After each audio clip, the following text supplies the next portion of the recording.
Morning Matto and Chatto, delighted to make a live stream for the first time in forever. Definitely gonna be a good luck charm. Sick Matt Jam, sick Matt Jam, sick Matt Jam.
Patrol.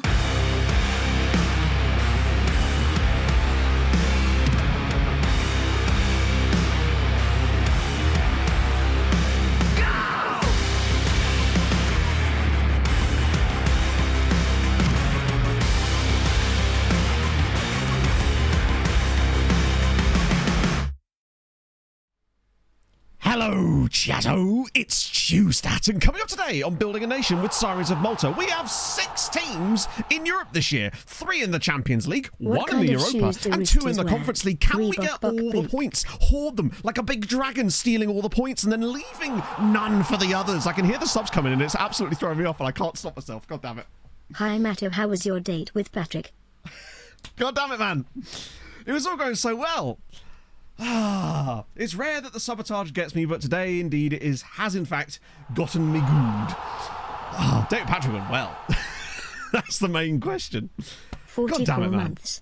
44 bloody months. Bloody months. Some might say it is 44 too many, but I say, well, they are probably right. Indeed. Anyway, enjoy my monthly reminder to get my life together, and I guess something about Sirens and Propeller Bonk Man too.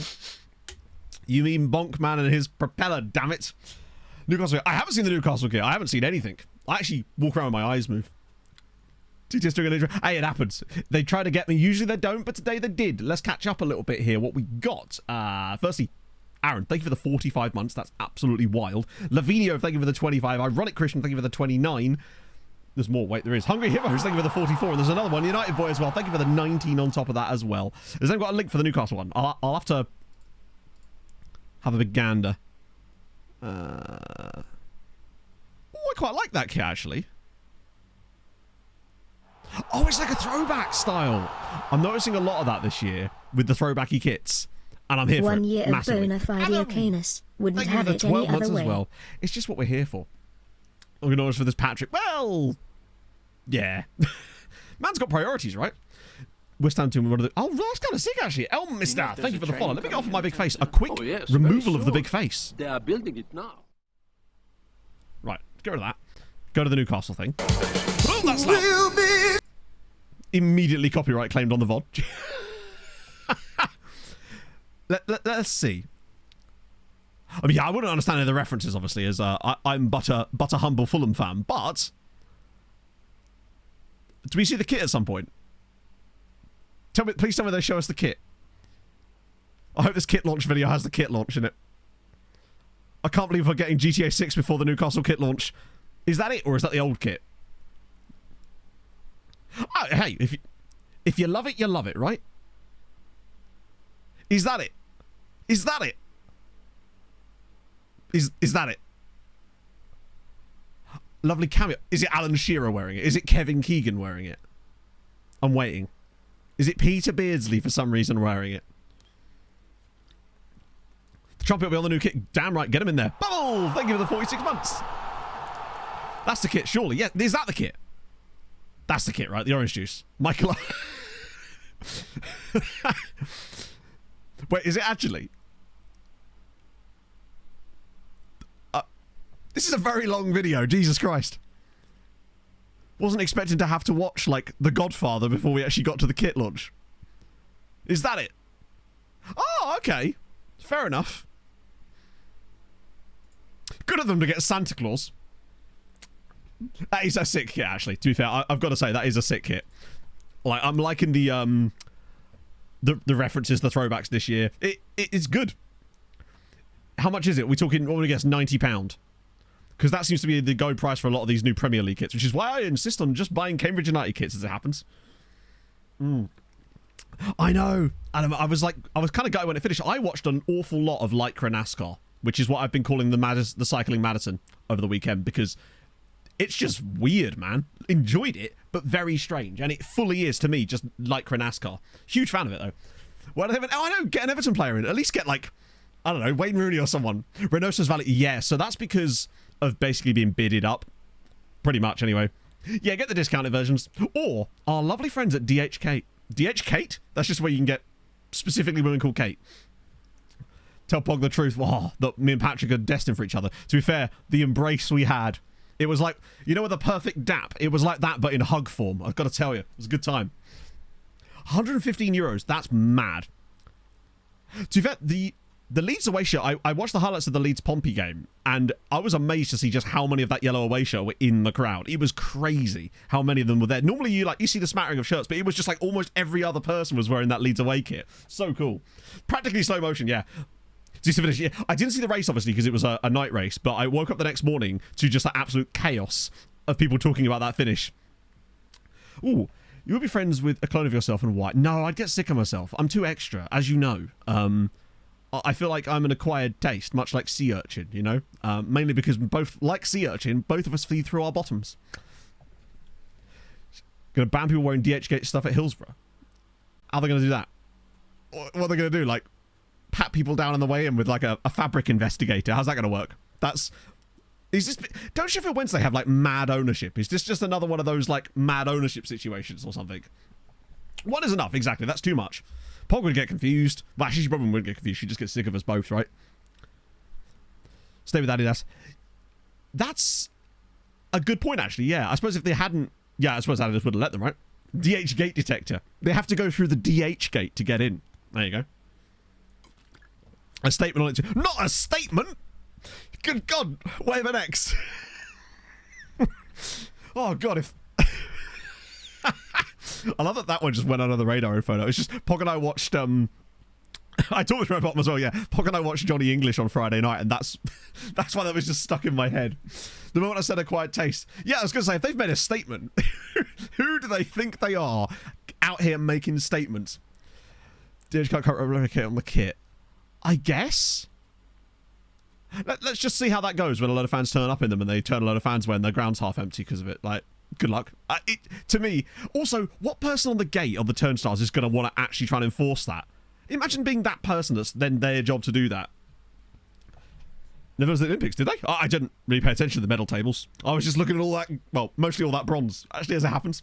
They went pretty well, Steve. In a weird way, they've done worse, but it's actually going to work out better for us because we've ended up with two teams in the Conference League this year because Birkirkara drew Basel in the playoff round, if I remember correctly. This was last week, admittedly, but fairly certain. Too good at cycling. And elbowing people in the head while on bicycles. Bloody Dutch. And yelling at German goalkeepers in the hockey. Yes, so we have new kits.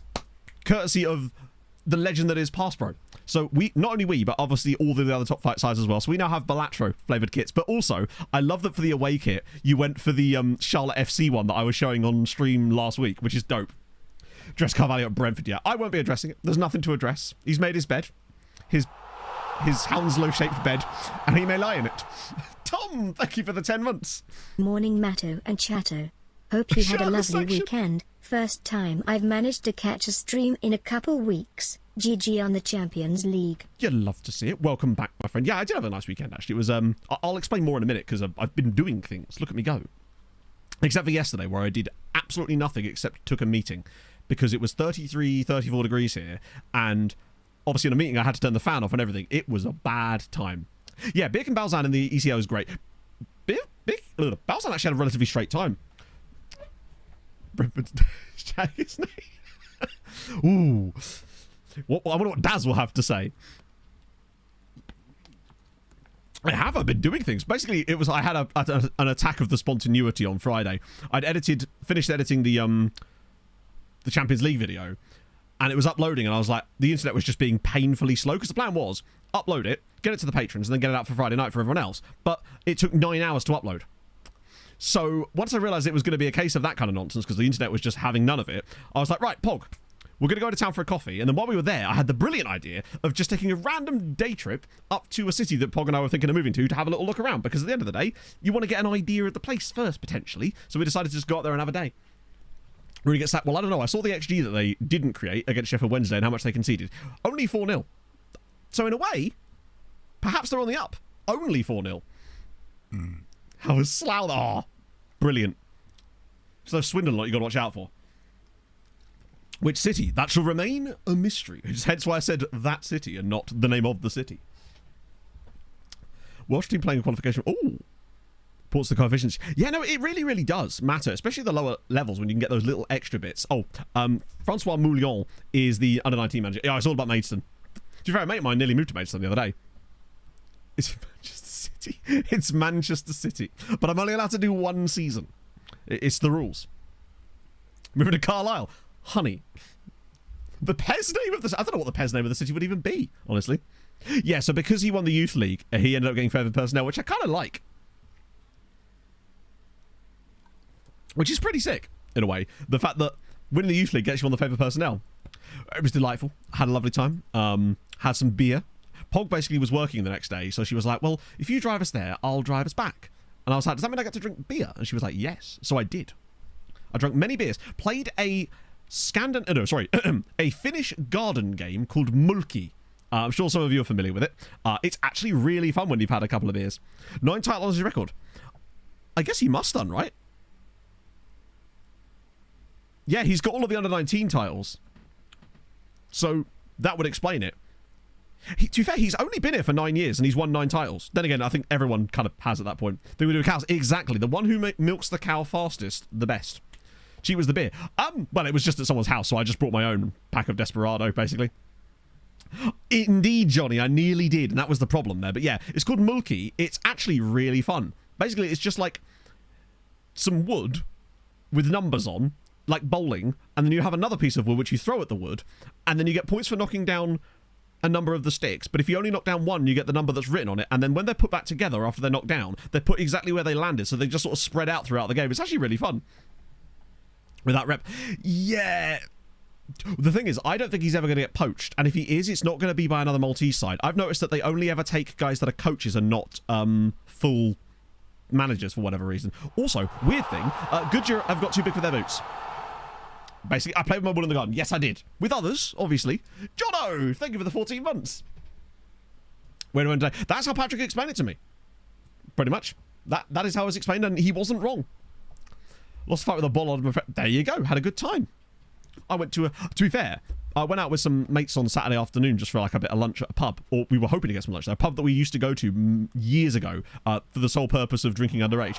Because they would serve us there when we were like 16. So we decided to pay a visit back to it. And let me tell you, they've become a bit more bougie now, right? But it was like £5 for a bowl of chips. We were like, that's all right. It was like a fucking tray. I couldn't believe the amount of chips that we got for £5. I'm talking like this sort of size. It's crazy, man. Very good value, though. Top J Cat, thank you very much for the 3 months as well. Nostalgia in it. But they could, yeah. And they might be right as well, honestly. What was I going to show you, actually? Oh, yeah. So, Goodyear's manager. Weird situation here. I think it's the Goodyear manager. Yeah. So you'll note that Goodyear's manager is now Stefano Turati. Unfortunately, what's happened now is that Goodyear have got too big for their boots. And Cohen Vargas left to take a role at Al Hilal. But then because of their newfound being goodness, they went and appointed Stefano Turati, who was Inter's under-20 manager. So now the Maltese clubs, the big ones, are now hiring outside of Malta. They're actually starting to take the big guys. Well, I say the big guys. Guys from, like, major European sides now. So, and to be fair, he is absolutely brilliant. So it's a really good it's a good upgrade. Unfortunately, obviously, no loan farm situation, but I don't know how much of a stuff that was really making a difference in. Point is, he's bloody excellent. And he played for Sassuolo for 13 years. Life is good. And also Inter as well. He's got really good attributes, which, if they're going to appoint someone like Turati, it might as well be, you know, if they're going to go for this kind of good guy, they need to at least get good ones. So I'm pretty pleased with that. Also, we'll have a little run through the kits as well. I forgot to even show the kits properly. So I'm not entirely sure what the sponsor is there on Goodyear, but either way, it's dope. Gazira United. Ooh. Do you know Love that home kit. I really like that as well. It almost feels like a Genoa kit slightly. They are building it now. FNFCR. Thank you very much for the follow. Actually play CMs. Always a dream, innit? Since we have an abundance of those, apparently. Yeah, it'd be funny if Al Hilal just came in for all of our loanees now. Oh, the big one on the tab. Oh, which of the tab? Fuck, which one is it? This one! Of course, yes. Love this part of the skin. Hamron. Ooh. I love that. Hamron's kit colours in general are quite good. Pink third kit. Is everyone doing a pink third kit at the moment? That's kind of a sick idea, actually. A little design there. Hibernians with just straight up RBS. That's just classy. Ooh, I like the gold trim on that one. There's bound to be one in here, that just kind of stands out. I love the away kit. That Nashar away kit with the NASCAR sponsorship is absolutely delightful. What kit manufacturer is that? Either way, it's dope. That isn't the Cup Series, is it that? Colombian cycling team. Oh, for sure, yeah. There's us, obviously, with our Balatro, since we only have two. Roby. Oh, okay. Nice. I've not seen those ones before. So that's pretty sick. Obviously, we've got the Charlotte away kit now. Or I think it might be Charlotte's home kit, technically, with our new Balatro sponsorship. We also have... Oh, yes. That right there. Oh, is this the Ipswich Town one? That's the back of it. Does it flip around? Oh, wow. It's quite busy. It's the bit up here. It's very, very busy. I'm not sure. Also, the badge is like weirdly off-centered. Not even off-centered, but like it has a weird... I don't hate it, but I'm just not like, oh my god. I mean, obviously I wouldn't want one, but like, read the description. Suffolk pink. Oh, no, absolutely. You've got to justify the shit you're putting on it. But unfortunately, an essay doesn't make a shirt look better, is what I'm saying. I understand that there's reasons for all of this stuff, but logic doesn't always make something look good. If you have to explain art, is it really art? Otherwise, I've seen a lot worse, let's put it that way. No breakdancing? God damn, what will Australia do? Yeah, that away kit for Sleemer is dope. What if the essay is print? Now we're talking. Now we're talking. If the essay's on the shirt, then I'm in at that point. Ooh. I love that home kit. There's something about that home kit that I do quite like that. I shouldn't, but I do. These bits here, I feel like they shouldn't work, but they kind of do for me. Big of hit, this is also very true. Yeah, at least it wasn't a car store one. Wow, what is going on here? Tarshin getting all the rainbows, except for ironically on their home kit, which is more like an MC Escher sketch. Sweetie do just have great colour combinations in general. It must make it quite easy. Ooh, I like that third kit for Valletta. Nice to have Valletta back in the top flight again for a season. Zabar, they normally have some dope kits as well. I love that away kit, especially with the retro Adidas logo. I'm an absolute sucker for a retro Adidas. It's just that logo looks so good. Oh, bounce on in Europe. Ooh. Oh, say, can you see? That's pretty much what I'm getting from that. I love how, like, messy it is in, like, a proper... It looks very... Almost Scandinavian, this one, with all the sponsors. It's a bit Barnsley, too. It's Barnsley Youth. Red Star Malta, yeah. Birky cut. Ooh, oh, that's sick. Love that one. That's a really nice kit. 80s Monaco, true, yeah. And obviously we're back to Goodyear with the good stuff. Is this South Africa? Oh, it's a vintage kit. I do like some vintage kits. I don't know if I'd pay 2,700 Rand. I assume that's Rand. Wait, hang on. Yeah, it is.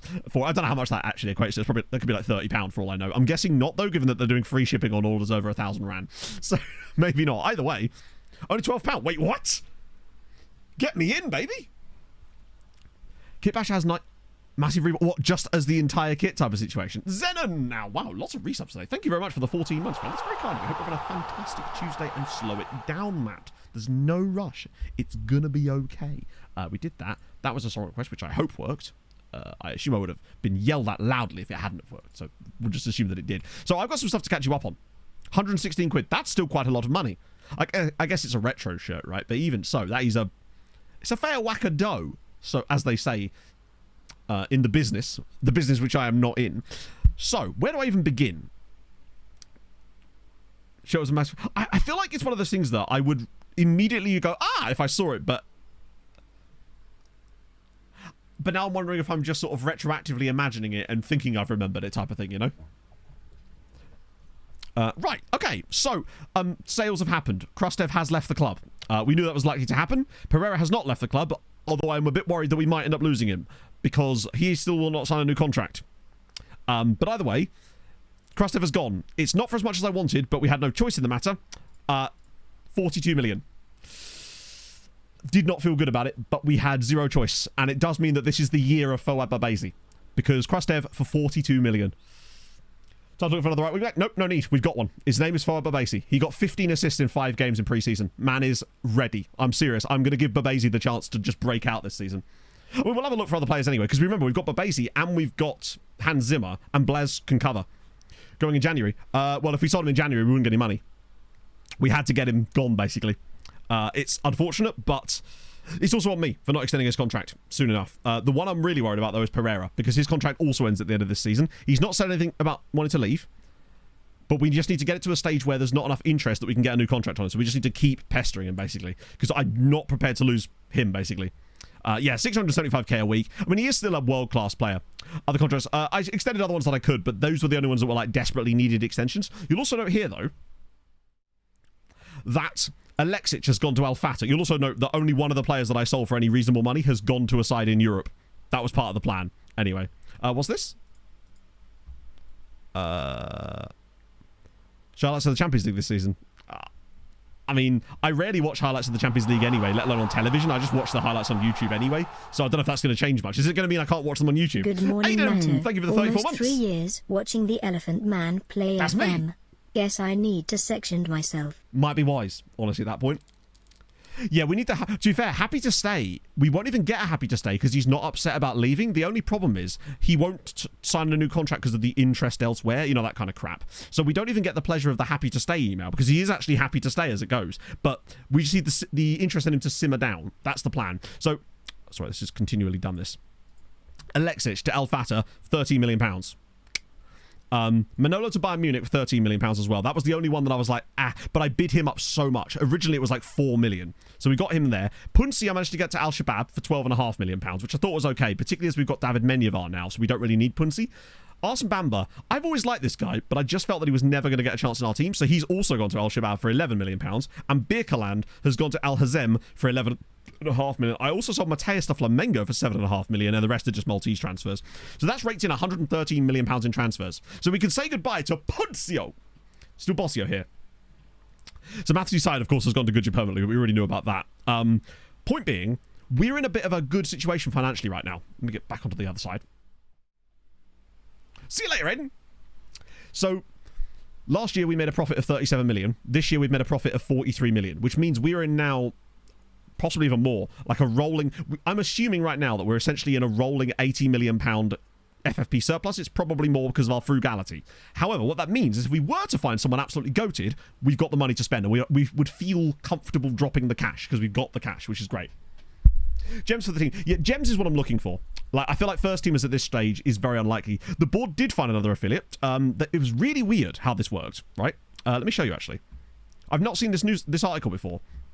So it's Cesena who we ended up with. They basically gave me 2 different lists. One was 3 Italian clubs, all of which began with C, weirdly. And the next list was just 3 Albanian sides that were much, much worse than them.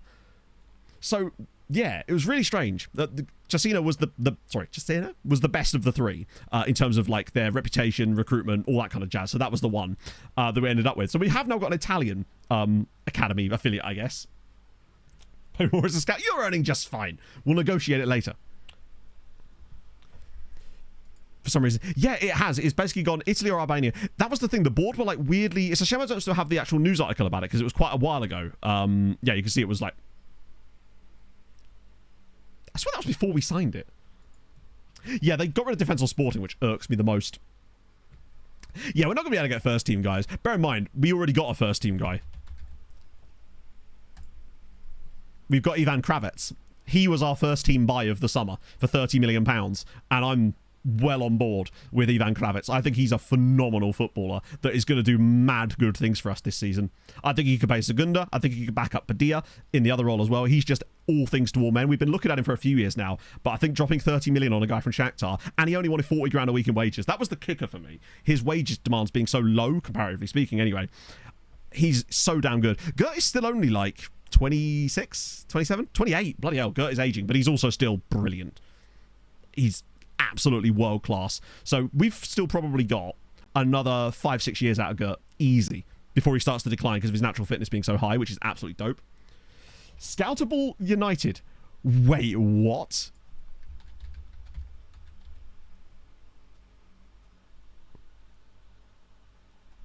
Oh, I don't think they're loaded into my save because of FM being FM.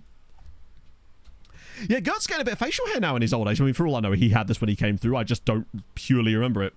Welcome to the... Yeah, I'm explaining that in that video. I had to put the Guam stuff in that video just so I could... so people could understand what they're missing with your extra crispies and your carpet masters and other accoutrement and whatnot, right? Training camp. So, speaking of, I don't know if this is going to actually show up in this save.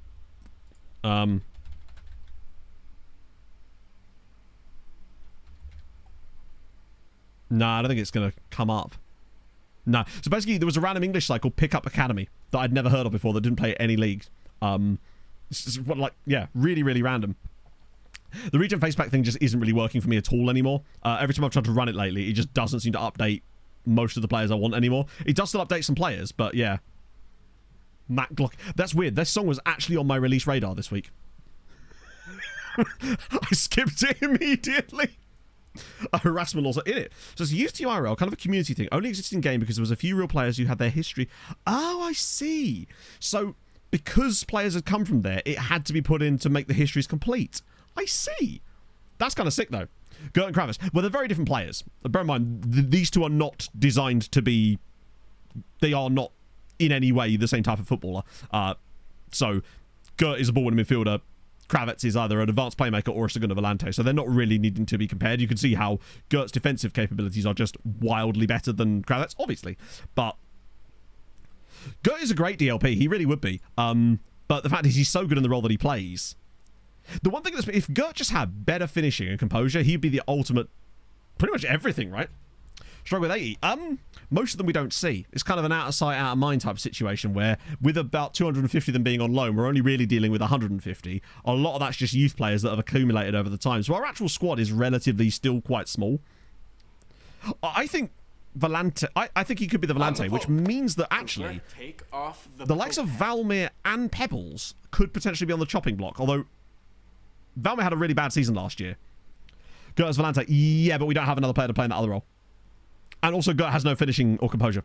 So it's like, he'd be fine getting into those positions, but he wouldn't get any goals when he's there. That's the problem. Tangent Queens, thank you very much for the follow. I'd be tempted to... Basically, if we had... Like, my assistant always puts Gert as the Volante. And I can sort of see why, right? It's just... It's this. And I don't know how much difference that makes, but it must make some difference, right? Kravitz is way better than Valmir. Yeah, there's a lot of players in that kind of role. The other issue is basically without a suitable replacement for Gert, we then wouldn't be able to do very well in defensive midfield. And it's super important to have a guy that can do what Gert does defensively. If we could find another guy, or maybe Menyevar could be that guy, I don't know, it might free up Gert to play in a different role for this team. Because he has got goals in him in the past. Good AI logic. Well, true, yeah, except when they're playing on your team, innit? We've got a good squad, basically. We could sell Valmir. And honestly, the bids do keep coming up. Valmir has had a poor season last year, by his own standards. And I wonder if with Kravitz in the team now, Valmir might find himself even in the team less. But the question is whether we want to weaken ourselves even more, sort of without needing to. And especially as he doesn't like big matches.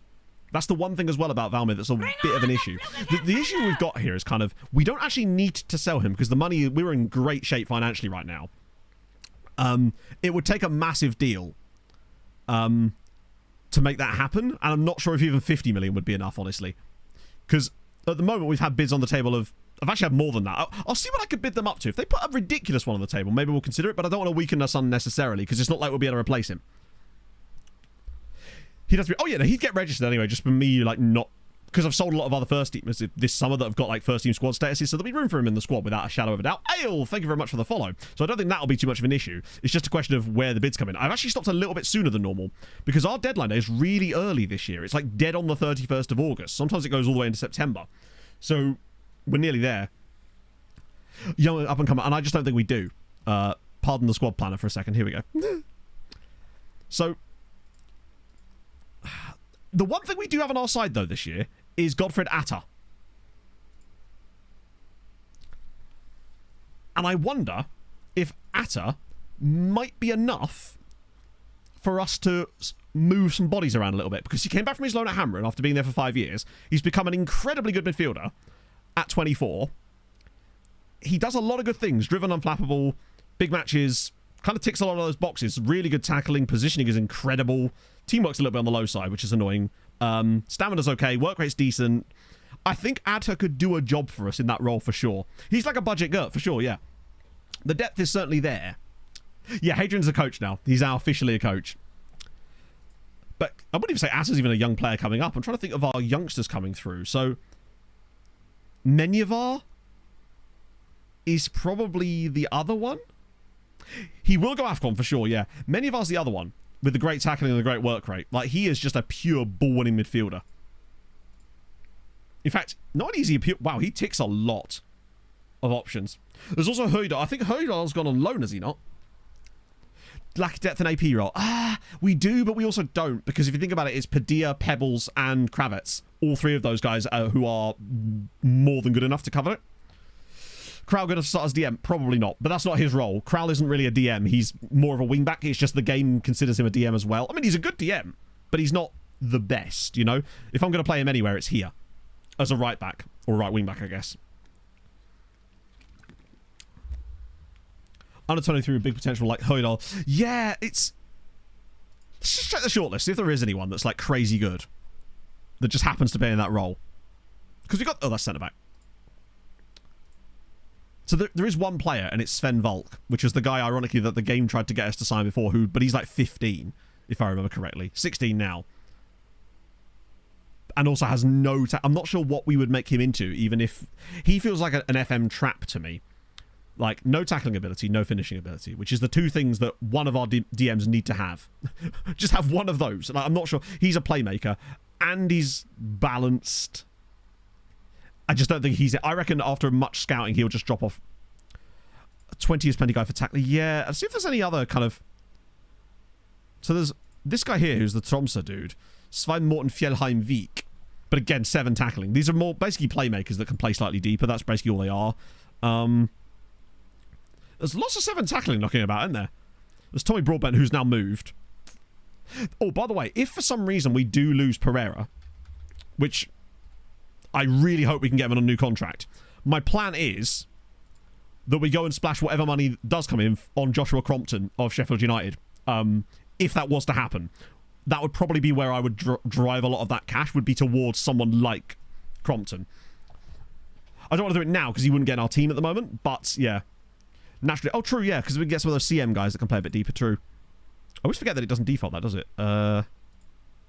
Competent. Okay, let's open it. So basically, he would have been the guy. He was the guy that we tried to sign. I actually went back in for him again. Might be worth a sign. The problem is, like, he is absolutely worth it. I don't think we'd be able to register him in our squad. And that would upset him immediately upon joining. That's the problem.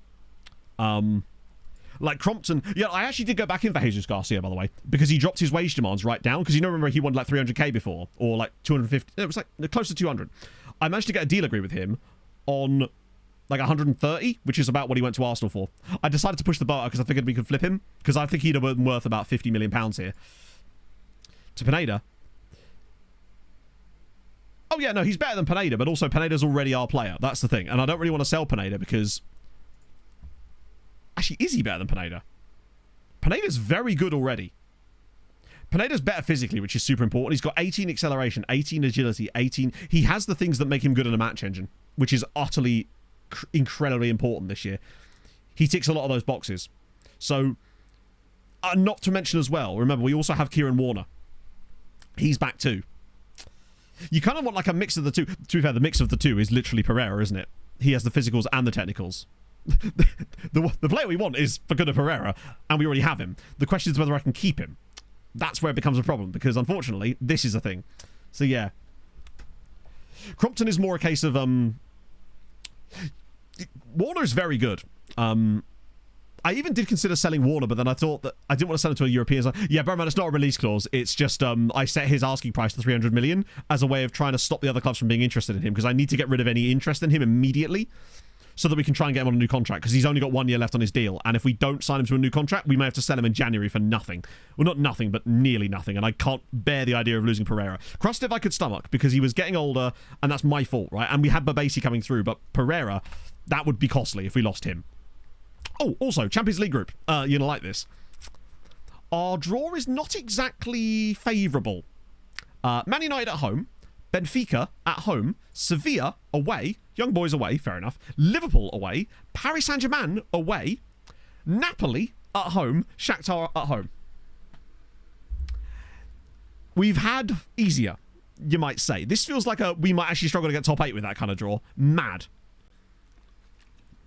Very, very difficult indeed. But if we get through, we get through, right? That's the main thing. But yeah, it's not ideal. Oh, we did win the Super Cup as well. We beat Newcastle 2-0 with Lahovy and Reynoso grabbing the goals. I actually forgot the game was even happening. It's a chance to take points away from England, yeah. At least we're playing Man United at home. Liverpool away is kind of tough, though. I feel like we can beat these two. Those should be 2 wins. I actually think that could be 4 wins there. Liverpool away, it's these two here. Liverpool and Paris Saint-Germain are crazy tough. Mehdi Gachem. Yes, I do. He was the guy we had on loan, did we not? Or we'd loaned him to someone else. Sevilla are not that great. Yeah. Yeah, we've already won the Super Cup, already won the Club World Cup, obviously with the 5-0 trashing of Real Madrid. Can't believe that happened, by the way. Luciano was in Shakhtar. Yeah, true. And I feel like this year there's a little bit less pressure on us just because we've won that Champions League now. I'm willing to accept that we're probably not going to win again this season, which is why I think it's the perfect season for someone like Babasi to come in, pretty much. Which one's this one? Oh my, is that a squirrel? And an acorn? Big fan. I did not notice that in the video. Fair. So yeah, as for the other multi, so I haven't actually checked that yet. Let's have a look. So obviously they all got put straight in there. So we've got Goodger United, of course, with their 2nd season in a row in it. Hello, Dan! Who did they get? They can't be getting an easy as draw as last year. Liverpool at home, Braga away, Bayer Leverkusen at home. That should be winnable because Bayer Leverkusen are not it. Barca away, Red Bull Salzburg away, Brugge at home, Man City away, Inter at home. That's not reading like a top 24 finish for Goodyer, unfortunately. That feels tough. And obviously Hamren are the other competitor we've got. The only 2 teams that have been in there. Right, come on, give them something better. Juve away, Bayer Leverkusen at home again, Shakhtar at home, United at home, Young Boys away, Hammarby away, Barcelona and Man City. Hamren's one feels more winnable. Bayer Leverkusen, Shakhtar, Young Boys, Hammarby. Admittedly, 2 at home, 2 away. I feel like Hamren have got enough there to get top 24. Goodyear would need to do some miracles, frankly. No desires, Matt. Hey, fair. Like, I totally get it. I'm still feeling pretty into it, but I think I'm just going to start to look forward to FM25 now, right? I'm hoping that next year, I think it's going to allow me to hopefully do more story-driven content again, because with the game, in theory, the match engine will look a lot different and more watchable, which means that it might be nice to actually play the game a little bit more on YouTube again. No one soon. I just don't see us getting number 1. I mean, certainly not this year anyway. I mean, what I will say, though, is that we're already down to 12 points, the gap. We're 4 clear of... or is this closer with the squirrel? It's like it's like, what are you doing? It's a suspicious looking squirrel is what I'm saying. So we're really in little danger of losing second spot this year, I would say. Spain is the one to worry about. God, an insane goal! What the fucking... What the fuck? Most insane goal! My girl and I have a date budget each month, just nice to spend quality time together. We alternate who plans the date. Very nice habit to have, really. This month the date was free, so the budget remained. And we decided to donate it to Pog and you. Enjoy. Does she know about that, Steve? Thank you very much. That is incredibly kind of you, and that was an extremely nice message to go with it. I really do appreciate that, and Pog will as well. I will... Just what a lovely pair of humans. Just incredibly kind of you, friends. Seriously, that's very, very generous. I don't know what to say, other than I will use it wisely. I'll take Pog to the dance. That's very, very kind though. I don't know what to say. I was close. Holy Christ! Thank you so much, though, Steve. That's very, very kind of you. Or to pay my alimony to Patrick. That's true. We were thinking of going on a double date. So actually, there you go. It's an excuse to see Patrick again, obviously. Yeah, Hadrian, there he is. Under 19 assistant manager for Sirens. Tax-free income. Not really how that works. All taxable, sadly. Patrick over 8. Yeah, no. Go away, Patrick. Steve is my new best friend. Hey, Zero. So yeah, Hadrian is Hadrian. Basically, we're going to try and make him all good and send him out into the world, if we can. Manager traits. Imagine if focuses play down the flanks. If you came through with uses lone farm or whatever, I would have about lost my shit. It's incredible scenes. Ah, yes, Leonese vegetarians or whatever they're called. I think I might even be scouting those guys. This is these guys. Yeah, him. I'm not. But I should be. They have players. The B team probably doesn't, actually, now I think about it. No. Either way, the badge is dope. Probably, there you go. It's just straight in there. Isn't it? Diego, thank you for the follow. So yeah, that's cool. We'll get them in there. We haven't got many teams from Equatorial Guinea on the scouting setup anyway, so it makes sense that we add a few more. I think I did put a few in when I was doing the setup. So, yeah, that's them.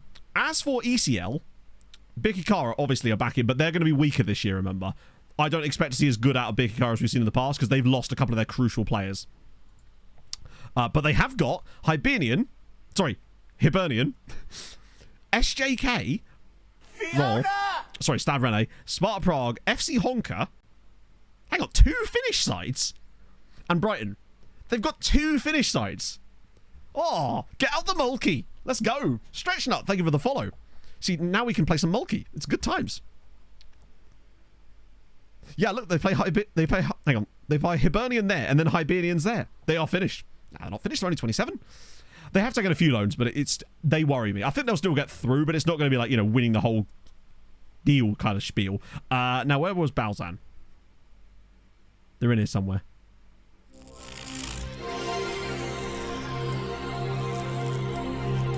Oh, yeah, 30 seconds, yeah. Love to see it. When Bangkok, really? Holy shit. Dan, thank you for the 5 bits. So, yeah, obviously they've got Valentin Rubczynski as their manager. So let's have a look at their squad while we do as he does. Sarpsborg away, Brighton again, ouch. Valencia, Osijek, Dinamo Batumi, we know that's going to be a draw, and Zalezničar. Dar Whistler, thank you. What the fuck? I was going to say good morning, Dar Whistler, and I still have. QS0, thank you for the 10 gifted subs. What is this? Thank you so much, man. That's very, very fucking nice of you.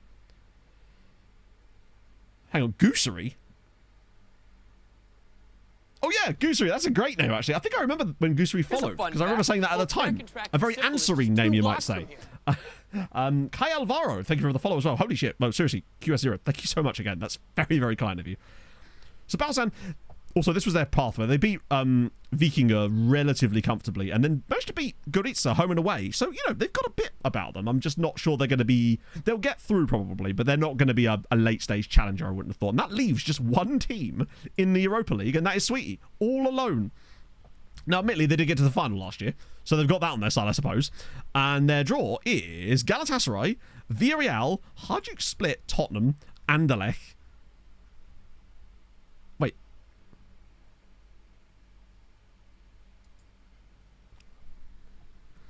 I have many questions. What is going on here? Why are Sweetie playing 3 games in the space of a week in the Europa League? One of them's away as well. Like, what is going on? I was looking down waiting for the rest of them. I guess it's because of the extra stadiums, but like... So they've got 2 games in Ta'ali on Tuesday and Thursday of the same week. Something tells me that... Also, by the way, Sirens in Europe, in the Europa League no less. It's got to be, yeah, the fixture congestion on Ta'ali, which means it's only going to get worse next season when we have 7 teams. All I'm saying is, lads, hurry up and make your stadiums bigger, because it's really only us and Hamrun that can use our own stadiums at this stage. And ours has actually got a lot smaller at the time being, until ours becomes massive, because we've obviously done that. That's so strange. Yeah, they're literally just playing their entire... They're playing the first 3 games of the group in the same week. Mental. Yeah, Gibraltar would be absolutely crazy as well. Oh, Cowdrey's retired from international football. Hey, that means we're not going to lose him to AFCON. Every cloud. I don't know if I've done Algiers yet. What I will do, though... Oh, do I have time for that? No, I was thinking I might have...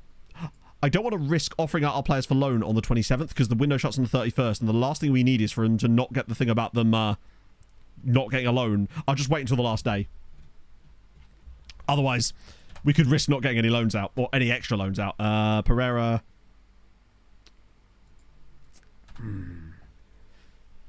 Very new. Well, it is fairly. What date is it? Also, when you say it's very near me, it literally isn't. It's like an hour and a half away. I used to actually spend more time than you'd think in Ipswich back in the day when I used to play 26th of August. I literally can't. I promise you there is a reason, and I'm not allowed to tell you why, but there is a reason which you will find out soon why I actually can't on the 26th of August, for fuck's sake. That's what day is that? Sunday or Saturday? Wait, is that Monday night? Yeah, I definitely can't. It's off to the... Oh yeah, all those Swiss toilets. Right, that's... Wait, why am I rejecting? Actually, I might start rejecting the Pereira ones. Because it might put off the other teams if they don't think they've got a chance.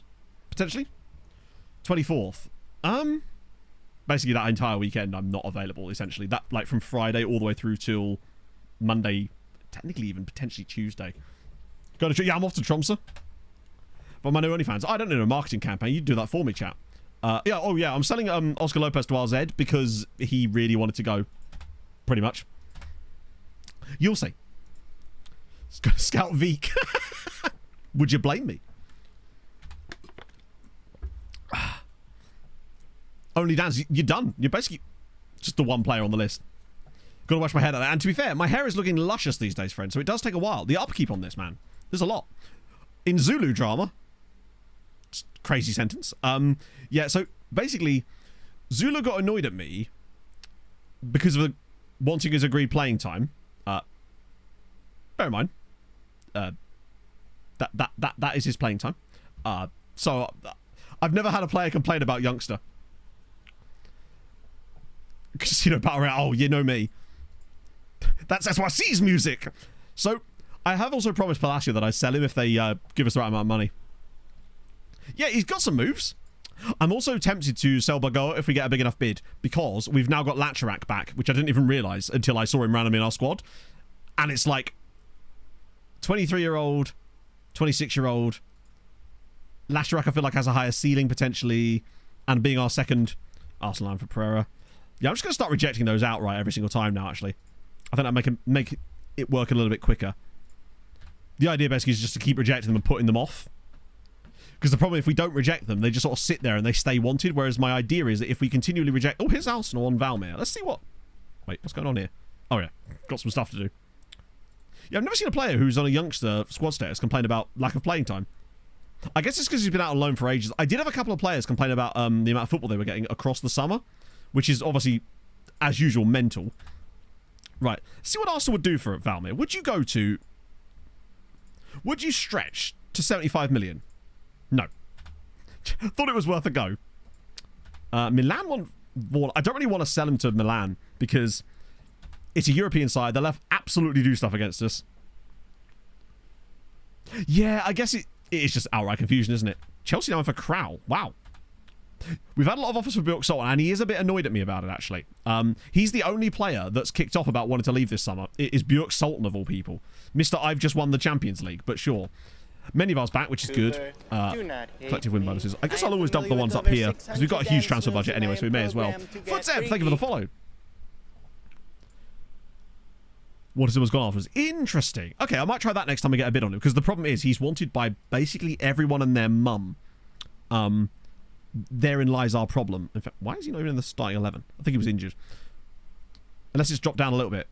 Okay, it has dropped a little bit, but you can see how much it's going to be difficult to get rid of all of this. So this is going to be a toughie. Weirdly, he never kicked off, though, when I put his asking price at 300 million. It said he would, but he never did, which surprised me slightly. So we kind of got away with that one. Using suggestions to negotiate. I thought that's what I was doing, as it happens. 137 million for Reynoso. Barcelona, 203 million for our boy. Not a huge shock that they're after Vieira. They know that they need to sign him. Busier deadline day expected. Oh, okay. Hopefully that helps with the other sides. Right, now that it's deadline day, I can now offer out the other squad. It got proper shaky for a bit. This screen was lagging out like crazy. In fact, I think I ended up having to... Oh, no. Until I got all the Dingley loans sorted. And even then, it took a couple of goes at the Dingley loans to get everyone out. Right. Oh. Oh, nice. Roman Revolt is wanted. So is Brito, actually. Valletta. Oh, look at this. Bocon. Oh, it's PSG. Okay, this is much more like it. Laterac. I think that's Milan, isn't it? Yeah. Point being, I think at this stage, I can just offer out everybody, even those that have not got much time left on their contracts. Nice. Okay, we'll take that. European Champions League team. They can, but they're also giving us £75 million, whereas Milan are only giving us 12.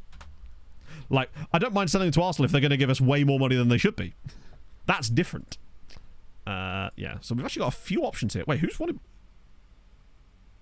I think Gudmundsson, honestly, is too good to even be going out on loan anymore. I think he's got a place in our first team this season.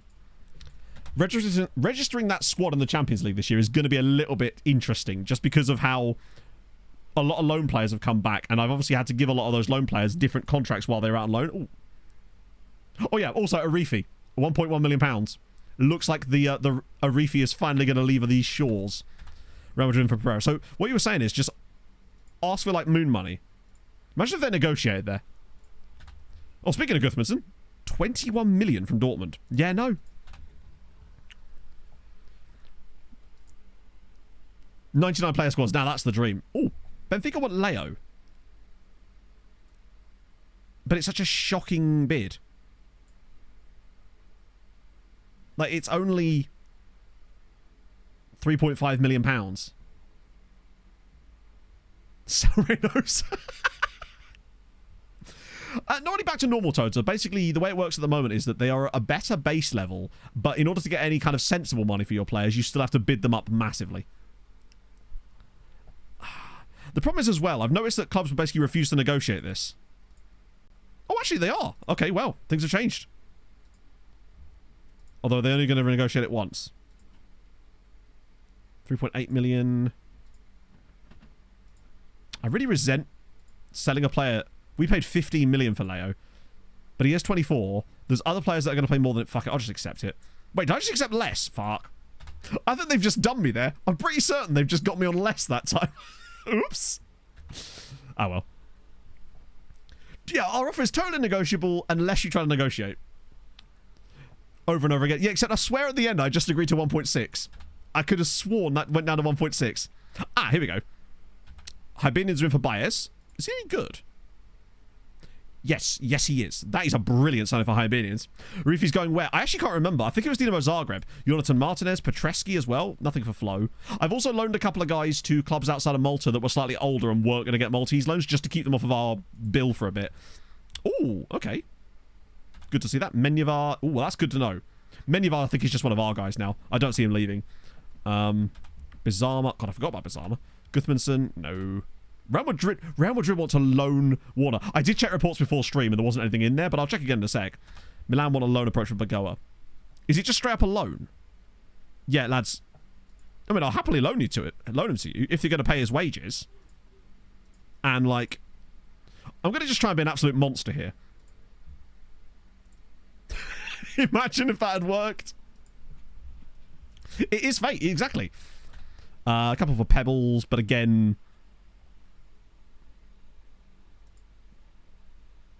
These are not very good loans either. If they were, like, more respectable, I would have maybe considered it, but really, no.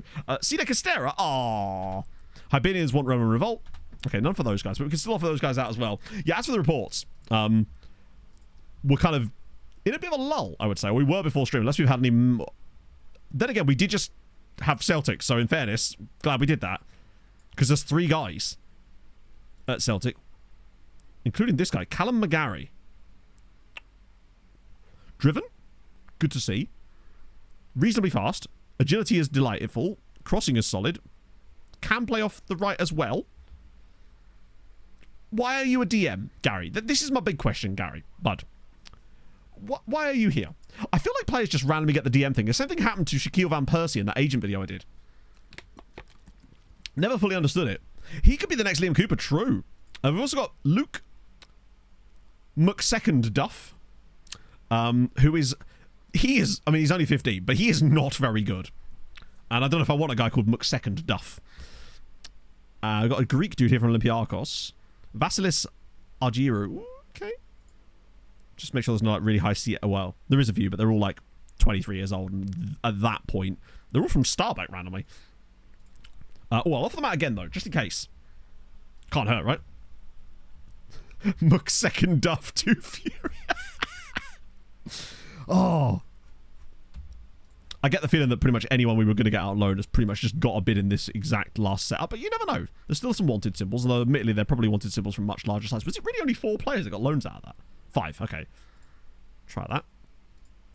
Any more that we can get pushed through on the deadline day, particularly with the Champions League clubs as well. So yeah. Potentially. It depends largely. So the way that I'm aware of it, they only lose that CA if you train them in that position.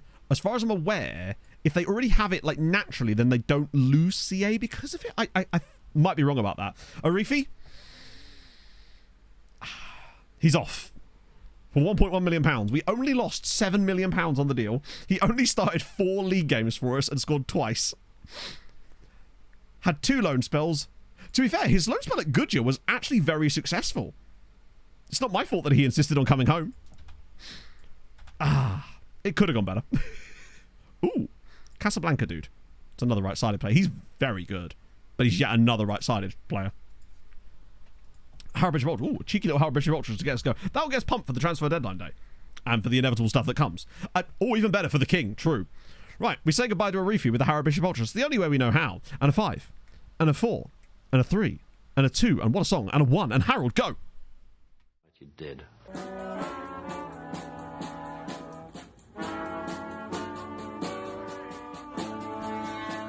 I got through Harold and I'm in the house where the coffee's green and the food is grouse. With sandwiches and lasagna too. Ice cream sundaes for me and you. I got through Harold and I'm in the house where the coffee's green and the food is grouse. With sandwiches and lasagna too. Ice cream sundaes for me and you. I try not to lose my temper with myself. Oh, goodness sake and shit and balls. The minute you get uptight, you're dead. I see. So it's not like it's inherently using the CA per se. It's just that their CA will rise as a result of... Yeah, okay, that makes sense, actually. I'm a little bit worried that we're not getting any random bids for Pereira here. I was like really hoping that we could sort of get some bids on him so that I could keep rejecting them.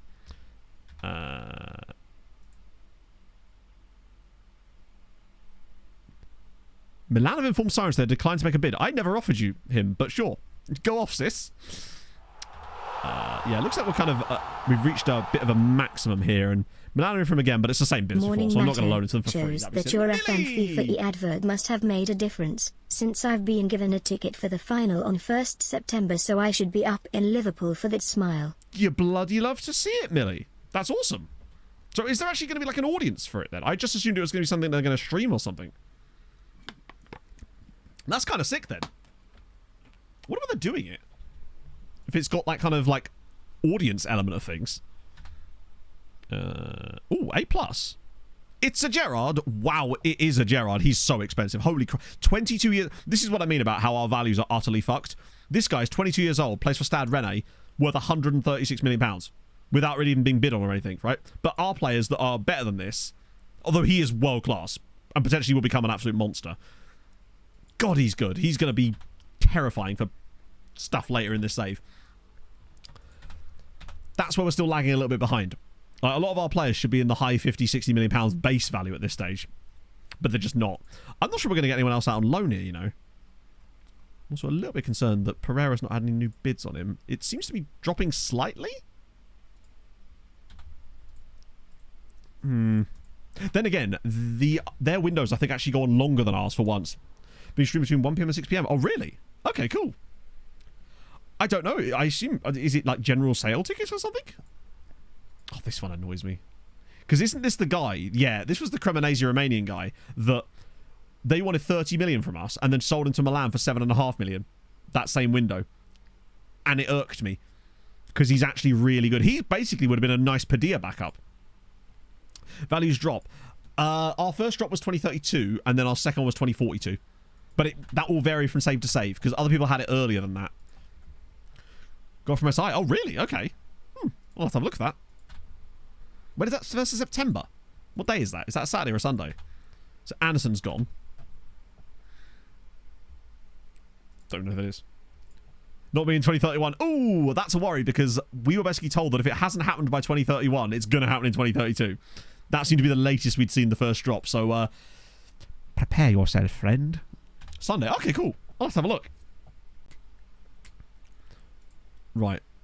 That's just loan interest, but they're from clubs that we can't really be affording to sell. All leagues as well. We don't know. We know that it happens in the vanilla databases. It's not just my custom databases or other people's custom databases, because Tony had it happen in Greece, if I recall. And lots of people have had it happen in Greece, specifically. That's the one I've always used as an example. 2033. Oh, really? Okay, maybe it can happen a bit late. Maybe you've got a stay of execution there, Tozer. So we got a few players out. I wonder if there was any other business for Malta. This is a terrible way of looking at it, actually. We'll just do it this way around.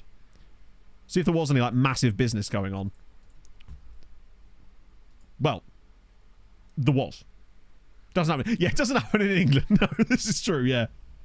Eredivisie. Nah, you'll be fine in the Eredivisie. No problem at all. There's no way it's going to happen in the Netherlands. He said, wondering if, in fact, it would. Milivoje Schrock. Oh, my God.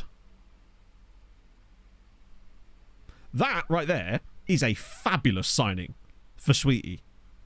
3.3 million from Rijeka for a 22-year-old, probably future Croatian international, with the pace, the acceleration. He's got great technical. He's got 16 finishing. This guy's really good. They've got Rock and Schrock, yeah. And Suck. They've got them all. The whole gang. That's a few with us. Obviously, Bossio has finally left. That was us signing a guy. I think I did loan this guy out, though, didn't I? Yeah. No. Yeah, I loaned him to Goodja. So that's good. They just never rise. What? Where are you on the coefficients? That was us again. Oh, there we go. Michael Okoli from Enyimba Arba. Tell you what, right? This is more like it. Birkikara picking up 21-year-old Nigerian internationals that look like this for 950k. Very tasty. I feel like they're starting to get better at this. That was selling someone. Tarshin bringing this guy, Marcelo Yara from Atlanta. Again, these are so good.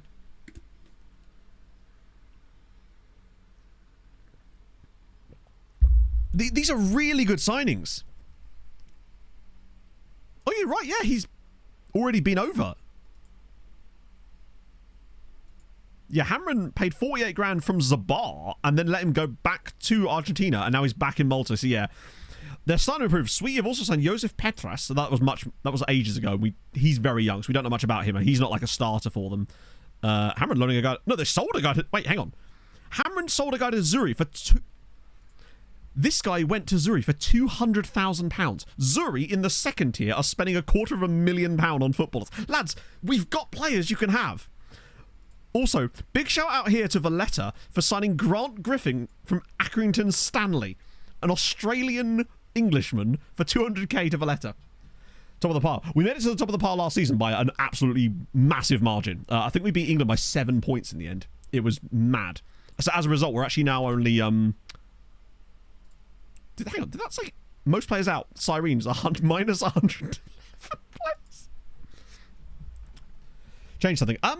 Not really. The only thing that's really changed is our reputation. So in theory, it should mean that we get less bids on our players, but that hasn't really worked out that way this summer so far anyway. What's this one? That's that. But yeah, no, we got 27.7 points. To loan Callum... Hang on, who is this guy and why am I interested in him? Is he on a short list of mine for some reason? Oh. Bit useless now, isn't he? What rep? We're at 5-star... Oh, sorry, not 5-star. We're at 4.5-star rep now. So we won the Champions League, we then won the Club World Cup and the UEFA Super Cup in the space of like 2 months. So that's got us about as close as we can physically get. We should be able to attract better talents now, and they might demand less money. One thing I've noticed already, actually, the biggest thing I've noticed is that when we... The rep rolls might go slightly better for us as well, potentially. Yeah, true. That guy, Ivan Kravets, the Ukrainian guy we signed from Shakhtar, he before wanted like 80 to 90,000 pounds to play for us, right? This summer, when we went back in for him, he actually only demanded 35,000. I put him on 40 so I could get a longer contract that was more favourable to us. But he'd like halved his wage demands to come play for us, whereas before he wanted a lot. It was kind of a case that we had to sort of entice them to play for us, whereas now we're an actual attraction ourselves, which is good. Palacio, Guthmanson. Oh, here we go. Mentoring month in review. Let's go. Igatuso, thank you for the follow. What do you reckon? Has Babasi had any notable effects this month as we try to make him into more than a fickle boy?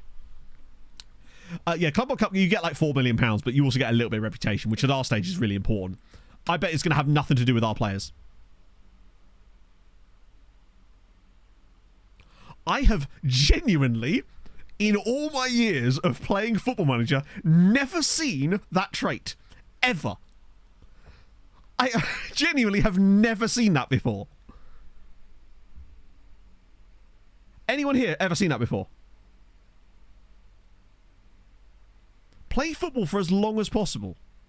This increases the likelihood of a player prolonging his career as much as possible, regardless of the level he plays at, instead of retiring.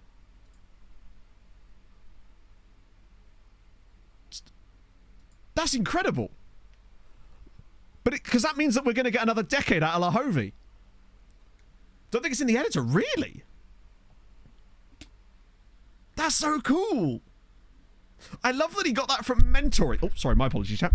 He gets that from mentoring. What? How could he possibly get that from mentoring when no one else has that trait? Obviously, that would be mad.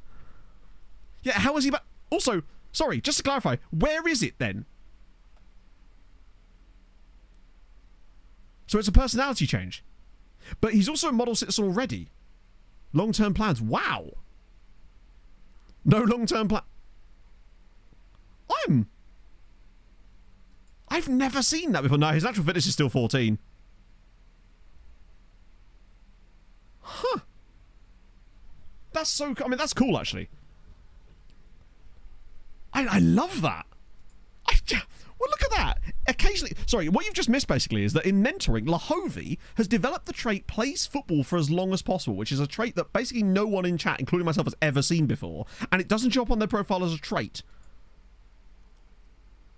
No, Lahovi's always been an absolute consummate professional. He's never once complained about wanting to leave as well. In fact, rarely do we even get... Look, notice how there's not even anyone that bids on him. He's not wanted by any other club. Why? He's a world-class player. Oh, well, he's definitely sticking around now. Yeah, it's like a career. I've never seen a career plan one in there, though. No, bear in mind, even he doesn't show it as a trait because it's not actually a trait. It's like a career thing that's like must be extremely rare. Well, you love to see it. That's kind of cool. I mean, don't know how meaningful that's going to be, but it's just nice. It's basically what it's done is that is essentially. I love that. Transfer spending. We're actually number 5 on that, behind obviously the Saudi League. But we are the highest spending... Really? I guess it counts the signings from before. It might show now, actually. Yeah, true. Reynoso, Guthmanson. Let's go to the next... Well, we have to go to the next day because there's so much stuff, but... Loan offer for Atta. Chelsea are trying to loan players like Godfred Atta from us. Of course, for top spenders. Yeah, fair enough. Pretty much. Yeah, Lahovi. That isn't how you spell Lahovi, Matt. Neither is that. Neither is that, as it happens, but... Yep, no, so it's not a trait. It's just like a background thing. Huh. That's sick. What isn't sick, however, is what I've just seen above the Reynoso bid. Hamren have just sold Mamedov. We rank number 2. How much do you reckon Hamren have sold Mamedov to Dortmund for? I will be livid if it's less than £8 million. I hope that it's more than that. Now, bear in mind, Roy went to Inter for 17.5. I'll be disappointed if this is less than 8. Here's a fun fact. £7.5 million for Victor Mamedov. I bet he's worth about 40 there now. Wow. That's disappointing to see that happen. And it's still a profit for them. They've actually 10x'd their money, but now they can't spend the damn stuff. Mads Riedel, thank you for the follow. Rising to... It's 10 million quid nearly, I guess, then, if it's rising to 9.75. It's still disappointing to see them lose a player of this kind of quality, particularly at 24. Particularly as they're not going to be able to... They're no longer now going to be able to replace him because the window's already shut. I hate it when that happens, when they sell players outside of the window. 248 million there for Reynoso, by the way. If they come in with another one, I'm kind of tempted to... I'm not going to obviously sell him because it's Reynoso and he's going to be our striker for the rest of this save, I think. Oh, finally some bits on Gillet. Took him long enough. Wow, £2.9 million for Palacio. 32 million for Gudmundsson is very surprising. Which actually makes me think I want to keep him more. I want to see if they come back in for him again. Incredibly interested. Well, tough. Barcelona now at Gudmundsson for 29 million. Bit of Rangers under 18s. Is Blas Kral about to kick off here? He is. It's weird that Man United want Blas Kral. Paez, yeah, fine. Luckily, I had the team captain right where I wanted him there, so that was usually going to be okay. Sultan's fallen through. Man United backing for Kral, £23.5 million. I'll tell you what, if United were to come in with something mad here, I'd be tempted, you know, because we've got... Now, we kind of do need Kral for backup to Babasi this season, because Hans Zimmer just ain't ready. He's just not there yet. No, I was going to try and negotiate with him on something mad, but 32 million... I mean, it's a lot of money for a 24-year-old, but he's such a useful utility man for us. If I could have gotten to 50, I might have considered it. Because, you know, 50 million would have been mad. Right. The question now becomes, who's in our squad? This should be fun. Gudmundsson's homegrown, so we'll probably end up putting him in there anyway. I'm trying to think who needs to be in that shouldn't be. Right, so squad player, him we don't care about. There's no more squad players further down here. You guys are all fine with not being in the squad, but we can put you in if we need to. So Alberto is a squad player, but yeah. Bagoa might be one of those guys that taking him out isn't going to make any difference. Because he may be homegrown. And Palacio could cover if you absolutely need him to. So all of those guys are just straight in, which is cool. Gudmundsson... Hang on, is there anyone here that doesn't deserve to be in there?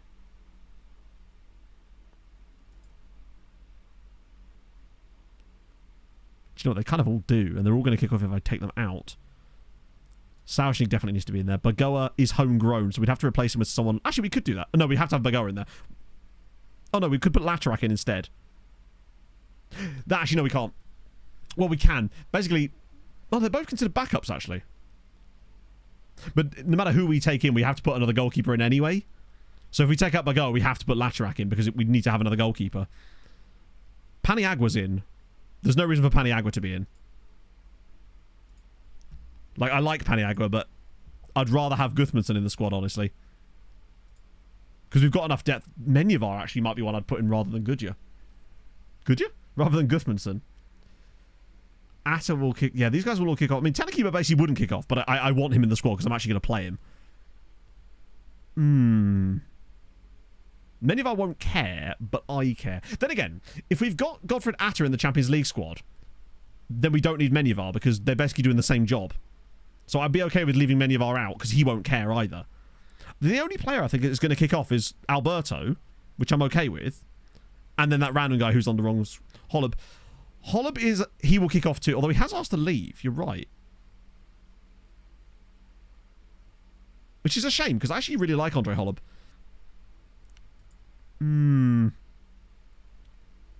Holub or Menjivar? $9 make it. Yeah, it never. That stuff never changes. Our season tickets for Sirens are still £200. Also, we only have 1,500 season ticket holders, yet we have a waiting list of 15,000. Our stadium is 26k. Why is there only 1,500 season tickets? No way of replicating that Lahovi thing. Not even the career plan. Wow. So it's like a shiny Pokemon type of situation.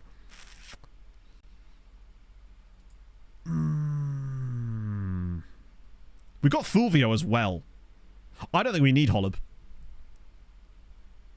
I think we take out him and bring in Menyavar. Because I'm excited about Menyavar. The thing is, because we've got Padilla, Pebbles, Kravets can play there too, and also Fulvio. Remember, we cannot forget about Fulvio. I think I'm okay with that, because I wanted to get Guthmundsson in there, because I think he could do a job for us this season. Bagoa or Latarak, it's kind of either way, it doesn't matter, because neither of them will kick off, I don't believe, anyway, because they're both backups. And it just means that we can play Latarak in the league, potentially. Ooh, torn up tummy muscle, no. View the weightings of how CIs are calculated this year. So, for example, this is James Madison. You can see how much impact his pace... Oh, okay. Oh, wow. So, presumably, things that I like taking... So, positioning is only a 2, which makes sense. How is tackling the same as positioning? The composure's a 3, though. Okay. I thought maybe that would link into why I find certain training schedules just work better. Yeah, Alberto may well be off. Jumping Reach, yeah, considering I've rarely ever seen Jumping Reach be trained to be better. Cool, Dude. Ah, you finally completed the set. We had Dudu, Duda, and Dardu, I think. Harry Guire. Oh, so it changes from player to player. Oh, I see. That makes it even less, because positioning is really easy to train, yet this weighting is really high. Maybe I'm reading that wrong. Because I find positioning on centre back, positioning on defenders is super easy to train. That's why I do it all the time. Right, we're going to correlate to... Oh, I see. Oh, that's kind of cool. Right, rotation here. Koulibaly. Oh, right. Not doing that. We've got... We don't have Tabakaru. Of course not. I was thinking, oh, we'll put Tabakaru in, but of course I forgot to mention this. Tabakaru has gone on loan to Goodyear. So actually, well, do I want to play I kind of want to start Kravets in that role in the Champions League, so I might start Valmir here, honestly. Natural fitness is actually extremely important, yeah. Menyavar is a centre back. Can you cover that too? Oh, I mean, yeah, technically. I'd just rather he didn't. But it's okay. It's only Hamren, right? What's the worst that could happen? The board will kick off. To be fair, actually, they may have lost Mr. Mamadov, but they do still have Mr. Murderer, so I guess it's something. And they've got Alex Frimpong this year. I forgot about that. In fact, their entire back 3 is all on loan from us, as is their goalkeeper, in fact. So not the end of the world. Yeah, natural fitness. I'm worried about Lahovi's natural fitness being only 14. Because if he says he's going to play forever, I want to see what forever is. I want to see what the game means when it says forever, you know? Do we have different definitions of forever? Also, when I went to auto-number the squad, we still don't have any guys that are numbered 2 through 4 for some reason. It just never auto-assigns them. I wouldn't be surprised if we lost this, actually. Yeah, I wonder if it just got... Yeah, as you say, it kind of creates like a falsehood. Pereira with a 97th minute goal. Valmir grabs goal. Palacio and Atta with assist, which is lovely to see. Jambalaya with the 50 bits. Thank you very much, friend. It's getting hot in here. It so is. hot. So take off all your clothes. Should I'm ask. getting so hot, I want to take my clothes off. I think that needed to be said. It did. It did need to be said. I mean, I'm so glad I'm streaming today and not yesterday. Today, it's okay. It's like, what? It's 27 here, which is very hot by my standards recently. But yesterday, this room got to 36. And I was on a meeting and I couldn't have my fan on because it would be really loud. So... I don't think I was sat there vesting it up. I picked Pog up from the station yesterday, so we went to McDonald's just because I could sit in the car with the aircon on for a bit, basically. It was delightful. 42 games unbeaten in all competitions. We've not lost a game since the 27th of November last year, and that was against Arsenal. Right. I just think Babasi is looking really, really tasty. And in pre-season, he played 5 games just in pre-season, 3 goals and 15 assists. He was averaging 3 assists a game in pre-season. Now, admittedly, against poor sides, but he just looked good in those games. He was always putting up stupid numbers. Yeah, Haaland is one of our coaches. I forget what his actual role is. He's just straight-up coach. No discipline whatsoever, but he's really determined about it. Make of that what you will. Anua. Now, he's annoying because he was at Birkirkara for the last few years and doing great stuff, and he was another of the guys that came back. Yeah, yesterday was, like, obscenely hot. Today it's better. Why did he ask this now? I mean, I'll happily tell you, but why ask me on the 3rd of September and not during the transfer window, eh, bud? I wonder if now we've had enough time, we can maybe try and get Pereira. Actually, I'll ask before the Man United game. Because he's still wanted. Okay, so only Bayern and Al Ahly. Yes! Come on! Woo! Sorry, I just became Ric Flair for a moment there, chat. Excuse me. This is massive. I'll give him whatever he wants, honestly. I would give him that amount of money if he wanted it. But I don't think he will, because he will still want over 100k, I would have thought. 87 grand a week for Facundo Pereira for 5 years. He's done. 87 grand! What a guy. Whatever he wants. I wouldn't be able to get a boat clause in, but I don't even care. Bro. I can't boat clause. Oh. There's really no need, right? Honestly, bro, I'll give you 95 if you accept a 1-year extension. Oh, what a D. What an absolute gent. 6-year contract, £95,000 a week for Facundo Pereira. He deserves it. I'll give him the extra 8k just for being such a gentleman about it. 1-year boat. It's rare that we can get a boat on there. Oh, no, I know I do the relegation release. I just forgot. Honestly, we didn't need it there. I was happy to give him more money. Like, that was me rewarding his loyalty there. That was on purpose. Like, I probably didn't need to give him as much money as that to get what we wanted. Rick Ch Solid. Oh, that's the last problem we had, was getting Pereira tied down for essentially the rest of the save is massive. Because he is such a crucial part of this team. He scored 4 goals in the final against Real Madrid in that Club World Cup. I know it's the Club World Cup, which we finally fucking won. But to get 4 goals against them, oh, that's not ideal. It was broken. Holy shit. Yeah, I mean, but to be fair, the humidity was just bad in general. I can only imagine what it was like in a pool. Rickety chair. Highest wage, I believe... I don't know, actually. Whoever it is, it's them and Palacio. It's Lahovi. Totally fair. Lahovi's got 99 grand a week. That was a contract he signed earlier this summer, so his has got 5 years left on it as well. Palacio has match highest earner. Didn't really want to keep Palacio this year, but the fact is, he's 34 years old. I wasn't going to get any good money for him anyway, so there's really little advantage to selling him beyond getting his wages off the bill. And frankly, we can eat another year of 100k a week on Palacio if it means that we get, like, the depth that he provides for over the course of this year. So I'm willing to have Palacio be here for 1 more year and just leave on a free at the end of his contract at 35 years old. I don't think he's going to retire. I think he'll have more time in his tank, but it's not going to be at the level that we're good, you know? No, it literally is, Sean, yeah. The amount of times I'll see the window shut and then the trouble begins. It's mad. Palacio, we could try and offer him a new contract, I guess, if he'd take a wage drop and get rid of his clause. But I have promised that I'd sell him. So I don't know if this is even going to work. No. He says unhappy at the club, right? But, like, they can offer... Yeah, it's annoying. But the other thing that will happen is it'll at least free us up a bit of wages and the ability to be a bit more flippant with our wages too. Because I always have to think, shit. Like, can I offer this guy... Can I sign this guy on X wage because Palacio? Whereas from next year on, we'll be okay. But no, we can't get him a new contract. I think we're just going to have to eat the fact that he's going to be on this contract for 1 more year and then just let him go for free. Which is okay, right? We signed him for free. So I can't really complain too much. That, and we get the depth that he'll provide still, because he has still got that depth to his game over the course of this year as well. Oh, it looks like we've already known a little bit about that guy from Viseu. Anything new? Oh. Actually, while we're here... Oh, hello. Milan Jurasek. 15 and 5-star potential. What position do you play? Left wing back, you say?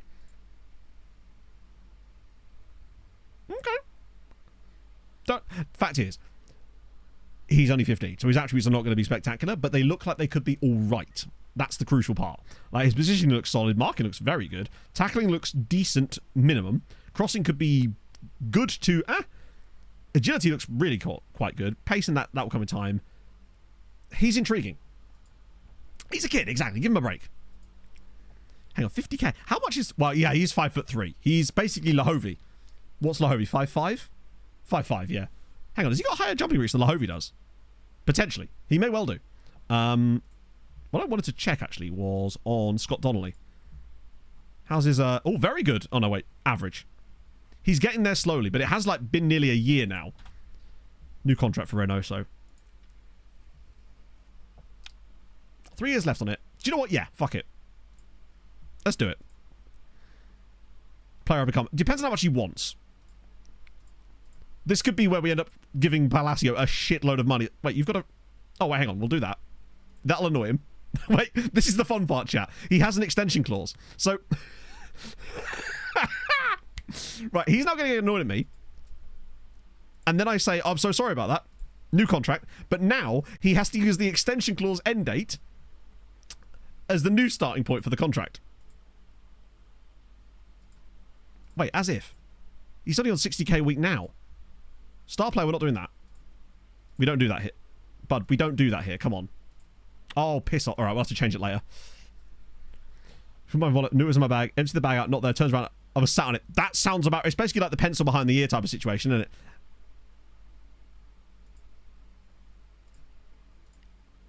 I might be able to boat him as well. Oh! Cool. Extension for Lahovi. It's technically a 2-year extension. His contract's only gone up by 21k a week. Boats for days. It gives us a little bit more security in case the ball do anything stupid. The star player thing is very annoying. But we'll just change it. And if he kicks off about it, who cares? He'll get over it, right? Okay, so, first day. Hamron actually playing. Away at Juve. Never know. Or you do, in fact, know very well that they've lost 5-0 to... Yeah, the red... Hang on, there's 2 own goals. Just the 2 own goals there. Not the best start to Hamron's Champions League campaign there. 5-0 defeat to Juve. They were the ones that I had the hopes for. Out of interest, coefficient-wise this year, we currently have... What was it? 2.8 because of all the qualification points. Yeah, that seems like... I'm convinced that we're not going to get either Hamron or Goodger in the top 24. However, they are going to get a lot of money this year from it, and stuff like that will hopefully help. And it wasn't Panares either. I thought that was the same issue there. Rangers Marseille, random Wednesday night game in the Europa League, obviously. So Goodger hosts Liverpool today, while we play as well. Oh no, sorry Khalil. Oopsie. I knew that was it. Hang on, did Hammerby put 3 passes? Sevilla really are bobbins, in fairness. So, new contract there. Well, that's the extension clause. Then he'll get the new contract on top, which will be 50 plus 1. So that's good. That ties him down pretty much for the rest of the save as well. And we've got so much money left to spend and continue doing that. Right, so that's the squad looking. Reynoso, Padilla, Pereira. I'm going to go Kravitz today. Palacio's not playing right back. I'm going to give it Babese. I've said I'm going to put my trust in the young man this year. The back line is actually fine with that. Oh, excuse me. The allergies are out and about. Ah, dear. Christ on the bike. There was a productive meeting. FRT.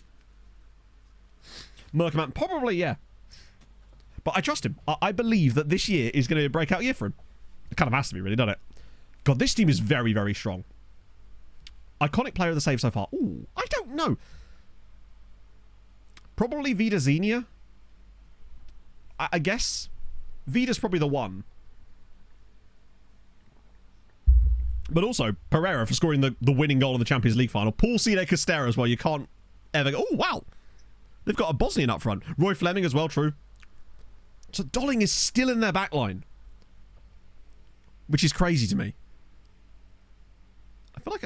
Oh, at least they're not playing Hollyoaks. Right, let's go. Boom.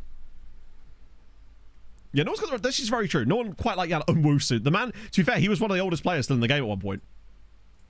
Only just retired this summer, in fact. Right. The title defense begins. Oh, ratatata. Good song. Right, favourites here. We're the favourites against Manchester United. Something's changed. Right, but I got assists for fun. There was, well, Vida was that, but then there was also Krastev. And Krastev, truthfully, would still be our right back, were it not for the fact that I let his contract run down a bit too low, and then he started being an absolute penis about it, FRT'd us, and I had to send him to Saudi. But it has opened the pathway for our new boy, Fouad Barbesi, the Colombian right wing-back, who did good stuff in some games last year, after he had a loan spell that kind of was okay. Looked really good in pre-season, because I was starting him a lot, because obviously no Krastev. And I've decided to go full out with him. Wow, look at this. We've got a lot of construction going on. I've decided to put my trust completely in Barbesi this season. Weird. Right. Do we need 2 latest scores? That seems a bit excessive. Let's have league table on that one. There we go. Yeah, Eric Garcia's managing them, yeah. Yeah, no, he is actually he's Colombian. He doesn't sound it, but he is Colombian. This one for me just needs to be one of those games where we keep it tight and get the result. Like, Man United are a very good side, but look, we put 7 goals past them in the quarterfinals of the Champions League last year. And I have real confidence that we are capable of something similar today. Albeit with a slightly different line. Oh, it's weird seeing us in a different kit. It's just really strange to see. Padilla, ball over the top for Reynoso. Oh, what a hit! It's a very blue kit, isn't it? Liverpool have already scored. Though Man United already have a booking here. This is kind of Padilla territory, you know. He scored that one against Barca last year. Oh, and he's done it again. Sirens 1, Man United 0. Padilla is back, baby. He had such an unfortunate injury last season that kept him out half the year. The first half of the year last year was unbelievable from him. The second, when he did finally come back into the team in the Club World Cup, he was absolutely brilliant. I think he scored in every game except the final. And he started off where he means to continue. This would be the perfect start for us if we beat Man United. 2-0 already to Liverpool against Goodyear. Not going so well for the other Maltese side, sadly. I reckon... Surely not again. Wait, is this a different player taking it? It looks like it. Who's number 42? Oh, it's Pereira. Okay. Going for a right footer this time. Hopefully he's not going to try to shoot. Then again, look how much space the goalkeeper's given us here. If Pereira fancies a go at this... What was the point of that?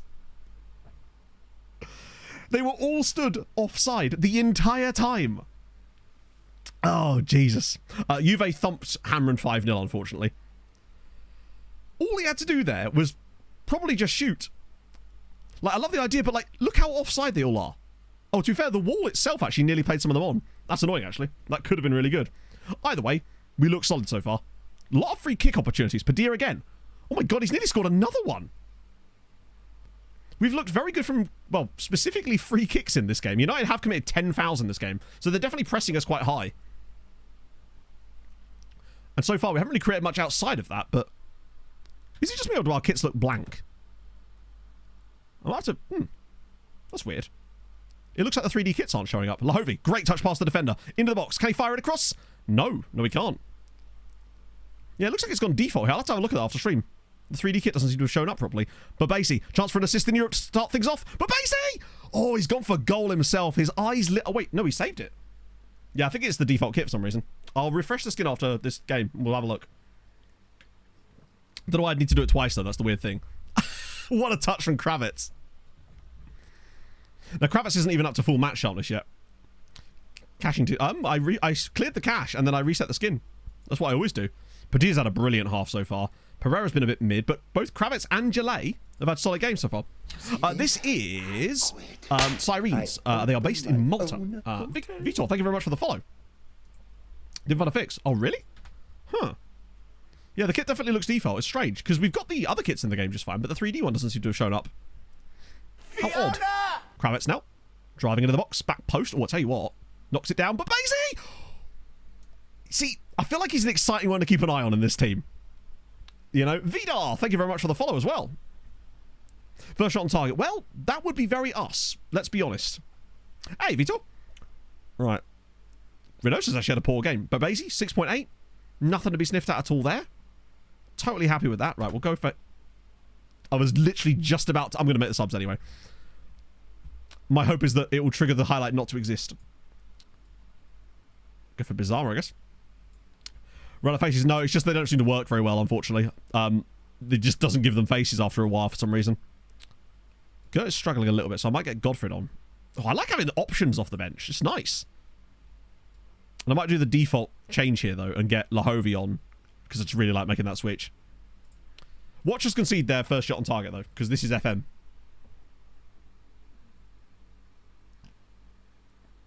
Well, there it is. The days may change, but FM remains the same. 69 minutes in, Man United score their first shot on target. First chance they've had in the entire game. Cool. Absolute travesty, as per. Oh, technically it was their second. I don't remember seeing the first, but sure. That is frustrating.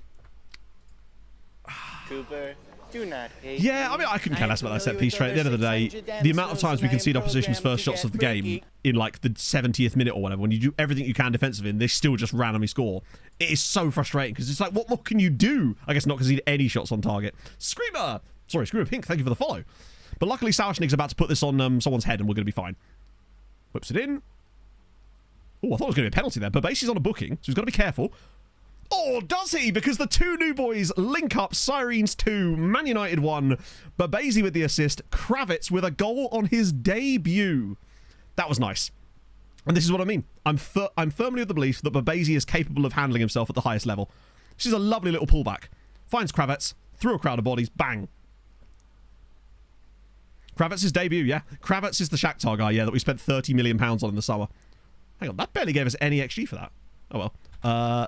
I was about to make another change, but this time I'm not going to make the change in the middle of the highlight, just in case. Whoa, Bizarma. Go on, Michael. Keeping it moving. Like to see it. I reckon Babasi genuinely gets 18 assists in all competitions this year. And that's how much he'd... Oh, Padilla! And he's wrapped up the game. It's 3-1. Jose Padilla scores his second goal of the game already. This guy is going to have a season. This is the one. This is the year when he explodes. I mean, he's already done it a few times, but I think this year he's going to be Ballon d'Or level good. Look at the run. Look at the pass from Kravitz as well. That was like De Bruyne. 3-1 Sirens. Now we're talking. That was very good. It was nice to see us just... Oh my god, I can't make this substitution. There's more in this game yet, apparently. It's 3-1. This is where we end up drawing 3-all. Oh, well played, Godfrey. Oh, dear. I was going to say well played, Godfrey, and then he did that. Oh, I missed it. No, it isn't it. We're playing an asymmetric... I'll show you because I'm going to make a sub anyway. This is what we're playing. It's an asymmetric system with a back five, basically. So, I don't like to play the same kind of style as if I could avoid it. I find it more fun to just... mix things up a little bit, and this is what we've ended up on. I didn't want to win the Champions League playing 4-2-3-1 Gegenpress, you know? Right. 3-1. I think in the end we can say we deserved the win. They got so much XG from their goal, it was like nearly a full point of XG from that, just because it was a tap-in. Sirens 3, Man United 1. Padilla with 2, Kravitz with a goal and an assist as well. 3 key passes. Kravitz looked very, very good against great opposition. Babasi with a 7.3, got an assist, got a key pass, had a chance for a goal as well. That's all we could dream of. That's the perfect start. Oh. Love to see it. That's exactly what we needed. That's one of the big tough games out the way already. And it's a win. What more do you want? Minnie Murray, thank you for the follow. Marseille come up with a big result. 2.4 million, we take that. More coefficient points. Oh, Dom Baker is absolutely facing the game. Dom is literally the head of the comms team at SI. So he's, whenever I am discussing stuff with SI, it's Dom who I'm talking to most of the time. So yeah, no, he is 100% a face in the game. And what a lovely chap he is in real life as well. Recently got married. Yeah, so real players. Let's have a little look. Dom's a lovely chap, yeah. Let's see. Right. Oh yeah, we're going to search for this. I reckon we're going to be... not quite single digits, but we ain't going to be far off it, I wouldn't have thought. Yeah, you got married over the summer, Millie. Let's see. My brain just went completely blank, which is a rarity, you might say. Right, is 4 guys. There's 4 real players left. 2 of which are retiring this season, i.e. this year, which is Moises Paniagua of Bolivia with his 120 caps. Love that for him. And he's not even a goalkeeper. He's an outfield player, which is mad. Then there's also 16 Bringson. What an absolutely brilliant name. Well, she used to be whoever you like, really. I'm terrible at save suggestions because I have no idea what types of saves people want to do, you know? But there we go. What a great name. Sixten Bringson. Brings in the horizon. Good stuff. Perchance is probably your best bet as well, actually, yeah. But of the guys that are staying, we've got this guy, Ben Obertrifter. Great. This is a filter that's used for the new gen skin thing. Sorry, the new gen stuff. But basically what it does is it allows you to display players that are regens and not without using the editor.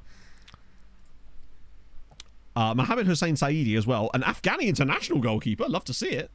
Looks like he spent most of his career in Switzerland, but I think potentially even all of his career in Switzerland, except then when he went to Belgium. Love to see it. I'm very impressed with the lads there. And us having an extra team in the Conference League this year could maybe help us. It better fucking help us. I mean, obviously the dilution is going to be slightly worse for us this year as well. Is the game just frozen on me? No, we're good. Right, cool. Morales, who? Oh yeah, he's the not Morales that wasn't the other one. Right, Sweetie are playing away at Dinamo Kiev. They could do with a win here. Yeah, we got the band back together. We've got Mbappe, Modric, Haaland. Basically, we were just signing all the like world famous players as coaches when they all retired, until we realised that actually we need to start using those coaching slots for something slightly different. But those guys have just remained there pretty much. Yes, first of their 3 games in a week. RIP 2KCS. Thank you for the follow. Right.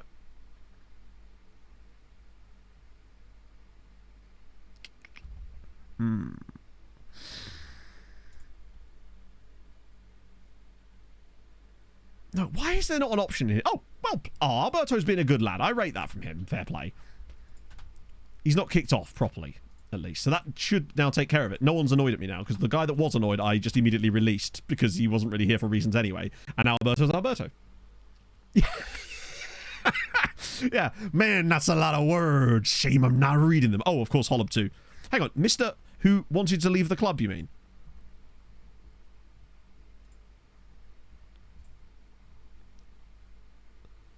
Still unhappy. Well, then leave. You already said you wanted to leave, bud. I was more than happy to keep him around. Sweetie with a 2-all draw. Oh, Jesus. Injuries to Tiam and Redincic. That's, suboptimal. Possibly might have cost you there. They were 2-0 down here as well. Okay, not a great start for Malta. What a great win that is for FC Copenhagen. Weird seeing FC Copenhagen not in the Champions League, by the way. It's supposed to be the first time in years that they've not been in it. Spurs lose. Standard. Not registered. That would sound like Sweetie. Let's have a look. Unless he was injured or something. Well, there's one way to find out. Apologies for hitting the mic again there. There's no mention of him not being registered. Weird. Falls against Ajax might be good. He might be okay, but at the end of the day, if he's playing for FC Copenhagen in the Europa League, he's probably not that good. He's fine. Like, solid player. We'll get a decent number of caps for Denmark, but he's never going to be, a sort of player that we would be bothering ourselves with. Not at 23, anyway. Tune in to register. I don't know if we can even find that information out, can we? Can we look at their squads? Well, he seems happy enough.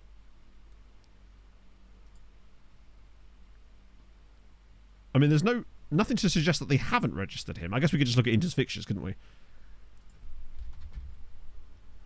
Yeah, Roy is just very good, isn't he? So, next game. Yeah, there's no mention of him being unregistered, so it looks like he is in the squad this year.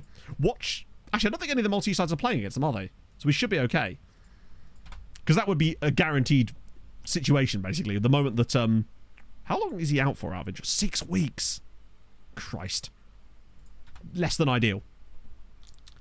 Labari and Toth Stadium Reunion. Wait, who? His old club. To be fair, everyone's returning to face their old club at certain points. Wait, why is there still a bid on the table here? It's the 8th of September. And it's Porto. Is the Portuguese transfer window just massively long? Stadium work finishes in October, I believe. So we should, by the end of the year, be back to our, full cap. We can check, actually, if we look in... Is it facilities? That took way longer than it should have done. Yeah, so 12th of October is when we move back in, but we're adding nearly 8,000 seats. So it's going to take it to... Christ, 26,000, I think? Because obviously it's been reduced at the moment to that from 8... Wait, no, it might be close to 30. I actually can't remember how much our stadium's going to be. Yeah, our youth ground is just that. Oh, they play good... Oh, okay. Well, at least it wasn't Sweetie. That would be somehow worse, particularly as they aren't in the same competition. I love that Babasi complains about training, right? But he's still the best trainer. Now, not new stadium, we're just expanding it even further. The board have decided to dump 8,000 seats into the ground. So oh, we already did, Steve. The interest did. This is why I hate this crap, right? Just let's see.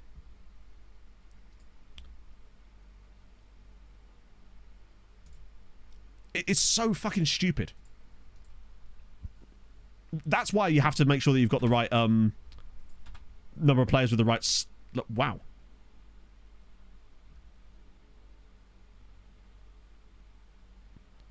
Mentoring groups less desirable characteristics have had an effect lately. He's literally in a group with model citizens. Ay, ay, ay. Hey, Mando.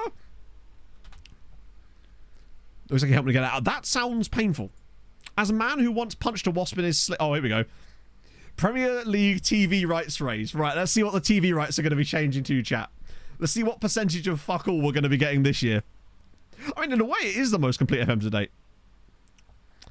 Okay. Bang. 6-year television rights deal worth £59 million, an increase of just over 15% per season. What do you mean per season? That's not 15%, is it? If it's per season, then it wouldn't be 15%. Unless it's going to increase by 50%.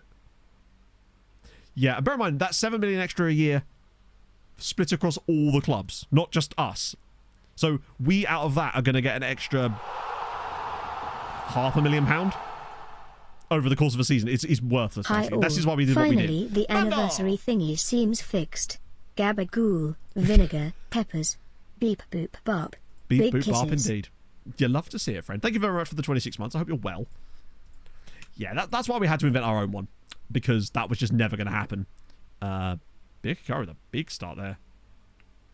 Yeah, and now there's, like, as you say, another 6 years for something else to happen. I'm doing great, honestly. Just very, very warm lately. Yeah, to be fair, the money going around the league has increased quite a lot this season anyway, because with both us and Gudja going to finals,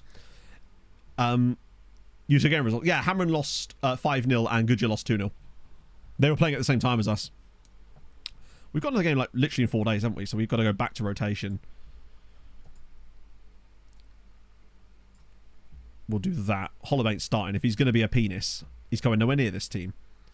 I like that Babasi still counts as a youth player, but it's like, bud, you are destined for bigger things, friend. If only Hans Zimmer was... fuck it, we'll start Hans Zimmer. I want to start training him in that role, since I feel like he's probably the natural backup as well. Got such a weird set of players as our backline now. Gudmundsson, Perez and Menjevar, even though he's not really a... Yeah. Also, I think that Sauerschnig ended up on our favoured personnel as a result of scoring that goal in the Champions League final. Well, that's the thing, yeah. So, I don't think they've been drawn yet, but I've noticed that because we've got world reputation now, the amount of games, like the biggest amount of money that can be earned from a game this year is us versus Gudja, I believe, and that's 570,000. So, like, a decent amount. So, naturally, when teams play us in the cup, they're going to get moon money. Probably about about £250,000, I would have thought, from us. If we're doing all the heavy lifting rep-wise, anyway. But yeah, I don't think they've drawn it yet. We'll check in a minute. Let me just get through this game. Who's Duca? Number 66, apparently.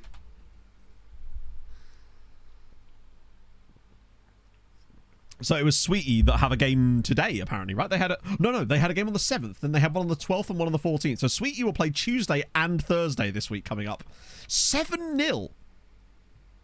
That's a bit more like it. Sauerschnig's had an absolute monster day, as has Hans Zimmer.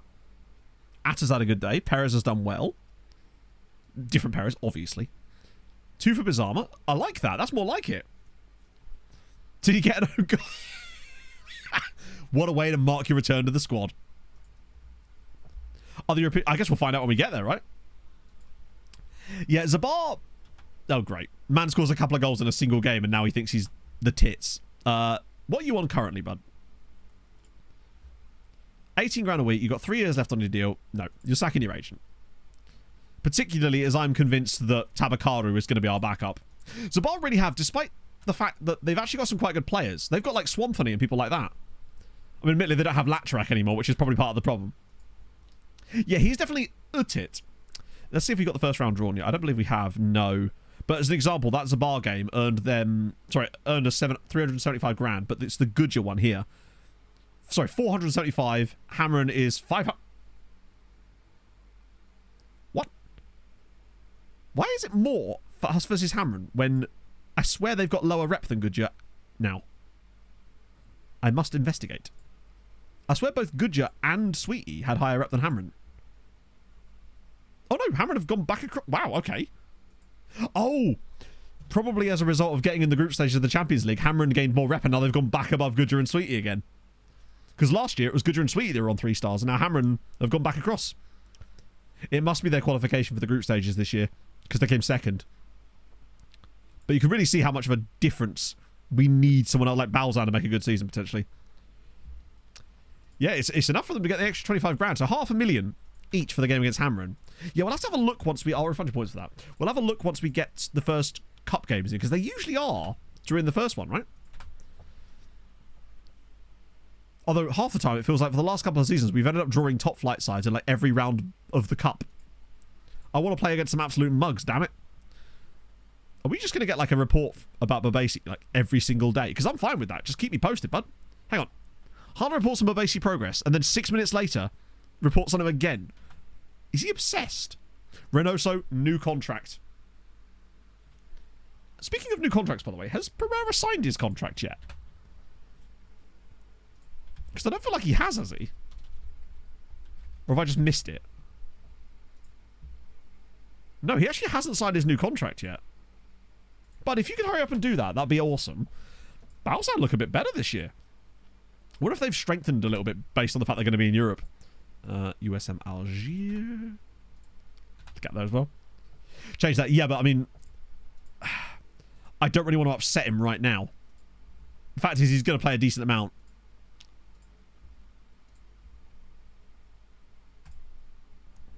Hey, you know what? It worked. Sometimes it doesn't, but let's make it happen. Beautiful. Right, that should be okay. He'll still probably kick off because they all do. But yeah, thank you for reminding me, actually. How's Figueira doing? Good God, he's another one that's going to be an absolute monster. He's so good. 5 caps and 2 goals for Portugal whilst on loan at Goodyear. If this guy's good enough to be a Portuguese international at 20, he is next up. He actually scored a goal. Wait, hang on. Scored a goal for Goodyear in the Champions League. Wait, hang on. Did Goodyear not lose 2-0? Was it 2-1? Oh, 3-1. So they actually scored a goal against Liverpool. What was the stats like? Oh, yeah, fair enough. Even Juan Martinez scored against them. But hey, Figueira proving they could score against Liverpool is great news. Yeah, I don't think Figueira wanted star player, did he? He was only on... speaking of, new contract for Pereira. Right, that's the most important thing taken care of now, is him getting that deal. He was the one I was worried about. Everybody else has at least, like, 2-3 years left on our deal. He was the one that was going to be a problem. But luckily, we've managed to dodge that one. That could have been... Because with him being 24... God, imagine if we'd lost him on a free. Vieira developing concerns. Oh, hello. Do you know what? Yeah, fuck it, why not? You're already on 20 grand a week. Let's go. Let's give you one as well. You've got 3 years left, but let's go for a nice long boy as well. Provided he doesn't want moon money, which he doesn't, because he's just an absolute lad. And that's going to be his probably big last contract with us too. If he wants 5 years, which I'll... Yep, 5 years is fine. I'll hit you with the relegation release clause, hit you with the 1-year extension. Bang. 6-year contract for Carlos Vieira. £42,000 a week for Carlos Vieira. And an extra year. That is very good business. 42 grand a week for him. He's still only 24. He has 19 marking. 19 marking, 17 positioning, great heading. His mentals as well are absolutely unbelievable. 17 bravery, great anticipation, great decisions, concentration. He's everything. The one thing he's lacking is a little bit of pace. He's not the most physically threatening player, but his mental game is absolutely ridiculous. It's very much like Padilla. But he's got better physicals than Padilla, obviously. Everyone does. I have better physicals than Padilla. We should be the favourite. Why are they the favourites for this? I never really understand. One day I will figure out how it does those favourites for those polls. Ah, it's the first game. It's Sweetie versus Legia Warsaw. Go, what about me? Yeah, true. And the only reason I'm giving these guys deals is because I'm feeling like that'll probably be the last deals they get in the save. So I want to just tie them down so we don't have to worry about it. And we don't end up with a Krastev situation again. Right. Sweetie Legia, Europa League, Hamren versus Bayer Leverkusen as well, and Gudja versus Braga. There's some points up for grabs here, I would say. Watch them all lose. Speaking of... Krastev has gone to Saudi, yes. 42 million. Which is not a lot, I grant you, but we had no choice. Actual odds. It claims it's like a fan vote, I guess. Oh, wow. That's really bad. What? Lads, are you going to, like, turn up in Europe at all? It's another own goal. Hamren have scored 3 own goals in their first 2 games in the Champions League. Half the goals Hamren have conceded have been own goals. And their goalkeeper's hurt. Let me guess, Sweetie lost as well. Wouldn't surprise me. We're just about to have an absolute dog shit year. Where we just have to carry Malta. Hey, we'll always have last year. We'll always have the 27-point season if that's the case. We did a good one time. Throws up weird things. True, but like what I was trying to think is like, what is the underlying... Oh, God. What's the underlying numbers that create the numbers for it? Oh, there we go. Sweet, you know what's up. To be fair, they have kind of battered both teams they've played so far. So at least they've got 4 points on the board. At least someone knows what they're doing. A little bit concerning, though, to have both Maltese sides that aren't us have lost both of their opening games, especially as those 2 games, the Braga and the Bayer Leverkusen ones, were, like, not winnable, but games I would have hoped to get points from. Although I find that they often do quite well when they're playing at the same time as us. Unfortunately, the only team that's done so far is Gudja. We just lost. Wow, we're 35th. Oh, to be fair, we only played 1 game. That'll do it. Well, it looks like it's up to Sirens, as always. Reynoso, Padilla, Pereira. Kravitz is absolutely starting this game. He was brilliant in that last one. As was Babasi, honestly. I was super happy with his performance. Like, 2 assists in 2 proper starts. Lahovi in there, Kadri, Payas, Pierre, Bjorkson. Good stuff. No, Vida unfortunately retired exactly 1 year before the Champions League win. If he could have got 1 more season, then he'd have got it. But he did get to play in the Euros. This is true, yeah. It's such a shame that he retired. At least Palacio was here for the Euros win, right? Arben Kadiu. Oh, God. This guy's on loan. Jesus Christ. I love that this loan guy here is nearly on as much money as our highest paid player. Average CA. Yeah, see, that's what I thought largely, except it can't be because... I don't know. It seems to vary way too much. Part of me thought it was to do with the starting 11 that you had selected, because obviously we often rotate before Champions League games, but then sometimes it's just random. Wait, Drama Fafana. Oh, God. Oh. Yeah, he was released in the summer. Oof. Kadri better than Palacios now. Kadri's been better than Palacio for a while. Because bear in mind, Palacio was never really a centre-back, whereas Kadri at least is. Media predicted start. Maybe? I don't know. It just seems to change too much. Right. Palacio, the thing with Palacio is he's just losing his physical ability quite a lot now. Given that he's 34 and he doesn't have the highest natural fitness anyway, he's declining physically a lot this year. Sirens and Spur. Well, to be fair, last year it went about as well as it could go for Malta. Whereas, to be fair, Sweetie have still got 4 points out of 6 in the group stage. So Sweetie are the ones that aren't letting us down. However, they do need to get another win in their next game, because otherwise they're not going to have a chance to play for like 2 months in Europe because of the scheduling computer that scheduled them games in Europe on a Tuesday and a Thursday in the same week. Yeah, I don't think that database file actually is... Oh no, I have updated it, didn't I? Yeah, so that is the latest one. I actually forgot. Alessio Dionisi, wait a minute. Isn't he the guy that made Bayern shit? Yes, he is. So, Benfica, watch the decline emerge. Expect Benfica to make an absolute mess of it for the next 10 years. Because Alessio Dionisi was the man that somehow managed to get Bayern to fail to qualify for the group stages of the Europa League. For the Champions League. They lost to FC Copenhagen in it. Screamer Pink, thank you for the pride. It's very kind.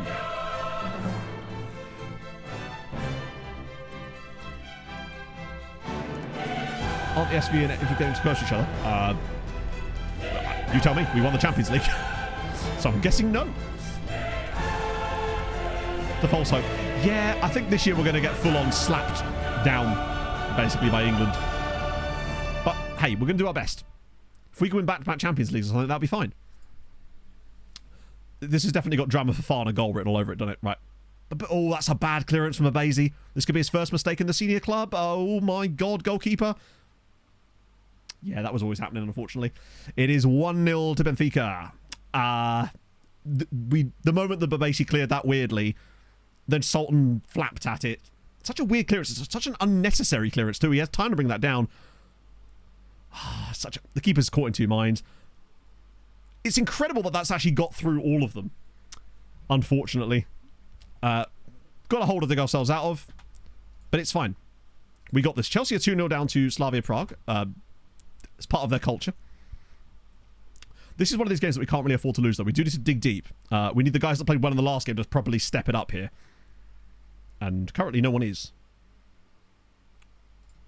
Lads, could you maybe wake up?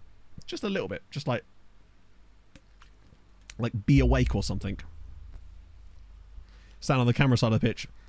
No, true. Yeah, there's a lot of building work going on. Padilla's into the box here. Oh my goodness me. This is what I mean. That sort of stuff is just, most of the time your players will not be able to score goals like that. Padilla now has 3 in 2 in the Champions League. And obviously, wait, shouldn't he have more than that? Because look at this touch though. Just round out of his feet, bang, left foot across the keeper, 1-1. Oh, delightful. Exactly. Yeah, it's all like Benfica fans, isn't it?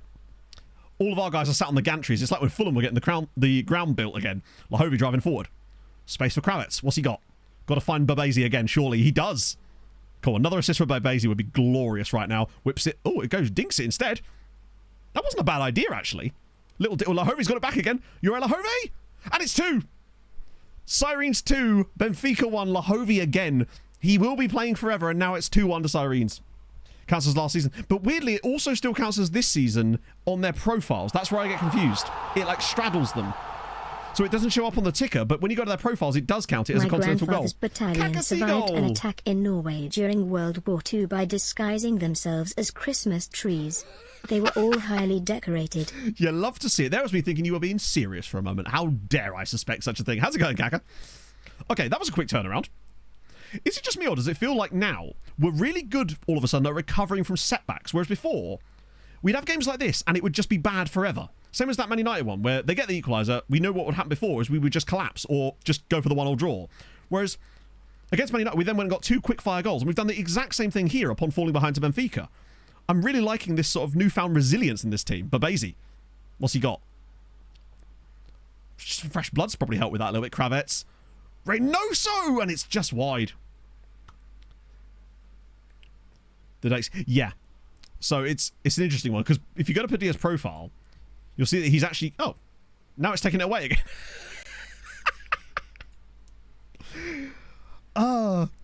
It was showing it before stream, but I guess it's because we've now played a Champions League game. It's wiped off them as being continental goals. I don't know. FM is weird like that. It was definitely displaying them before we played any games on stream today, because I was actually looking at Reynoso's season. We've not actually been that good here. We've just done what was needed. Reynoso's not scored in Europe yet. This is an absolute travesty. Chelsea still losing at home to Slavia. That's always fun. Oh, Pereira's got an injury. Off he comes. Actually, if we're going to do substitutions, I don't want to waste a... Reynoso's been poor again. No, actually, I'm going to leave him on this time, just to give him a chance to get himself back in it. Gert's been great again. I'm thinking Menyavar this time. And Lahovi's tiredness once again comes into play. Yeah, we'll just leave it like that. Chelsea do be seeming washed again, yeah. Played Super Cup. No, it was still there after that as well. I literally checked before stream today, and it was still showing his goals. It had continental goals, and it had 4, because he got 4 in the Club World Cup. And it didn't count as a friendly, because it was actually, like, it said continental. Really strange. Oh, Kravitz with a great first touch. Finds Sauerschnig. Go on, bud. Whip it across for someone good. Oh, it's just straight in. It's an own goal, and it's 3-1. We're going back to back. It's Esteban Ruiz de Galarreta with the own goal. Do you know what? If you said games at home against Man United and Benfica, both very good sides in your first 2 games, and you get the 6 points. I'd have happily taken that. I'm really liking Kravitz. I know he may only be on 6.8 today, but I've really liked him on the ball. He did great in the last game. He feels like he suits this style of play really nicely. And now that we are 2 goals to the good as well, just allows us a bit more patience. We can maybe grab a 4th goal and really start to slam them home here. It's just we're actually overperforming our XG as well for once. This is quite nice to see. Our best ever finish. First, we won the Champions League last season. That was our first ever win. Oh, just whip it across Babasi. He's right there. Oh, good block. But I like the work there. Problem with Menyvar as the ball midfielder is he doesn't have the height sometimes. Well, not sometimes. He doesn't grow and get shorter over time. Well, Babasi was a little bit out of position there, but he's done well to cover that off. 7.4 on the night. I'm going to be his biggest cheerleader this year, as you can probably already tell. Yeah, we probably will get him off. Get Pebbles on for a bit. This would have been a time for Holland, but since he's decided to be a silly Billy, he doesn't get the pleasure of coming on in these games. In the end, not an entirely, dominant performance by any means, but 3-1 victory, get the result in the end, come from behind. So 2 really resilient performances. Goals being spread about. Worried that Reynoso's got 1.1 XG in this game and hasn't scored. He does need to pick it up a little bit. That's my only concern. But the best thing about it, I suppose, is the fact that we got through 2 games without needing him. Scored 6 goals, got the win in both games, didn't need Reynoso to score in either of them. So I guess that's something. Also, where did Bayer Leverkusen come from? They didn't even get out of the group stage in the Europa League last year, and yet here they are. And they just had really easy games. I know they played Hamren, I suppose, so that definitely helped. Right, £2.4 million. Good stuff. Chile boss. Oh, yeah. Wait, Loyola plays for Benfica. He's been all over the place. He was a guy I was looking at, but then he signed for City before I could get him. Oh my god, they've made a huge profit there. Bloody hell. 38 million quid. I mean, fair play, I suppose. Right, what's Thursday got for us? Because that's still going to be Sweetie again. Sweetie are going to be absolutely dead on their feet by the time that game comes around. I just hope it's a game they can rotate for, like a slightly winnable one, maybe? Right. Okay, let's try that again. Okay, who is that, actually? Oh, they're at home against Florentia. How have these guys got on in Europe this season? They've played 1 game to Anderlecht and lost. All right, cool. We take that. What about the Conference League? Finally, Conference League time. Birkirkara away at Hibernian and Bausan away at Sarpsborg. I have a horrible feeling we might be in for some more defeats here. Oh, good. Even better news is that Martin Højdahl, God, he's actually really good, isn't he? I'm starting to wonder if maybe loaning him out wasn't even the best idea, but having a guy like that at Gudja could be pretty damn useful. Right, cool. There's a lot of injuries coming in around this time of the year. I think we've got international break after the Sleemer Wanderers game, so that should at least allow us to alleviate things a little bit. In fact, yeah, because I can see a Malta game on the schedule just there. Alashka, wow, am I really I'm scouting everywhere, Christ. Right, Thursday, please. Results. Anything.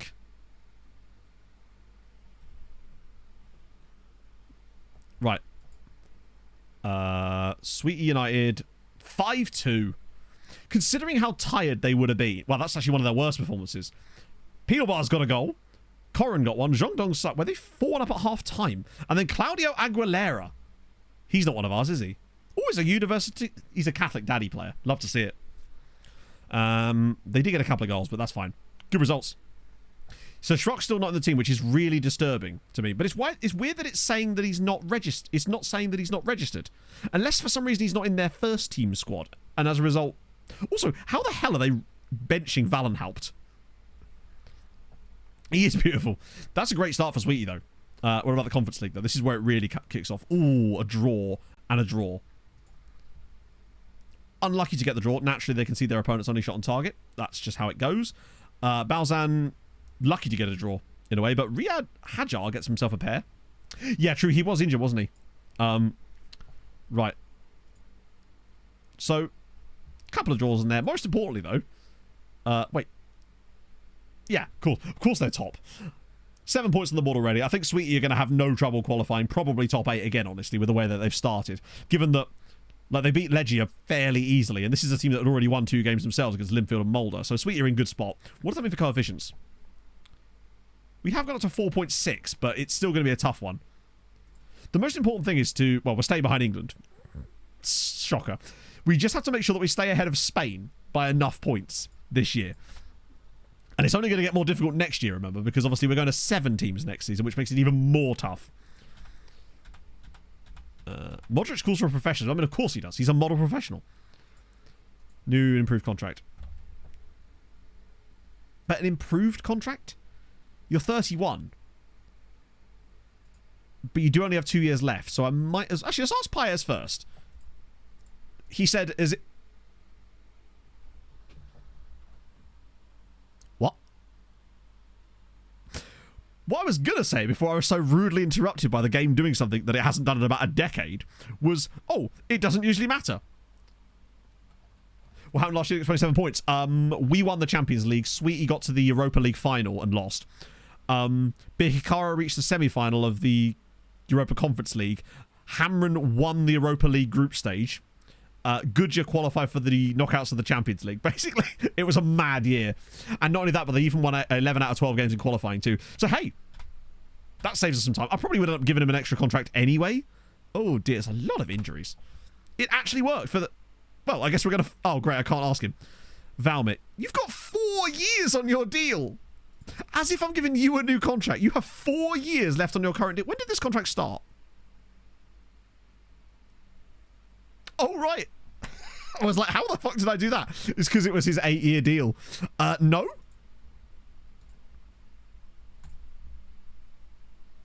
You've got... I'm not giving you a new contract when you have 4 years left on your current deal. And it's quite a decent deal, too.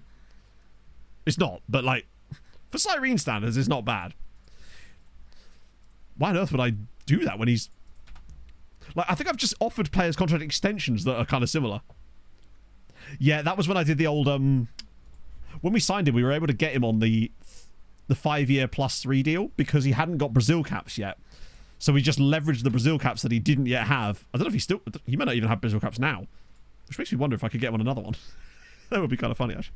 What did I just see?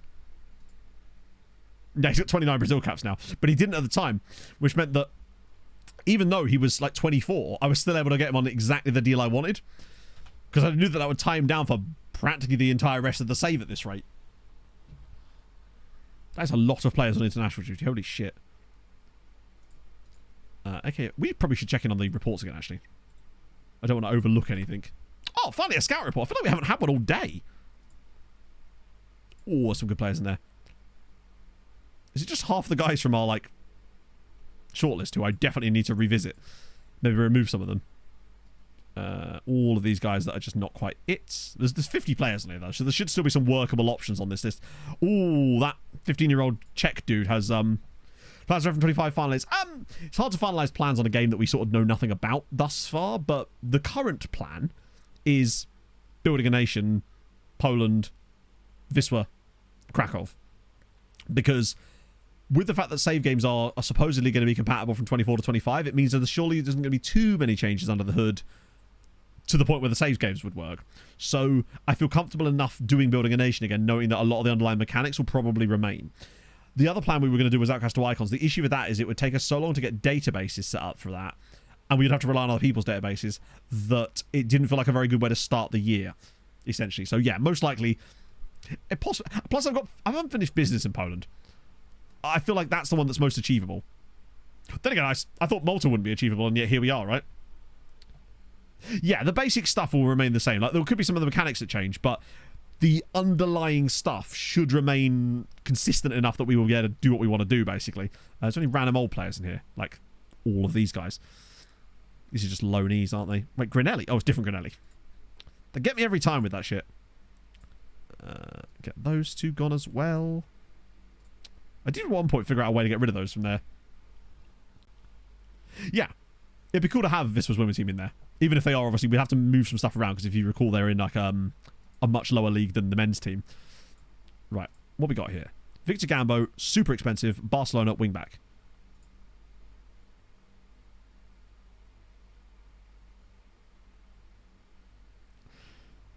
No. Don't even think about it, Matt. I was just thinking, like, long-term successors to Lahovi, but then we realised Lahovi's not going to need a succession. The line of succession with Lahovi is Lahovi. Bro's going to be here forever. And also, if I was going to dump that kind of money, I don't think I'd want to dump it on... He's actually 20 years old. Like, he does have a lot of good attributes, and he is... Maybe later. I might shortlist him anyway. Fewer costs than the average good football. Exactly, yeah. What about wing? He's a right wing back.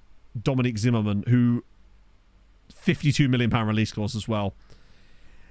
Tell me again how he's that much better than Babasi. Because to me, Babasi's a better footballer than this guy. So that's why I would never do that. Callum Brooks at West Brom. We liked him, but the price was a little bit extreme. And some of his... what about Alden Zek? I kind of feel like it'd be rude not to try and get Zek this time, right? See if I can get him a bit cheaper. He's only 17. He is truly fabulous. I know they wanted loads of money last time, so I'm going to try and not pay as much money as last time.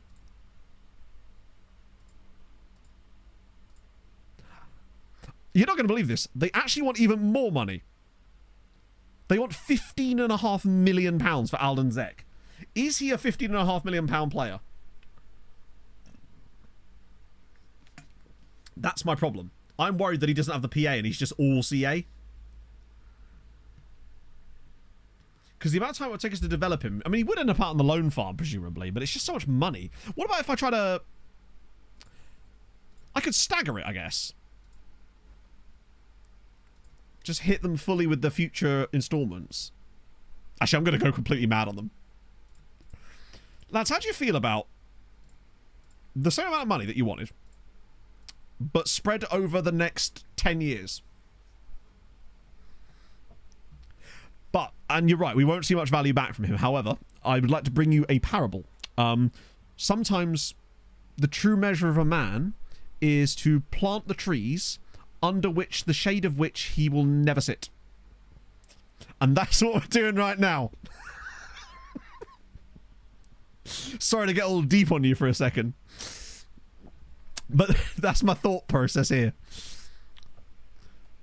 Plant the tree under... Yeah, I mean, there's that too. I'm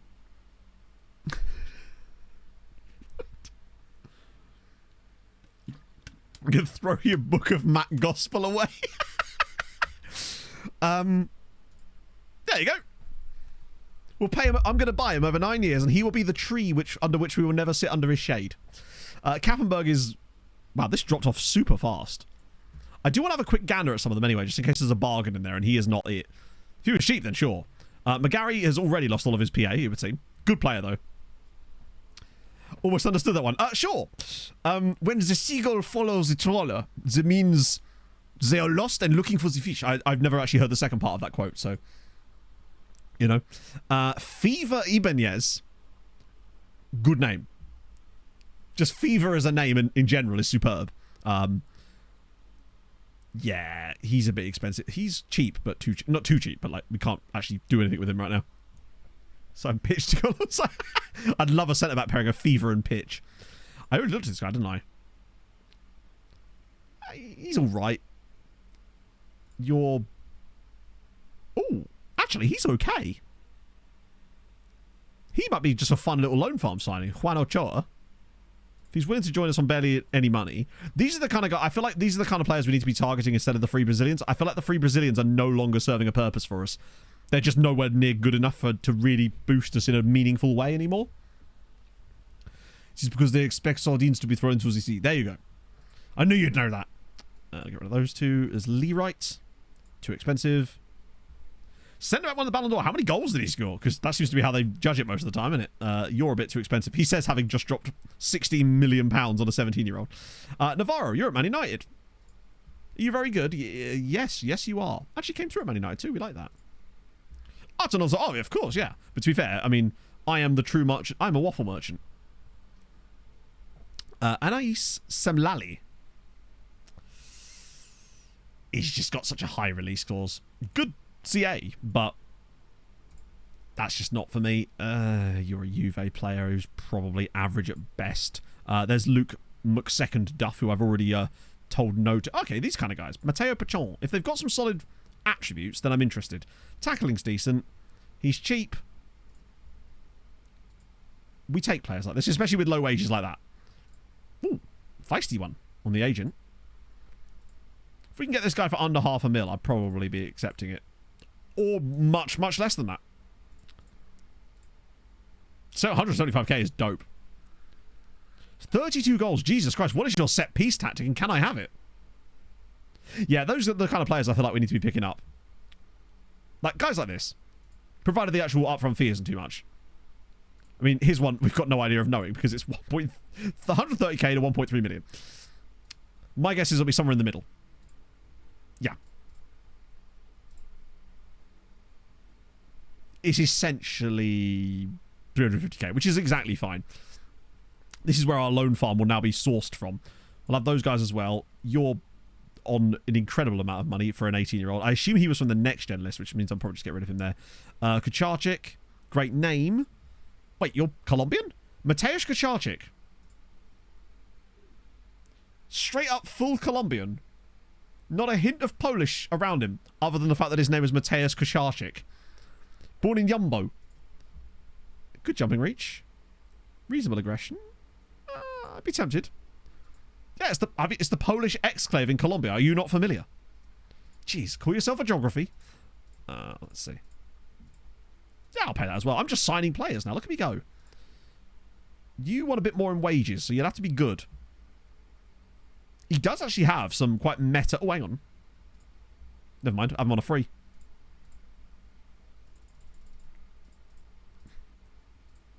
That's my favourite type of player, is the ones that I don't have to pay for. I am the map, not the man, Andrew. Not Polonia Yombo.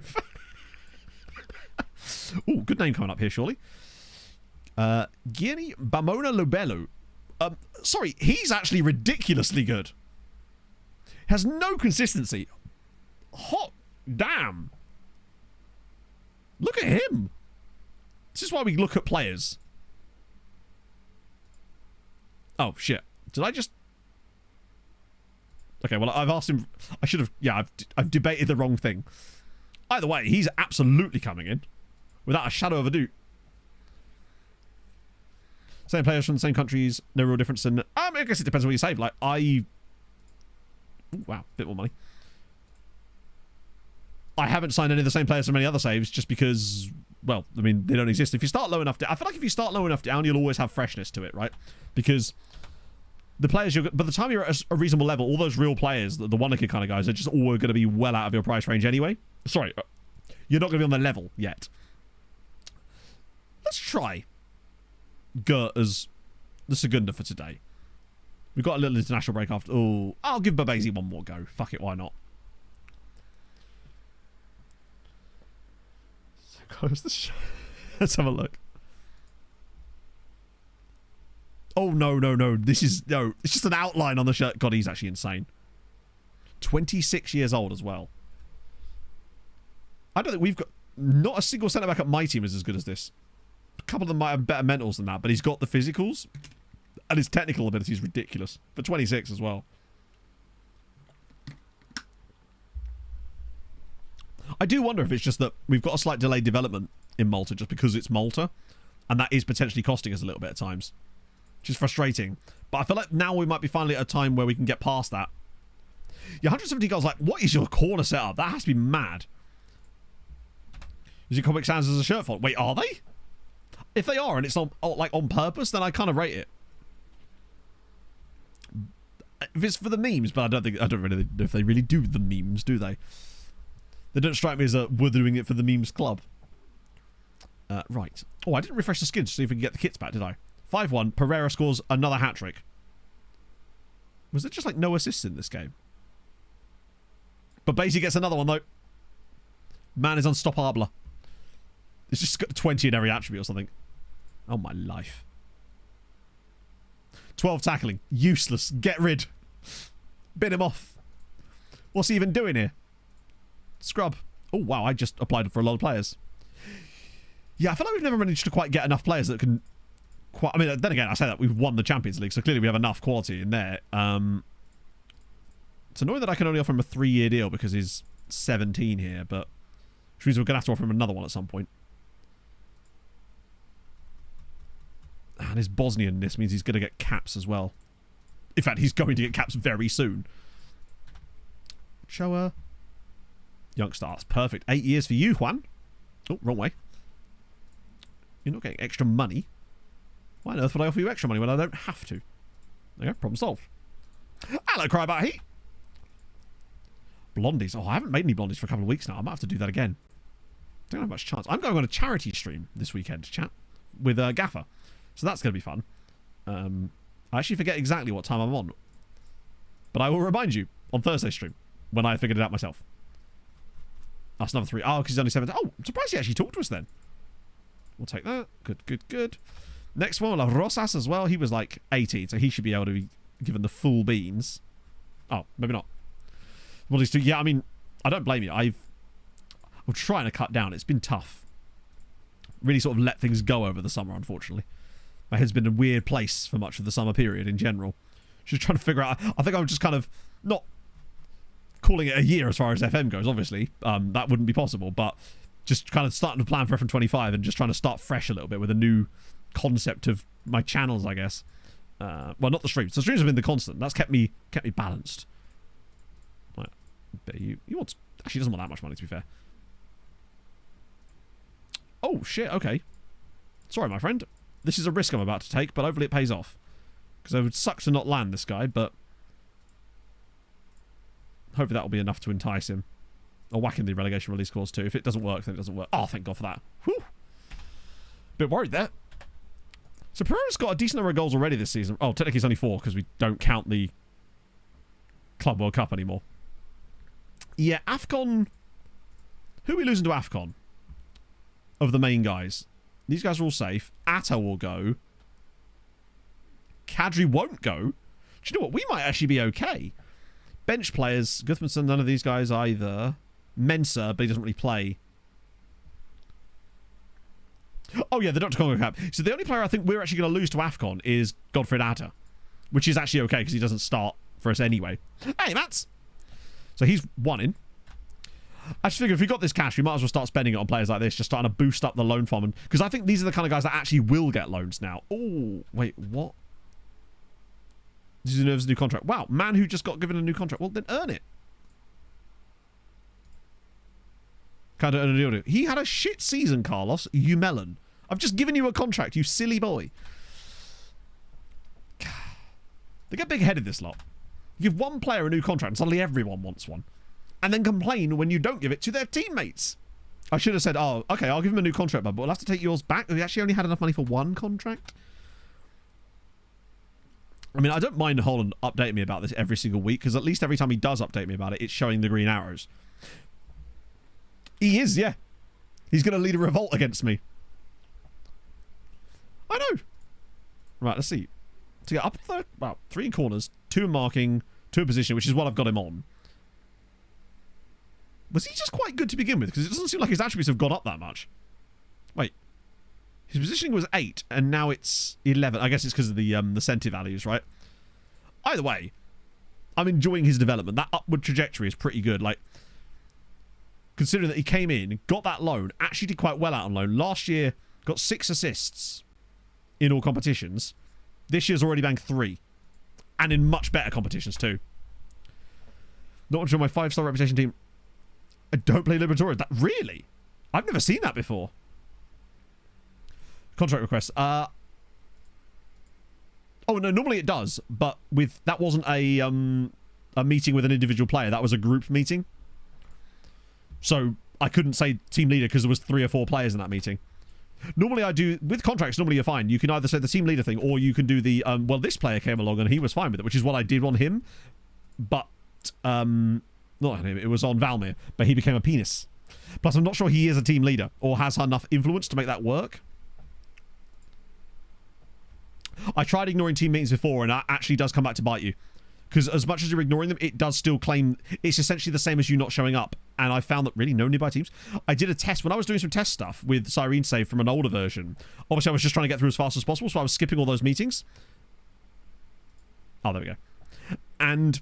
it essentially was still counting as if I wasn't going to them, and eventually it all blew up in my face when the entire squad basically got pissed at me because I was like treating people badly. It just doesn't... It's like a time bomb at that point, so you don't see it as well. It's a silent killer, you know? Because that's what I thought you could get away with doing, but it turns out no.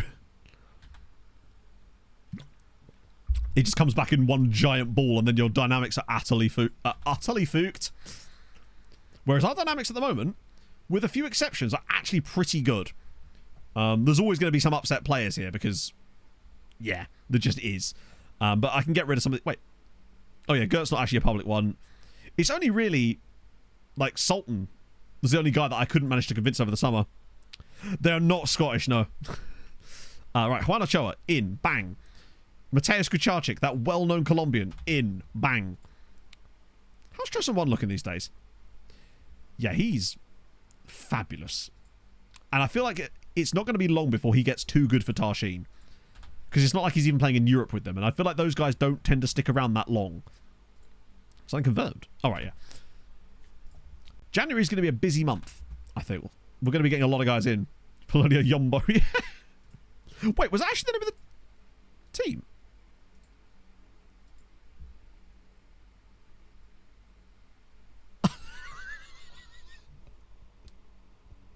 I thought he might have been poached or something. You actually had me going for a minute there. I just thought, oh, maybe they poached him. I was like, Walter Godoy. 18-year-old River Plate. This feels like our type of signing. He's going to drop, I reckon. We'll still scout, obviously, but I reckon he drops off the moment we get any kind of real knowledge of him. Ooh. God damn. Dominic Voller is doing bits. What have we got in here, then? Alirio Gaido. Oh, from Passos, too. That's fun. Without losing. Holy shit. We're at 42 now. No, we're probably a bit more than that now. We've come up to a full year. Alexa Spajic. Oh. Look at this guy's CA. Gaston Naval. Oh, mate. Now we're talking.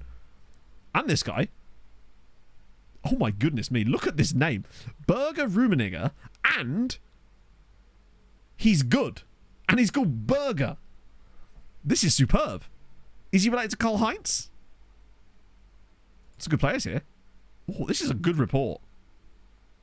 This is intriguing to me indeed. I can't wait to get those guys through, actually. There might be some genuine signable players in there, along with the other guys that we've already signed. Oh, I didn't do the lookup. My apologies. Good you? Michael... Bulton. Gee, I wonder who he could... Could I interest you in Michael... Coulson Francis? Yeah, he does need to get a bit faster. He's got full Treaty United. Yeah, that was an experience. There was that one. Was it against Sligo? No, it wasn't Sligo. It probably was Sligo, actually. It was either Sligo or Dundalk, where... Sorry, I refund your points. Where their entire team was missing for the game. It was just greyed out. Oh, it was like 2 guys or something that were allowed to play in the game. Theatre degree. Oh, for sure. He's a patron of the arts, don't you know? Right.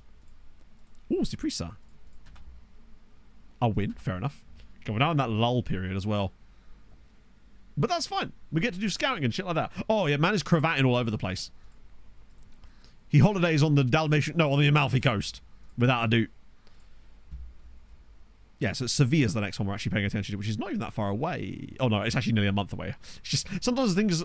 Objects in the schedule page, sometimes are closer than they appear, and sometimes they're very much not. Plus we have to play Goodger and Hammond right between there, which is a pain. Well, I do want to have a look at more scouting. Little update, see if there's any new boys in here from those reports. Oh. Scare the shit out of me there. Côte d'Azur, yeah, possibly. I have no real knowledge of any of these places, for I am a Centre Parks man. Or wherever I can afford, you know. Any potential? Oh. Oh, there's an amateur there. Well, we definitely take him. Because, well, he's free. And it would quite simply be rude not to. Is Monaco? Is it? I didn't know that. All I heard was like, it seems like Blue Coast or something. Wait, there's a guy called Mingo. Well, we're getting him as well then, for sure. You want youngster. That's just another... These guys are great, because they're usually reasonably good, because Dutch youth rating. And they're free. Which is just a lovely little bonus. Ah, fuck. Ravacano, dude. There's this guy... Oh, yeah, he's just straight up Mingo. His name is just Mingo. But the question is it short for Fla Mingo? That is the question. 2 parts. Oh, yeah. No, that's the thing. Like, that's why our loan farm's getting smaller. Because we're just focusing on quality anymore. Right. Let's see. Mingo Mateos. That means his first name is just straight up Mingo. I must admit, not seen that name before. Big fan of Mingo. And then obviously you just got straight up Mark here as well. Is he affordable? Fairly, I would say. He's 17 years old. He doesn't even have an agent. I want to win a UEFA usually with Mingo. 600 grand. You know what? 600 grand for a guy called Mingo. I think it falls beneath the budget. It invented like a slur that you'd hear in like a fantasy novel. You know? Speaking of which, I decided in my infinite wisdom... I'm sad now. Why would you do this to me, Mingo? You weren't a star at all. You were barely even Ringo Fringe player. Rubbish. Useless. Daft little Mingo. Silly little Rayo Vallecano. Fuck off. Enid Blyton novel. Yeah, my infinite wisdom, I decided to start reading a book, only to realise that it is in fact 1,100 pages. And I'm going to be honest, I am having the time of my life. I'm enjoying the shit out of it, so... But it's a lot of investment. Be like, it's a commitment and a half to be like, hey, this book's 1,100 pages. Shall I start reading it? And I'm like, what if I want to do anything else or read another book? Do something that could work. No bingo for Mingo. No, sadly, we are Mingoless. So only Mingo would read. Technically, it's 1,090 pages. It's called The Pillars of the Earth. It's really good so far. Customer's middle name is Happy. Yeah, that was going around for a little while, actually. Along with his cat. Sorry. We're going to get lots of... There is another Mingo. There is genuinely another Mingo. In before it's the same Mingo, and I'm just an idiot. The classic in it, yeah. I've read some of his other books that are a lot shorter, like Hornet's Flight, which is an absolute masterpiece for my money, and Never, which again, both banging books. So I was like, right, I'm going to tackle a big boy book. So I thought if I like the style of writing, then I'll just like this story, because it's not like the actual story itself, like from the synopsis, didn't really capture me, but I was just like, I trust it, you know. So there's Mingo. There's our Mingo. But then there's Mingo Quintana as well at Real Betis. Hard enough to get through. I bet. I tried bringing in for Jess and then just immediately went, nah. Just, I don't need your verbosity. I was just, it's just unnecessarily verbose, which coming from me is a criticism. Yeah, Mingo's, he's 31 on a lot of money though. Any other Mingos? What we've got? Cundy Domingos. Will be damned. Anyone else? Why is this Mingo down here? Hey, Alexander. The problem with Mingo is you just get every single dude called Domingo in there. Oh, it's Dinko. I thought his name was Dingo. Just call us. Nothing. I would never. I played Tenerife. Maybe there's just like something in the water at Tenerife. Maybe there's a zoo nearby that has flamingos. And as a result, they were predisposed. It was nominative determinism. Yeah, it's definitely a short name. It has to be, right? Debrecen's in the Jamaica team. Oh, well played, Alberto. Power through it. But there you go. If you enjoyed it, then that's the main thing, right? I'm definitely enjoying this. I just needed a break because I was reading a lot of rom-coms. I've been reading a shitload of Abby Jimenez, and I do enjoy her work an awful lot, but I was like, right, you need to just, like, read something a bit different for once. Would highly recommend, though, if you're into the rom-com genre. Oh, God, everyone is getting caps. No! Bugger me. Bagoa was one of the guys that could have declared for Malta. And now he's got his Argentina cap. Which shows you how desperate they are. He was right on the fence as well. Even better news. Oh, good God. Do we just thank Gandalf? Mingo's name is wonderful. Oh! Wait. Oh, that's the new guy, isn't it? So DB's eligible for Malta. I guess that matters, right? So if there's any bingos. I guess there could be some bingos. Or bingop. I've got all the bishops. Name is wonderful. Yeah, wonderful is quite the name. I prefer just straight up Gandalf. Yep. No, sadly, no bingos. Still got Boiling Fanny, though. Let's never forget the legend that is Boiling Fanny, who's actually turned out to be a very stable footballer in his career in the end. Never really moved for any giant money in the end. He's an Angolan Spaniard. Ooh, what we got? Mingo Ayaya. Yeah. Oh, my God. Giant Mingo. Watch out. Mingo's on the screen maybe closer than they appear. Mingo Ayaya is a great name. Do you know what we've not done for a while? Since we're in international break at the moment. We haven't done a cock and dick search. What a strange sentence, I realise. 55 hours long. That sounds like a Max Hastings book, Stim. That sounds very Max Hastings. But if so, hey, fair play. I'm partial to a bit of Hastings myself. I was reading a book about World War II actually, which was it was like about 1,100 pages actually. After we watched what was it called? That like Band of Brothers, but in the air. Masters of the Air. That's the one. Right, Cock. Cock Van Ass is still here. Can't forget them up. Well, yeah, I mean, who could forget them? Of course, yeah. Right, Cock Schroeder, solid name, but he's older, which means that there's Mario Lecoq. Oh, Mario Lecoq. Good. We want younger players just because it means that they're newer to the game. Aled Cockings, solid.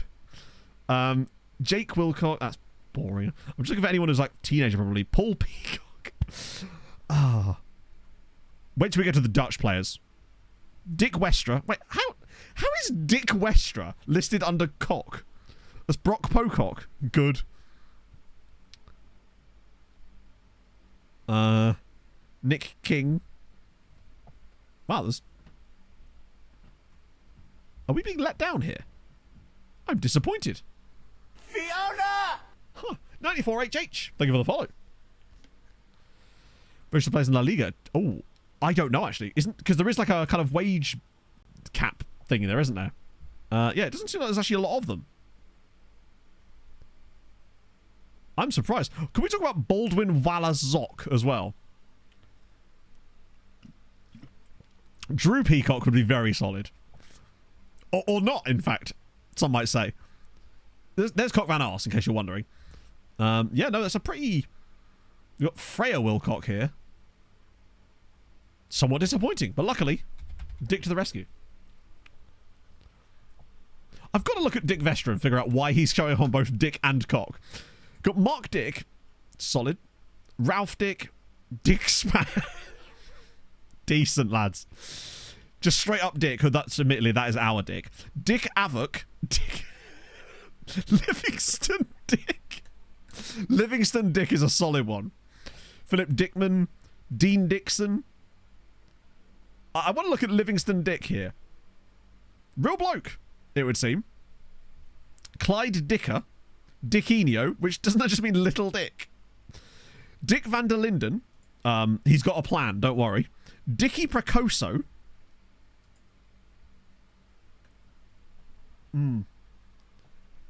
I can't even spell that first word. Ricardo, yeah, Dicardo Dickens, it could work. Sega Dicko. Yeah, Dick Siagian. Sega Dicko is decent. Just that as a name in general. Got a couple of Dickos there. Dick Noppert. Alex Dickman, standard. A few more. Burnt Dick, obviously, is one of our guys. Callum Dickinson. Dick Boole. So close. Just, I think, decent. Deco, and now I think we're out of the fun players. I've got to look at Westra. Why is he showing up under Cock and Dick? It doesn't make any sense to me. I just want to see if there is any like random players called like Teenage or Happy or or like Innocent or something, because you do see that as a name sometimes. Innocent Zonda, for example. In fact, there's quite a few. In fact, got quite a few Innocents. Innocent Zulu, Precious Innocent, very good. Like a bit of Precious Innocent. It's a double whammy, that one. Charles Innocent. Blessing Innocent. I like the fact there's Blessing Innocent. And also, Innocent Johnson is great. Yeah, we had a Sunday Monday in this game. In fact, I think we actually had a Sunday Sunday. Let's try Blessing. Innocent Johnson is very solid. It looks like we actually got kind of lucked out on that, potentially. But Precious as well. There's got to be a few options under Precious. Precious Lawal, Precious Williams. Ah, damn. I think we've lucked out a little bit. Or not lucked out. If anything, we've actually missed out. Innocent Common Name Suriname. I don't know. I guess we'll be able to tell pretty quickly.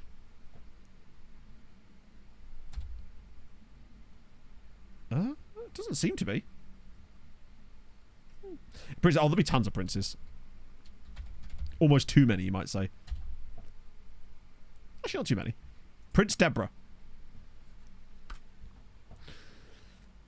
Prince Deborah is very solid. I can't go wrong with Prince Deborah. This is he, who's a Ghanaian international, actually, is Prince Deborah. Prince Cooper. Cooper, do not hate me. What else we got? Prince Aqua. Solid. Hang on. Prince Challenger. He's from Dominica. The royal family. Just outed as a Republican. Prince Challenger. And he plays for a team called Exodus. Prince McCarthy Belfour as well, yeah? Prince Mwape. Prince Ikango. Prince Kudjo. Johan Prince. Prince Rain. Ooh. Ronnie Prince. Prince Blatty. Prince Duodo Ansa. I want to look at Challenger as well as a name. Brandon Prince. That's boring. Gordon Prince. Prince Itubu. Prince Silla. Prince Lynch is fun. There's two different dudes. Wait a second. There's two different Malaysian players here. They're both 17 years old. One's Tony Jacob Joseph LaPrince, and the other one's Ravi Jacob Joseph LaPrince. What's going on here? They play for different Malaysian teams.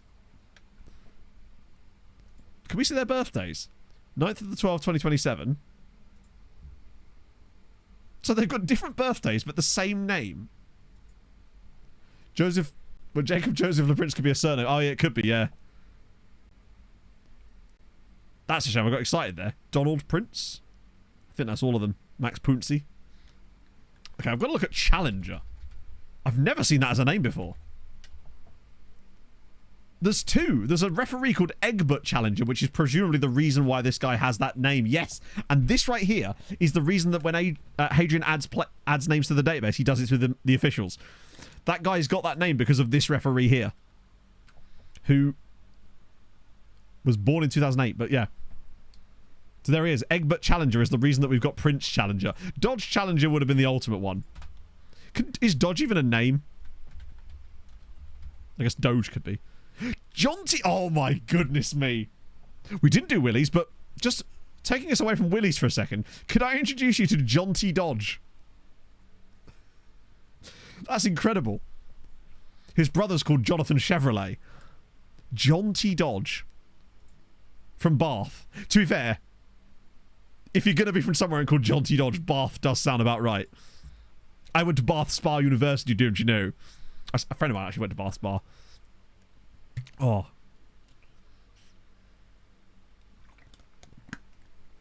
John T. Dodge. Yeah, it's him and Henry Ford. Right, yeah, we didn't look at Willie, did we?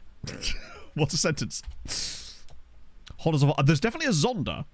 There's William Bock, Willie Mays. Willie Mays? Wasn't Willie Mays like a famous baseball player or something? Willen Matter, great name. Willie Brito. There could be, yeah, there'll be definitely Hondas. Probably not. Actually, Fords and Hondas probably do exist as well. There's William Zondi there. Wow. That went off the rails really quickly. There's actually not a lot of, quite short on Willie's here, you know.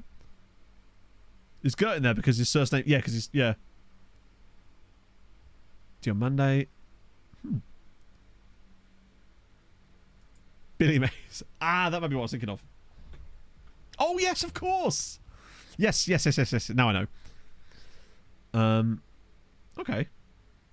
What about... Yeah, there'll be tons of Hondas just because it's... Japan exists. Wait, is there no Hondas? There is. Masato Honda and Takuya Hondo. Honda. There's Tony Sunday as well, because reasons. And Blash Horvat. Cleon Holder as well. If you have a percentage profit selling clause to the player, but the club you have sold the player to make a loss on the player, what happens to that clause? Nothing. You don't get paid. As far as I know, anyway. I believe so, anyway. If that's why I never do profit clauses, I only ever do percentage of next sale. There's bound to be Fords. There's lots of clubs. Actually, tell you what. There you go, Luke Ford. I'm trying to think of other weird words that I sometimes see as names in FM. Because it's been a while since we've done these name searches, so we're going to get new ones, potentially. Winkle, maybe? There's kind of the incongruous ones that kind of catch you out. So you get, like... Well, there's Andy Tinkler in there. Hey, Basil. It's going good. We were just looking at funny names because we're children. Sally Dunkley. Tinkler. A couple of Winklers in there as well. Casey negative. Well, yeah. Bum. That's too short, and it's not going to actually produce anything interesting. I wouldn't have thought, other than Kim Bum So. Okay, we've got quite a few bums. More bums. Young.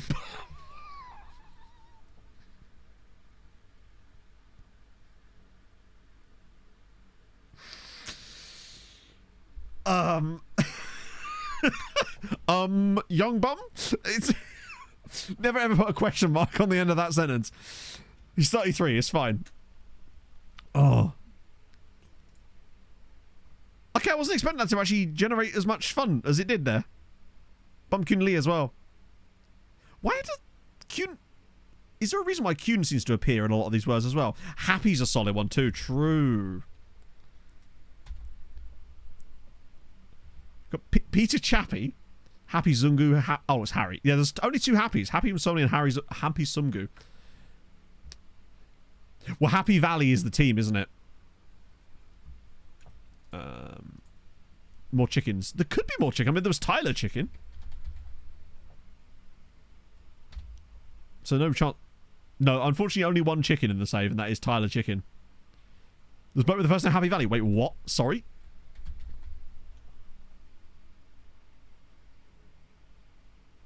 Where?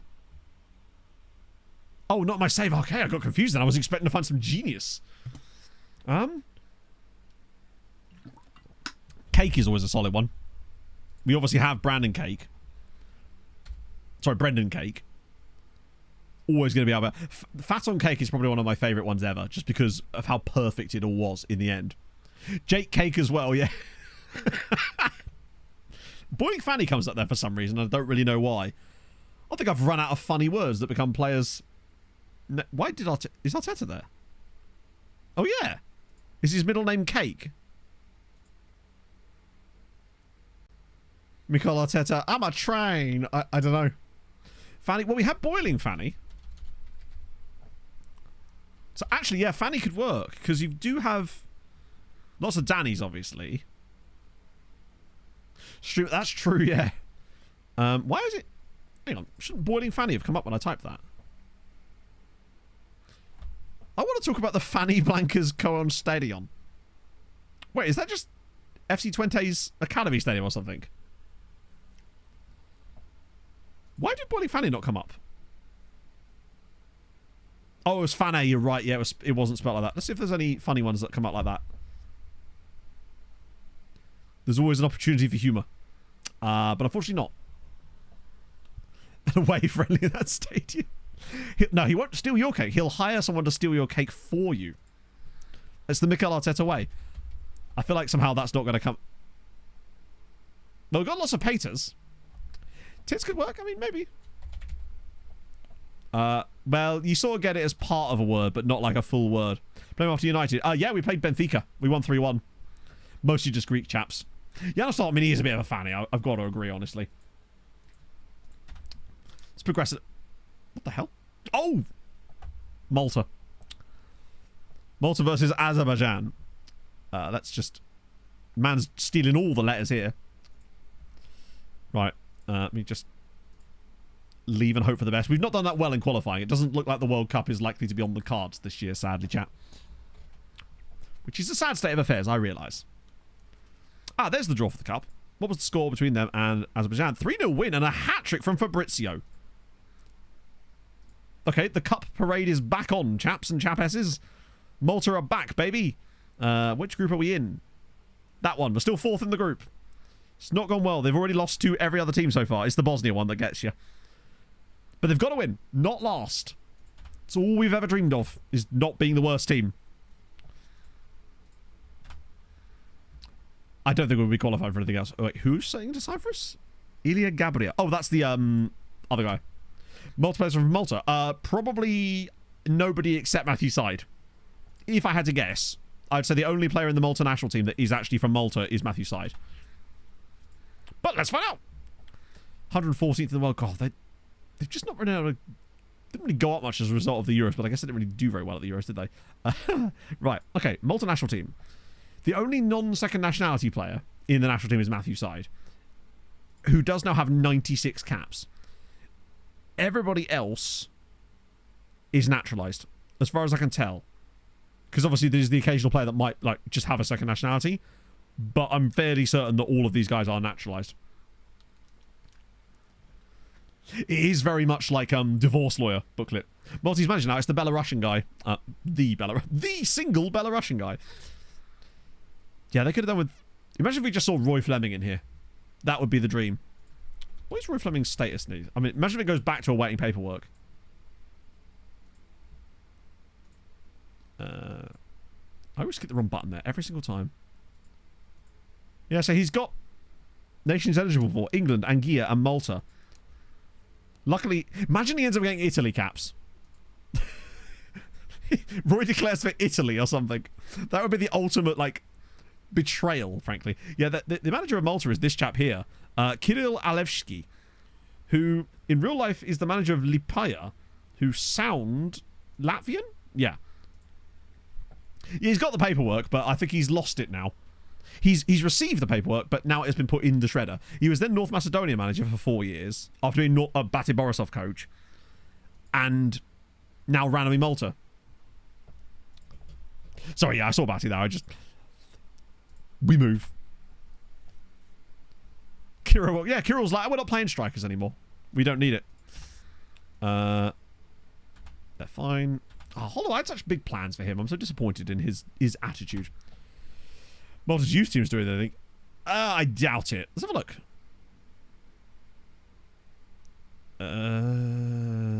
What's the best way of going about this? We could look at like the... I mean, they've started coming 5th sometimes instead of 6th, I guess. Hey, look at that. I assume that's because it's outdated. Let me just go to last year's one. They're slowly getting there on the under-19 level. There you go. We're 4th in their under-19 qualifying groups, but now... Does it just like not show you the correct one? Wait.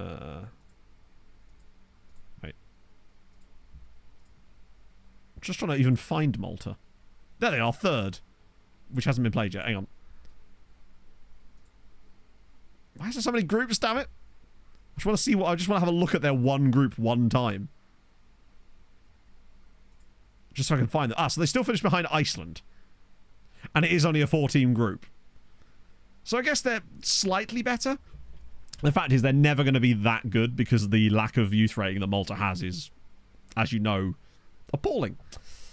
And I'll be very curious to know, why is Anton Stack spotted anywhere? Randomly he's going to witness these games. I mean, fair play, Anton, but like, also nerd. Yeah, I'll be curious to see at the end of the save whether the youth rating has moved at all. I'll be amazed if it's gone up more than 1 point. In fact, I'll be flabbergasted. I wouldn't be surprised, actually, if it's even gone down. Such is the weirdness of FM these days. Playing Norway now. Maybe if they beat Norway, there's a chance. They'll probably lose like 5-0 now. Only 2-1. They don't lose by much, but they do lose. 2 or 3 points, which again would show you how you literally need to play for 200 years to see even the slightest notable changes.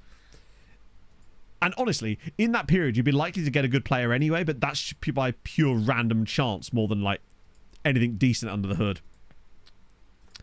It would be cool if there was just a few things like you could adjust the rate at which those things changed in the game. Because I swear you can do that in like some of the like 4X type games and like Paradox style stuff. You can adjust the rate of certain things, right?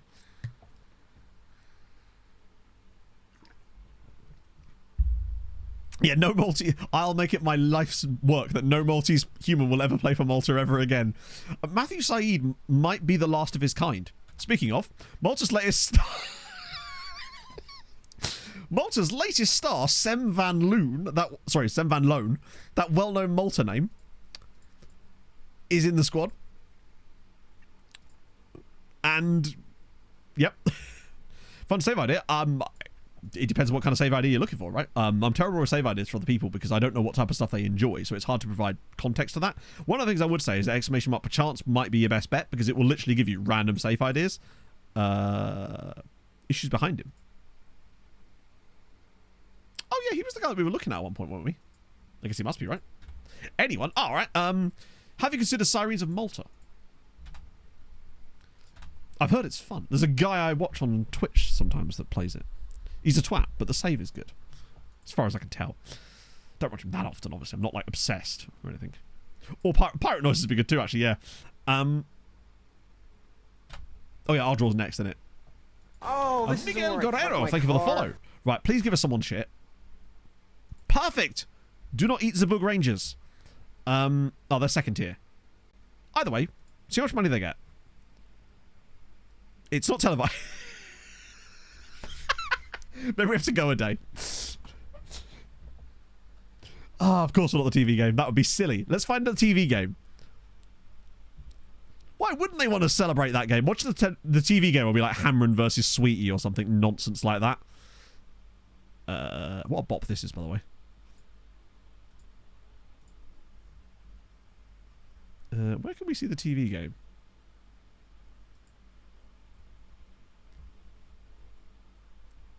Wait, Dingley on TV? Where does it say that? One's at different times. Oh, I see. So this one here. Dingley versus Rabat. Why? And then St. George's versus Balzan. Okay, makes a little bit more sense. But, like, you could have had Hamron versus Kirchham. That's a Gosserton team. And then Sweetie versus Master Scala. Shell around. I see. Bit weird. Like, who's turning up to watch Rabat versus Dingley? It's an amateur side versus, well, Dingley. Cool. Like a Disney song. Oh, I guess so. Makes good tactics. That's very, very... the best thing I could say to you, basically, is marginal gains. So, don't change too much at once. Like, get what you like, and then tweak it slowly one by one. So, make one change at a time, slowly build towards something. If it doesn't work, reject it and go back. But don't, like, change, like, 10 things at once. Because the problem with that is, even if something works okay, you won't know what worked and why, and how you maybe could have made it even better if you hadn't, basically. I tend to just build it up slowly over time. And that's how we've eventually ended up at this one. It usually takes me a good 20 iterations of a tactic to get it where I'm happy with. This one was just pure luck that I ended up looking at some advice online and saw that actually moving those little changes around has done quite nice for us. And I haven't touched it since that. Or just use the WM. Yep, pretty much. God, I love those upward arrows, baby. If he gets me 15 assists... Hang on, is he 5-star potential again? Is Mr. Forward back to being 5-star potential? Oh, no, 4. It's 5-star there, though. And that's the one I am paying attention to. Or just in doubt, play as many treks as possible. Failing that, if you can't play a trek there, whack a libero win. Problem solved. Problems also created, but problems solved too. Evtim ended up at An Saudi club. He's gone to Saudi. So he's gone to £42 million to Saudi. Forward has been him so far this season for me. I was willing to give him a chance to make it happen. Oh, look at that. And now he was man of the match in this friendly. 5 assists and 18 key passes. This is what I was seeing.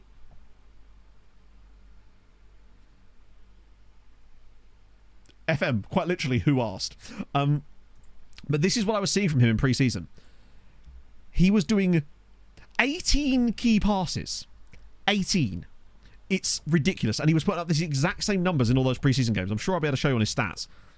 This is what convinced me to make it just be him, essentially. Let's see. Where's the key passes button? That presumably is key here. Yeah, 18 there. 16 in that one. And then we go back into some of the preseason friendlies here. Even here, like 6 and 8 friendlies there. Not friendlies. It was good. 16 corners. He takes the corners. Bah! Bah! Semantics.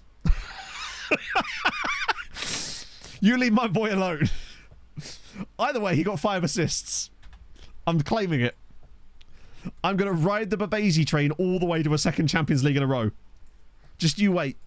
You won't be laughing when he gets 15 assists for us this season at the age of 20. Wait, what was the score there? I actually didn't even see that. Oh, they lost to Bosnia. Never mind, they've had it.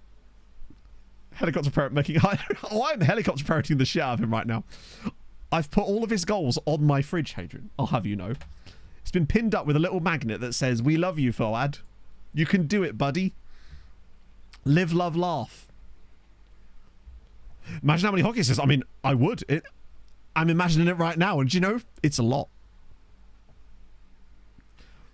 It's just true. Laugh. That might be one of the funniest things someone's ever. I think that was Vaughn, wasn't it? That absolutely ripped me to shreds when I went on my spirit walk that time.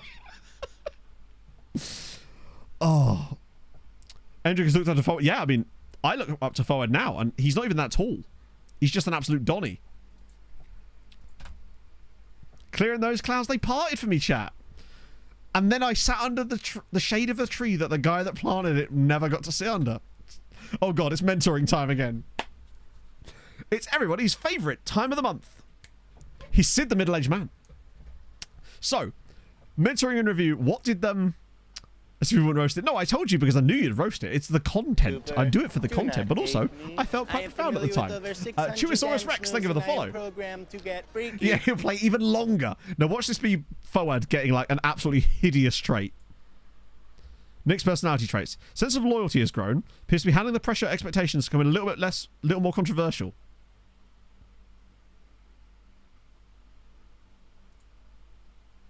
Still fickle. He's becoming a dickhead, but like he can handle the pressure of being a dickhead. Also, what do you mean he's become more controversial? Like, is he just mouthing off on Twitter or something? Like, what? I'm confused as to what this even means. How does controversy even affect a player? I know it's a hidden attribute, but I've never understood what it actually relates to. Is it like them being in the media and stuff? Or is it one of the things that potentially streams will kick? Maybe. Oh, dear. He just goes on a lot of podcasts. Like, a lot of podcasts. Mouthing off about me, no doubt. Telling him what a proud parent I am.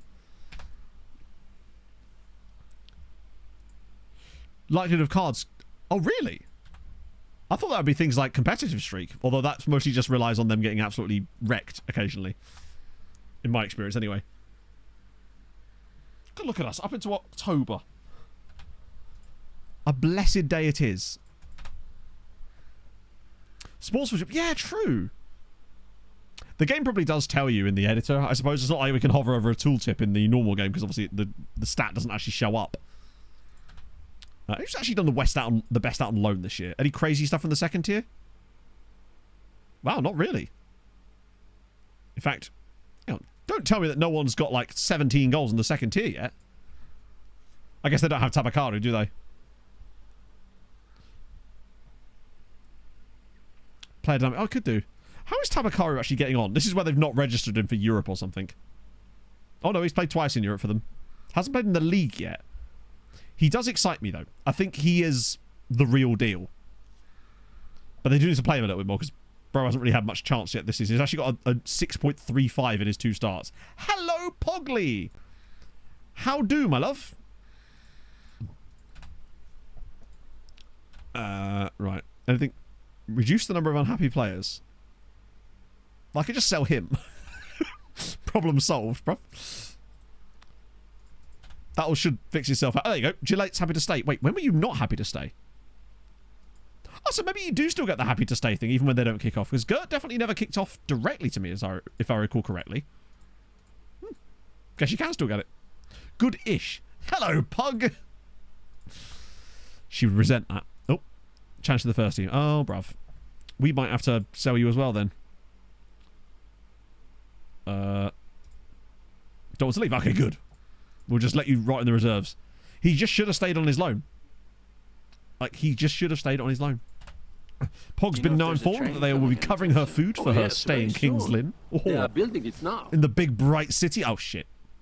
Oh, no, he'll be back. I was getting worried he wouldn't be back there. Wait, who just retired from international football? Peru? Wait. Padilla's retired from international football. That's good news. For us, in the sense that we now don't have to worry about him getting injured on Peru duty. Yazik, thank you for the follow. What's Pog saying to me now? And Sasa BJ, thank you very much for the follow. What's she saying to me?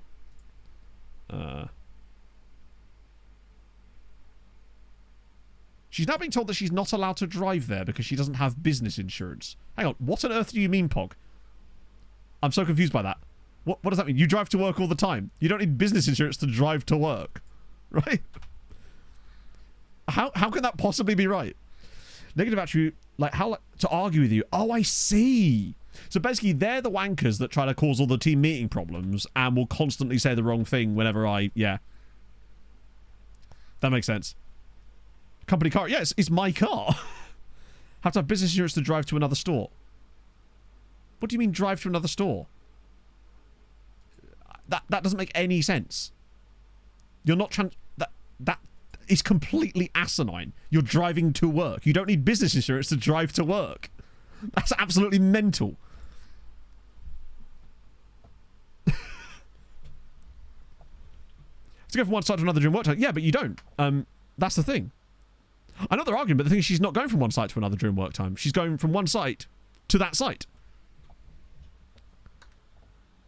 Business insurance. That is so fucking stupid. She's just...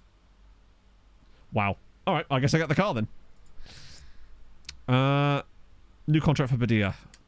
You're 33... You're 31 though, bud.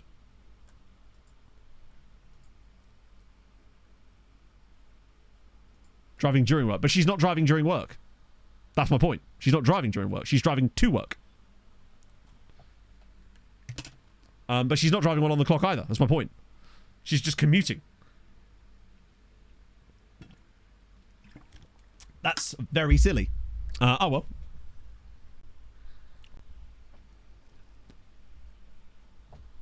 Yeah.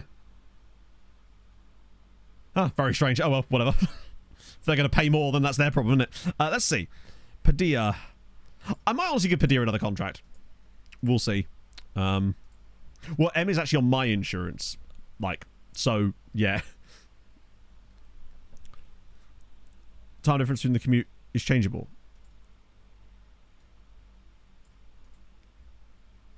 But none of that makes any sense to me. That just sounds utterly mental. So hang on, if you change jobs, you need business insurance then? Like, I don't...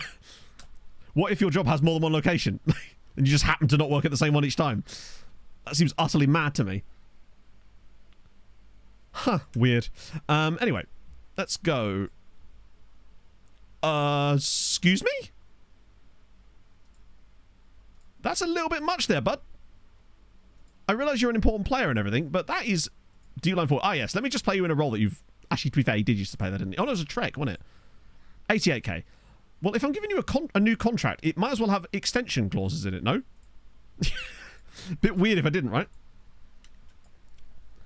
Loan policies, but they do, yeah. All that driving around Malta. I'm actually not sure how car insurance works in Malta. All I know is that I imagine you definitely need it because people do not know how roundabouts work. Or rather, they do. They just don't use that information. Terrifying, Maltese roundabouts, let me tell you. Thrown straight into a rental car I'd never driven before. Hey, look, it's rush hour traffic in Valletta. Good luck. It literally is. People just throw themselves out. It's mental. There's just... It took me ages to figure out that the etiquette is just go, basically. The roundabout was kind of meaningless at that point, in a way. Tondela. Right, cool. Yeah, it's just an idea. One in Swindon. Oh, for sure, Malta. I've driven over the Magic Roundabout in Swindon when I went to a wedding, like, 12 years ago or whatever. And it was, like, fine. Malta was different because it was congested and it was manic at the same time. So people were both driving really slow because of the traffic, but also incredibly fast. So they were basically sat in standstill traffic, but whenever they were moving, it was at an incredibly large pace. I guess that's the best way to describe it. Right. Oh, yeah, we already signed Dave Welcome, didn't we? Purely for the memes, you understand. I hope I don't miss out on any good players. Wow, look at that. The 15-year-old dude from Sparta's got off the bottom of the radar there. Yeah, Quasi's worth a little bit too much money these days. He's slightly out of our price range. Ooh, there's an Angolan dude that's on Latian. Also, I swear I saw a Tahitian player knocking about. I can't remember where I saw it. I swear there was a Tahitian dude.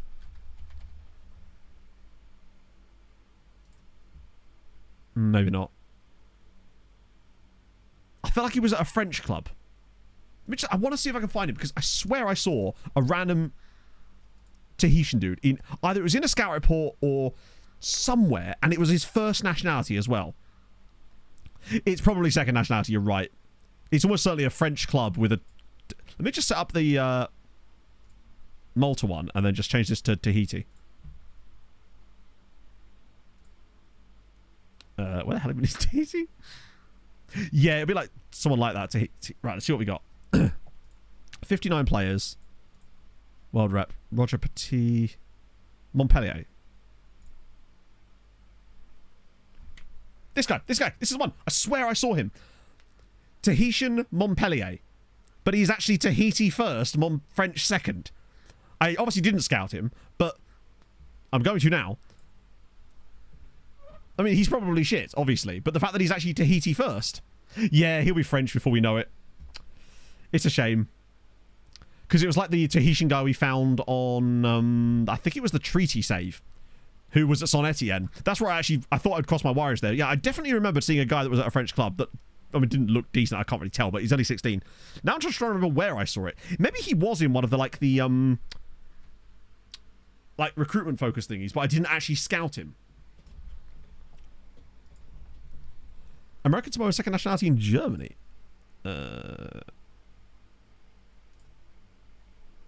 We've got a few. Although I suspect they're all actually at... I think every single player here is actually at a American Samoan side, so to speak. You're right, there was the one. Yeah. It's always cool when that happens. Even though they never seem to maintain that nationality, sadly. Right. Anything good in here? Actually, I might take the pee break first. Then we'll come back and have a look through this. And then we can get to that... I actually forgot what the last game is. Is it Napoli? No, it's not Napoli, is it? Sevilla. Sevilla away from home. We can get there. We will make it happen. Anyway, back in a sec, friends. We're going to have a quick wee. I shall return. But luckily, we've got a whiz quiz. It's all good. Today will be fine.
Bring on the Flugelkampfheimler!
Why, it was Bruce Dyer, of course. You silly billies. Other than Desolated, who got it correct.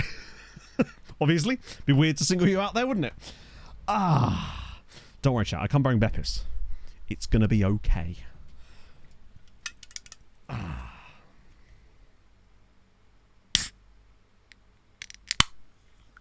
That's gone all over my face. That is in fact what she said, obviously, before anyone else says it. Go piss, girl. I will. I took a girl piss. Oh, delicious. I've actually had a Beppis in the last couple of days. It's been so bad with the heat here that the moment I take a drink out of the fridge, if I leave it for more than like 2 minutes, it's just warm again. You know? Right. There looks to be some... Oh, that was the guy that we looked at earlier, wasn't it? The one that we liked the look of before the scout report. So that's exciting. Sah da Silva. We've got Salamao da Silva. He's very expensive because Son Etienne, unfortunately, and lacks the heading ability. Oh, Rally, BR, and Shaunabuck. Thank you for the follows, guys. Lots of follows today. I appreciate that. Can I just say, Chad, I just really appreciate you sticking with me this year in general across the content, because I know that my output this year has been somewhat down in terms of quantity towards last year. I've just kind of got at various times. It's not been the best year for me mentally in general, and I probably should go to the Don. Where's Don here to shout at me about that? But thank you for sticking with me. I do appreciate it. Hopefully FM25 I can pull things back together. I'm going to do all the guides at the start of the year after that, but I want FM25 main content on YouTube to be a mix of like the mad silly shit, because there's going to be a lot of that just given because of all the other stuff, but also I want to do more story stuff on YouTube again. I like making that kind of stuff, and I feel like with the new game there's going to be more scope for that kind of content again, which is going to be fun, you know? Oh, and there's still some stuff I've got coming up for the rest of this year that you don't know about yet, but you will. So, Quasi... Should we have Quasi? Should we just take Quasi? He's so good, isn't he? He's just so good. It sucks that there was that tiny window where we could have maybe got him back. More toilets. I promise you I will not be sitting on any more toilets. That I know of. Well, obviously, you know, other than for recreational pooping. Jeff Hendricks, the Monarch. Yes, the very same. Right. Yeah, he's just a bit out of our price range. Like him, though. You're already joining us. Oh, we look like we've got a French MP here. We've got Lionel Coombs-Julien. He's just a bit expensive, innit? More than anything else. Right, this is what we actually want to see. Gaston... Yeah, okay. Come on, be good. Yeah, no, he'll do. So, physically, he's not quite there. But he is only 18. Now, we know that he's not going to be like a world-class physicality monster. But no one fucks with Gaston. Alright. He's got great finishing and dribbling. Yeah, he's got Star Loan Farmer written over him. Precisely. And if we can get this guy... Honestly, I'd pay 5 million. Wages are fair. Loan move is brilliant. Delightful. Padilla Light. I don't know about that. Nah, he's more of an out-and-out striker than Padilla. I mean, to be fair, if Padilla had better physicals, he would be a proper striker. He's like Renault so slow, yeah? Oh, dear. He's the B-Tech Reynoso. He's like the free trial version of Reynoso, basically, but not like the WinRAR version, you know? Let's have a gander on him, then. Oh, 3.2 mil is perfection. Well worth it. You're on loan now. Wait, does that mean you've moved? Oh, wait, no, you're on loan from Club Brugge. I still... No, he's an overpriced Belgian, Matt. Leave it. Wait, what's that kit? Oh, it do be a bit brown. Although... Yeah, it's a bit like someone hit random for that third kit, right? Are we scout reporting them? Good question. We might not be, you know. No. I guess it's... Which is weird, considering they've got some full squads here. They are now. Right, okay. Aurelio Gaido was... Oh, there was a guy from Passos, wasn't he? He's very cheap. As cheap as he might be, I'm still not convinced, honestly. But he is cheap for a Portuguese player, which means that the wages would probably be quite low. I think with him, it heavily depends on the price. If he's under 500, I'm in. If he's over 500, I'm out. Fuck. So naturally, they're right on the border there. Fine, I'll take him as well. Alexa Spajic. All right. Yeah, these are guys that I feel like could get loans. And that's what we're looking for, these types of guys. Now, he'd have to be very good. Why is it that it feels like every other Serbian player we find is a mercenary? What is in the water in Belgrade right now? I just don't think he's £3 to £4 million good. Even though he's not bad for 17, I just worry about his options there. Walter Godoy was the River Plate dude, who was surprisingly cheap, but he's temperamental. I thought that said violent for a second. Jordan Gregson of Everton. Oh, he's so expensive. Probably will be a good player, but he's just so damn expensive. What about this guy? I like the look of this guy, and he's got a release clause. I feel like he's one that's worth paying the release clause for because he actually has really nice attributes, and his name is Berger. Relatively high wage. Actually, it's not that bad. Berger feels like another Gaston, yeah. These are the kind of guys that we can just flood the loan farm with, although admittedly we're actually running out of places to put some of them. Oil is a sponsor of Bet. Hey, that's fine. I'll roll in the crude oil. It'll be good. Machado. Oh, wow. Enrique. See, I'm liking what I'm seeing out of Enrique here. He's got some nice options. Just some good attributes across the board. Doesn't want a first team squad status again. This is a rare stream where I'm actually just going through these scout reports and actually just picking up player after player. Yeah, he suits whatever role. That guy's already moved. So he was at Blackburn, but now he's at Sheffield United. And as you can see, he's gone from being worth 600 grand to £8 million. Daniel Lopez, he's quite a good player. If I recall, it was his wage demands that were absolutely just astonishingly high, and his physicals for a centre-back. I think he wanted, yeah, I think he actually wanted more than 12 the last time we checked. I might remove him too, actually. Peters is £26 million. Good God. He's oh, my camera's actually frozen. Lordy Lord.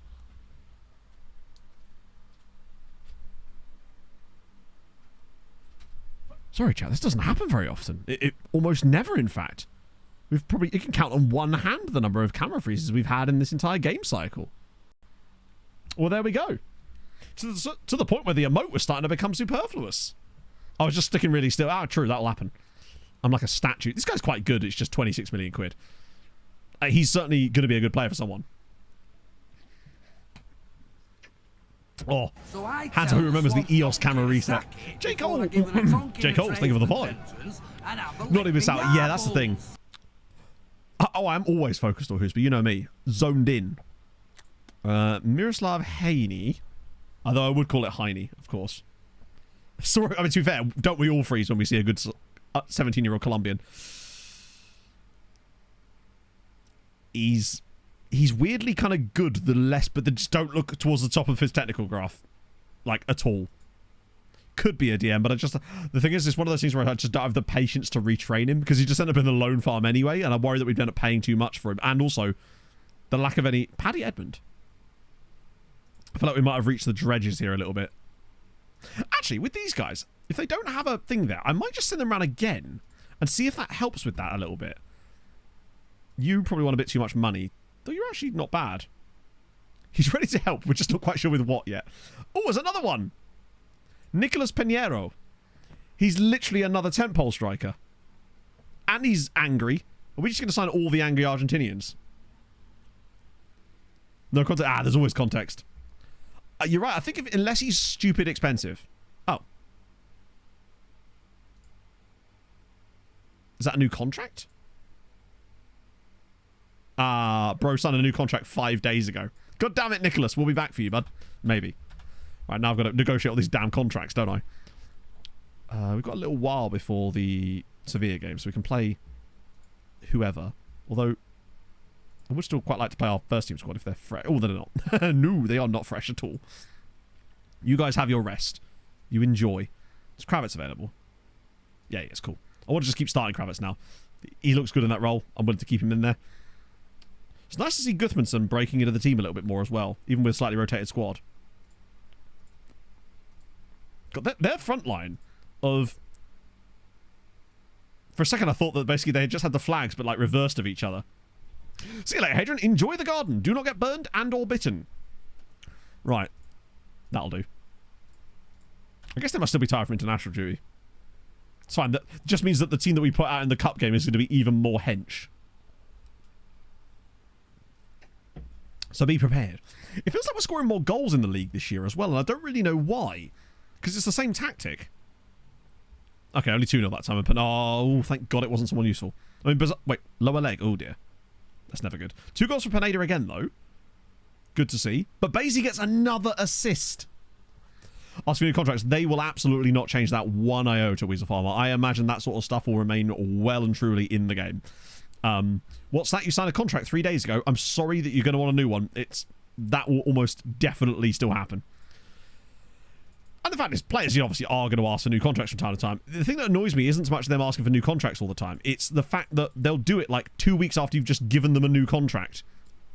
And at that point, it is just comically silly. Oh, wow. Okay.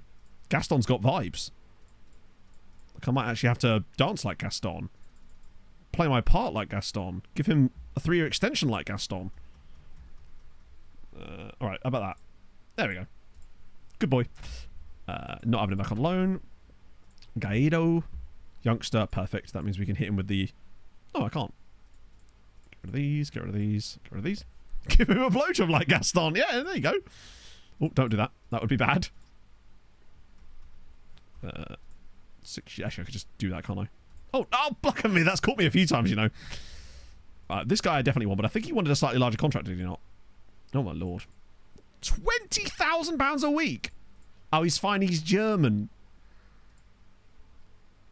He'll be all right. He doesn't understand. Go on, then. Have that. That might be a risk, admittedly. They definitely need a revamp, for sure. But it's just, I feel like and honestly, as much as I agree that stuff does need a revamp, there's other things I'd rather than focus on this year especially, just because I feel like this is an absolutely crucial year for SI as far as FM goes, because if this game comes out and it's actually shit, like, not like has some things we dislike about it, because FM is always going to have that sort of stuff. Wow, okay. But I'm talking is dog water, because all the things just don't work properly, it'd be, buggy, glitchy, all that kind of stuff. That's when the problems lie. And they can't afford to have that happen, really. Like, going into the new engine, they need it to be good and right. Like, they'll get a bit of leeway, but this isn't the kind of game that you can kind of really afford to fuck up like that. Look what happened with City Skylines 2 when that came out. I mean, I haven't played it, but I heard a lot of bad things about what happened to that game when it first came out, and I don't know what state that's in at the moment. No competitors, though.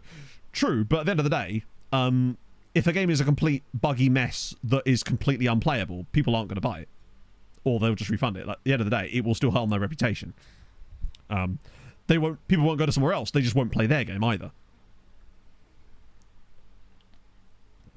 All the player attractions are Pogs bosses. Yeah, exactly, yeah. But I guess, I guess, yeah. Every new game is true, but like, there's, you know what I mean? There's a limit to it, right? The NASA PC, yeah, that's the thing. It's like, I simply don't know. I should ask players. What am I doing? There we go. I've kind of I've double bluffed him there. Like, it does need to have a certain level of playability, because it's not like the community won't let them know about it. And I obviously say that as someone with a vested interest, because, my livelihood depends on it and all that. Way too well developed. I mean, the problem with FM, obviously, with it being like a cyclical game that operates in the way that it does in the yearly release schedule, is that it does provide less space for it. Oh, absolutely, yeah. But my point is that I can't afford to, and they can't really, because I imagine it's costing them a lot of money to do this stuff as well. So there's a huge risk. But we'll see. And I'm not saying this is going to be the case at all. I actually think that if there's any game company I kind of trust to do that sort of stuff correctly, it is SI. I feel like the reason we had the sort of lame duck year essentially this year is because they needed that extra time to work on FM25. So in a way, I'd much rather them do that, right? I want the game to be good. If they came out and said, hey, we're going to have to push the release date back to like early December, I'd be like, fine, get it right. I'm very curious to see what it's going to be like, because I know they're doing that thing with all the testers and stuff, where they're going to invite a load of people down, not just like the content creator people like they have done in the past, to do testing for it. And I haven't heard anything about that, but I assume I'm going to get a chance to go do something like that at some point. So that is what I'm most intrigued about. New contract for Badir as well. One mad. Thank you very much for the follow. Gaido as well. our future signings page is definitely going nicely. For releasing this... Oh, absolutely, yeah. Gaston's in as well. How many, like, future signings have we got set up now? It feels like that should be at least, like, double digits now. Just if what I've done today. Oh, lovely news. So, yeah, already we've got 16 people joining us. Nice. Fully finished, absolutely rushed. Yeah, so have they fixed City Skylines? Because I don't watch that much content around it these days, other than like City Planner Plays, and even him I don't watch that often. So I don't know if they've even like... Yeah, 12th of January is pretty good. It's another lovely batch here. Playable these days. I mean, I guess playable is something... And even, the thing is, that's not even like a cyclical title, is it? That's just the sequel. Which makes even less sense. Hello, man who is 900 grand. He could be fun. Yeah, the Alan Zek guy, I mean, we can check on him. He's not going to look any different to the last time we looked, obviously, because we now have him fully scouted. But that deal is, as far as I know, now been agreed. My worry with him is that his potential isn't as high as we think it is. So that's the only thing that could make him not a good signing. That, and we've spent a lot of money. He is an expensive signing for us, of course. But he looks to me to be exactly the type of player that you could... It's weird actually paying this much to Dinamo Zagreb. Like, you wouldn't expect to have to pay this much to Dinamo Zagreb for a 17-year-old. But the fact that they're asking for so much does, again, make me think that maybe he is just the real deal. Like, you know, you're sort of 170, 180 PA type of guy. Now, he may not do, but he has the CA and attributes that suggest that he could be. Padilla vibes, yeah. Overpriced Balkans, I know. I've changed. Have we even bought an overpriced Belgian? Oh, yeah, Gert. Gert was the only overpriced Belgian we've bought on this save so far, I think. But don't worry, give me time. Hey, the televised match went the way that he would expect it to. Gert was definitely him. And now a random Wednesday game in the Conference League between Balsan Youth and Brighton. Because, obviously. Then some random Wednesday games in the Champions League as well. That one makes even less sense. But sure. Okay, we got Ike in there as well. 12 years of development. I mean, they haven't got like a release date for that or anything like that at the moment, do they? It's just kind of up in the air. Yeah, why are Barcelona and Real Madrid playing these random games on a Wednesday that's the off week here? Are Barcelona sharing a ground with Espanyol that need it or something? I feel like the scheduling has got more and more batshit as this save has gone on. I'm very curious to see what it's going to be like next year when we have 7 teams in Europe. Super Cup could be. It's weird that both... Oh, yeah, it could be, yeah. Wait, what on earth? Why on earth would we play Alex... Sorry, are you okay, assistant? Why would we play Alex Mensah up front? I mean, bold of you, but also idiotic of you at the same time. Right. So far, Babasi, in 6 starts, has got 4 assists. He's the joint top assister in the squad. Him and Lahovi, the only thing he's not contributed are goals, but we know that we don't get some goals there. Mismatch. We've won both Champions League games. Babasi's massive. We're doing business. We're doing bits. And today, I hope that we continue that in this game here. This feels like fill your boots type of game. I'll be disappointed if we don't see at least double... I want to see a couple of assists from Babasi in this game. Q3, Q4. Oh, okay. Oh, yeah. PC will be years away. And then, naturally, so that you then end up having to buy it again. Because I definitely have Red Dead on both console and PC for this exact reason. 9-1. But basically with a goal and 2 assists, 10 out of 10, and man of the match. Renato scores 4 goals, doesn't get man of the match. Padilla scores 3 goals and an assist, doesn't get man of the match. But Babasi, my boy, I'm like a proud dad here. 5 games, 1 goal, 5 assists. Oh, wait, no, hang on, that's more. Because it's not counting this, is it? He heard, yeah, he was like, hey, I'm going to get... Oh, thank God. Although concerning. So all those key passes, I bet he wasn't taking corners in that game as well. Because we actually had proper corner takers on the pitch in that game. Barca beat Liverpool, Benfica with the draw. Wait, is that who I think it is? Well, well, well. Would you look at that? What's his record been like? 8 in 18 since he signed for them last season, and this year he's got 3 in 9, all 3 of which have come in Europe. He hasn't scored a single goal for them in the league. This man! How has he managed to not score a goal for Benfica in the league yet this season? Ah, bear in mind he's playing in probably the best team in the league. Superb scenes. Statistically, who is actually our top, like, Reverse flat track bully. He only does it against the big teams. So Reynoso's got 9 goals this season. Pereira 8. Padilla already has 7 goals. This is the kind of year I'm on about with him. 8 starts, 7 goals. What an absolute monster. Top assister, Babasi, 6 goals. Sorry, 6 assists already this season. Wait, hang on. Did he just... Hey, look! 3.5-star CA at 20 years old now. Now we're cooking. The Babasi train is firmly leaving the station, baby. I'm ready. We're getting that form-based star rating, but either way, he's suddenly looking like first-team quality. Oh my god! What the actual hell? Balzan Youth 4, Brighton 2. They beat the English side. Balzan are easily the weakest side that we've got in Europe, and here they are. Oh, I didn't look up Fenerbahce. My apologies.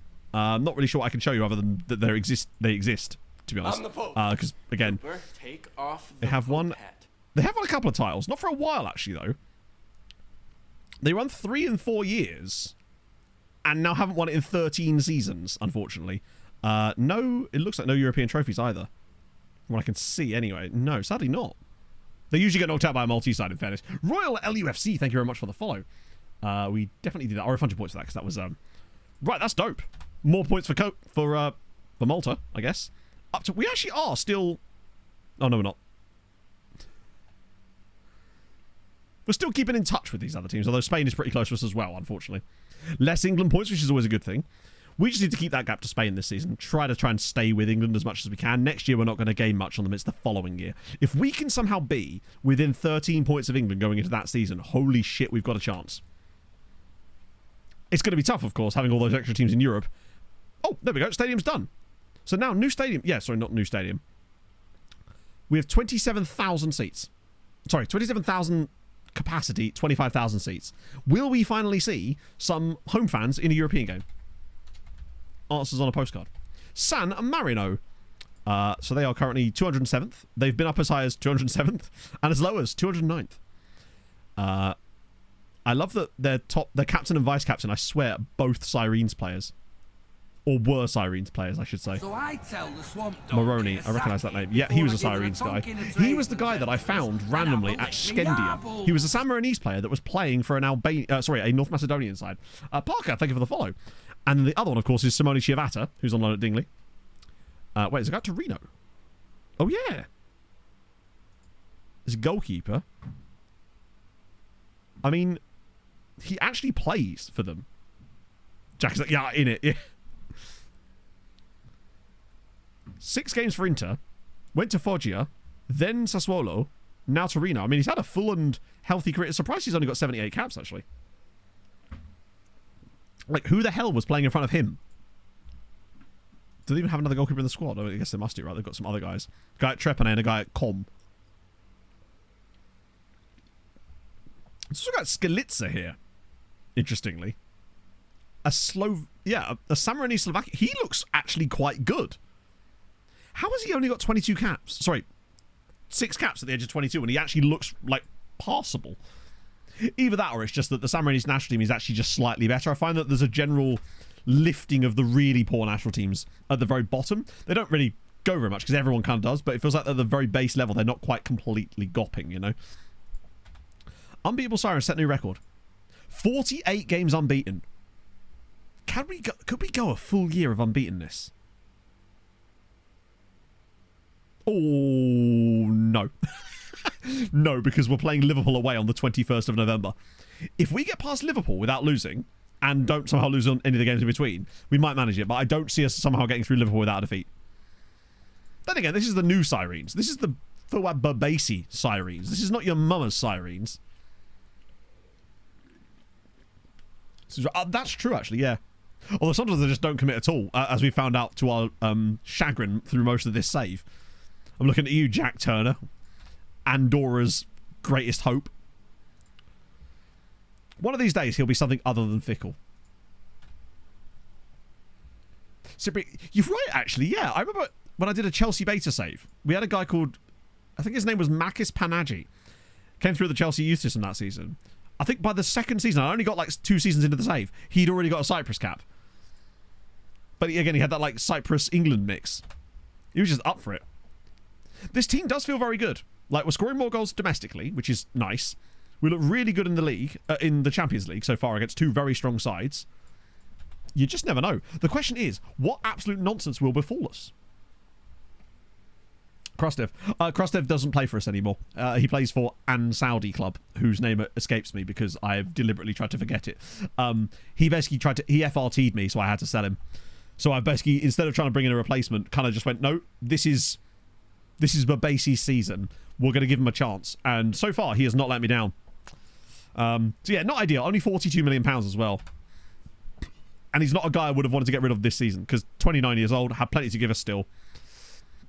So I was disappointed to see him go, but it might be the best thing that could happen when you've got the Babasi lad ready to step in.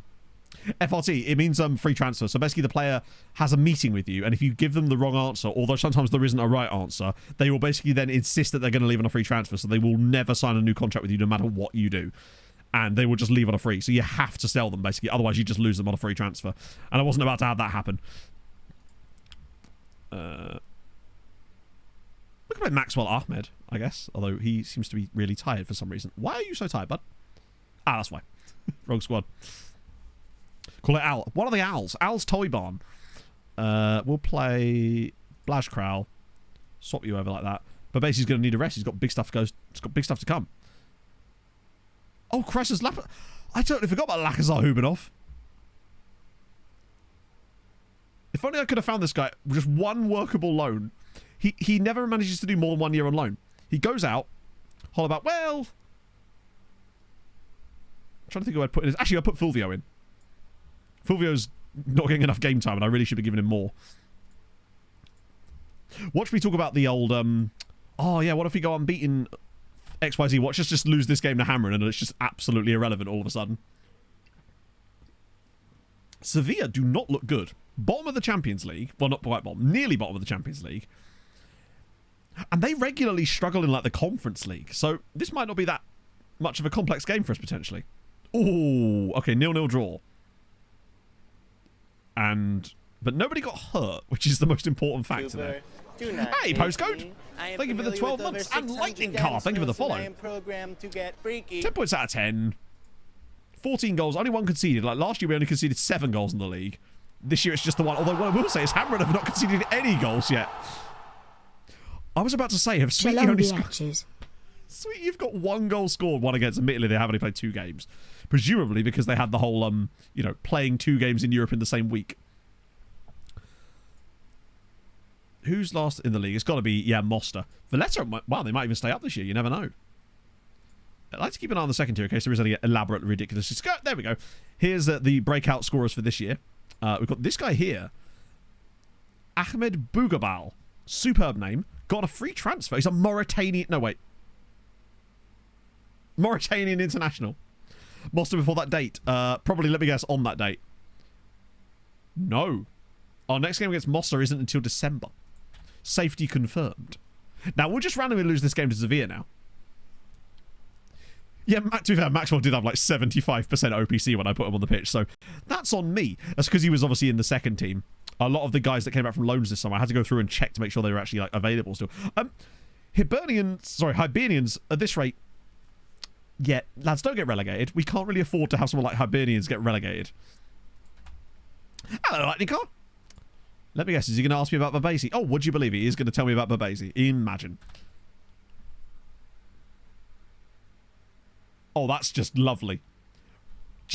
Gonzalo Reynoso has won the Ballon d'Or. 36 goals in 35 appearances, 6 assists. Recognition. Sirens player wins the fucking Ballon d'Or. That's delightful. And he's only 24. I think this is the first of many Ballon d'Ors. And not just that. Bjork Sultan wins the Golden Glove. 28 clean sheets in 42 games. He only conceded 17 goals in all competitions last season. That's wild. Given that 7 of them are in the league, which means we must have a Cup and Champions League. It's not even close, was it? We are indeed massive. Go on, Bjork. That'll cheer him up. No, apparently it won't. The Gonzalon d'Or. Oh, that's nice for him. That's going to boost his reputation massively, which just means he'll be worth even more money now. Oh, Christ, he actually is. 180 to 200 million pounds. Now we're talking. This is more like it. Pereira's value is quite good as well, actually. They definitely are slowly creeping in the right direction, at least. But that's great. Oh, what a guy.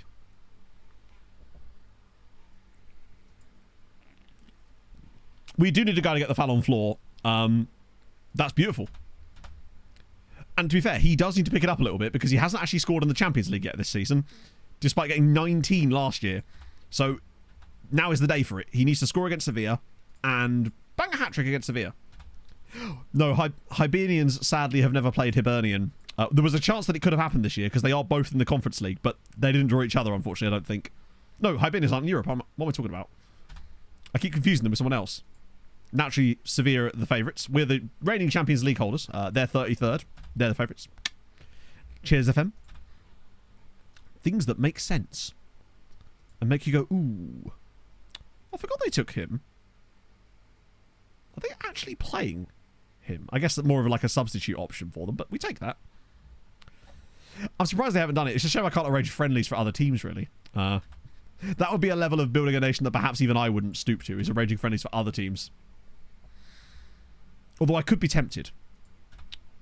Right. Hammer and play Shakhtar. That's a winnable game, lads. Do not let us down. Oh, we're the early fixture this time around, aren't we? So good you'll be playing tomorrow.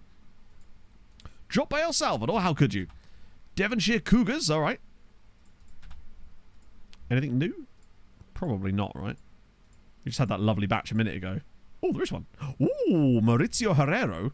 We're getting a few more of the 15 ones coming through, actually, which is kind of cool. One for a pre-season cup. Oh, could you do that? Like, select the other teams to be in the cup and then get... We could get Hibernian, and find some other team that's got a very similar name.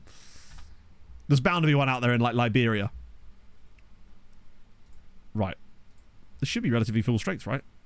It actually is. Reynoso, Padilla, Pereira, Gillet. Is Kravitz injured? I think he is, isn't he? I wasn't sure if he'd be back yet. I'm assuming he is not back. A train coming anytime not soon? really, no. Yes, very soon. They are building it now. Well, it looks like Valmir's going to get a go. Jamin, thank you for the follow. Paez Vieira, Palacio at right back, not a chance. Do they not understand who's needed in the team? Crazy. But there's a spoon stuffer in it. You should see the plates. It looks just like my Cambridge United shirt. That's about fine, isn't it? Yeah. So the one like letdown in this team is probably... Actually, you know what? Is it even Valmir? No, we're changing it. We're going Atta and Gillet. We're going to play Gillet as the Segunda Volante today and give Godfred Atta a chance in the first team. Czech team called it...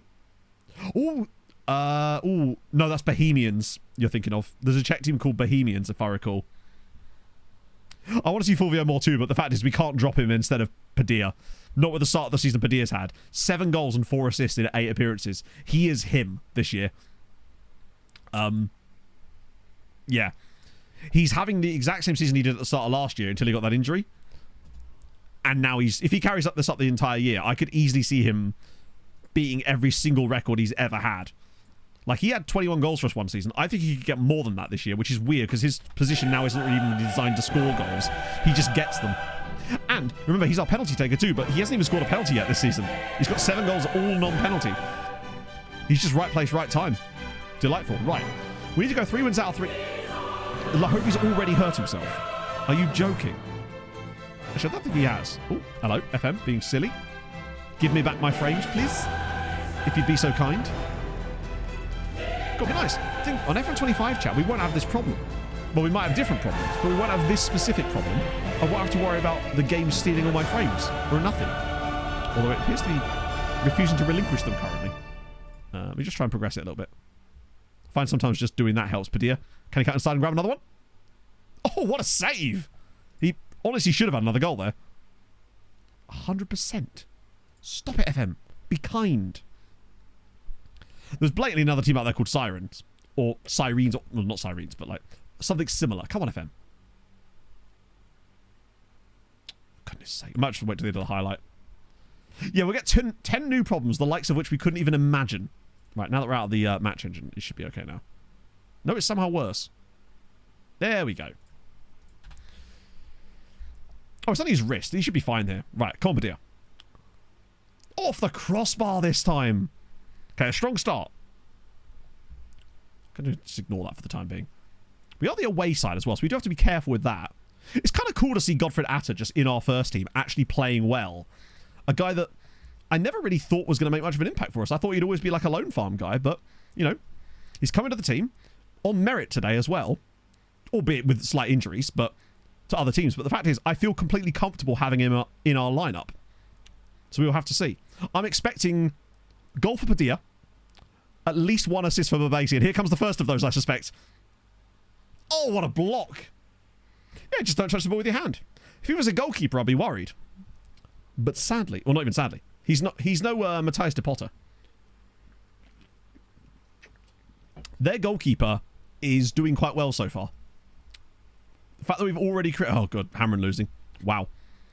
It's a baptism of fire for every other Maltese side in the Champions League, it seems. No success like last year for Goodyear. Hamron had the easier draw as well. That's what's concerning me about that. Oh, that was poor. Right, get in there. Yeah. Oh, no, we lost it again. Right, here comes the goal for Sevilla. We've dominated the early stages of this game, but we've also given the ball back to them 4 times in the same play, I think. So the next time we give it back to them, I suspect they will score off of it. Or maybe we will. That's surely offside. It has to be offside, right? It has to be, yeah. Roy Galvin playing for Sevilla. Maybe. In my head, Canada it is, yes. Concussion making a save. I guess if you go in to make a save and someone's like challenging you and like 2-foots you in the head, I guess that's likely to cause something. How close was this to being onside? Not even close. In fact, to the point where I'm not even sure why Reynoso bothers going for this in the end. I guess keep the goalkeeper on his toes. But possession is good. Chance creation is absolutely through the roof. Little bit worried that Reynoso's on a 6.3 so far, which is surprising because I don't really know what he's done wrong. It's not his fault he was offside. Well, I suppose it is, but... I hope he does get a goal today, though. Padilla. Oh, my God. Did Hamron equalise? Love to see it. Ponce was actually linked with Chelsea in the summer window, so I actually thought he'd been sold, but it seems that they ended up selling Mamadov instead. I have a horrible feeling this game actually is going to be one of those ones where we create an absolute gluttony of chances and just cannot score. Because we're looking very gluttonous so far off the bar again. It is very much going to be one of these days. This game has got that riddle over it, doesn't it? 1.88, 11 shots. We just haven't been able to hit the target in this game so far. Now they've got an injury as well. Though, we do seem to grow into games, and it's an own goal now from Ponce, so he scores at one end and the other. I'm a little bit worried that this is just going to be one of those matches now. I really hope it isn't. Because we're playing so well. Right. I'm hoping it's just one we grow into. We get better in the second half, as we often do in these types of games. They get more tired. We just seem to keep driving through teams. Oh, that's a good part. Oh, no. As if. We just cannot keep those headers down.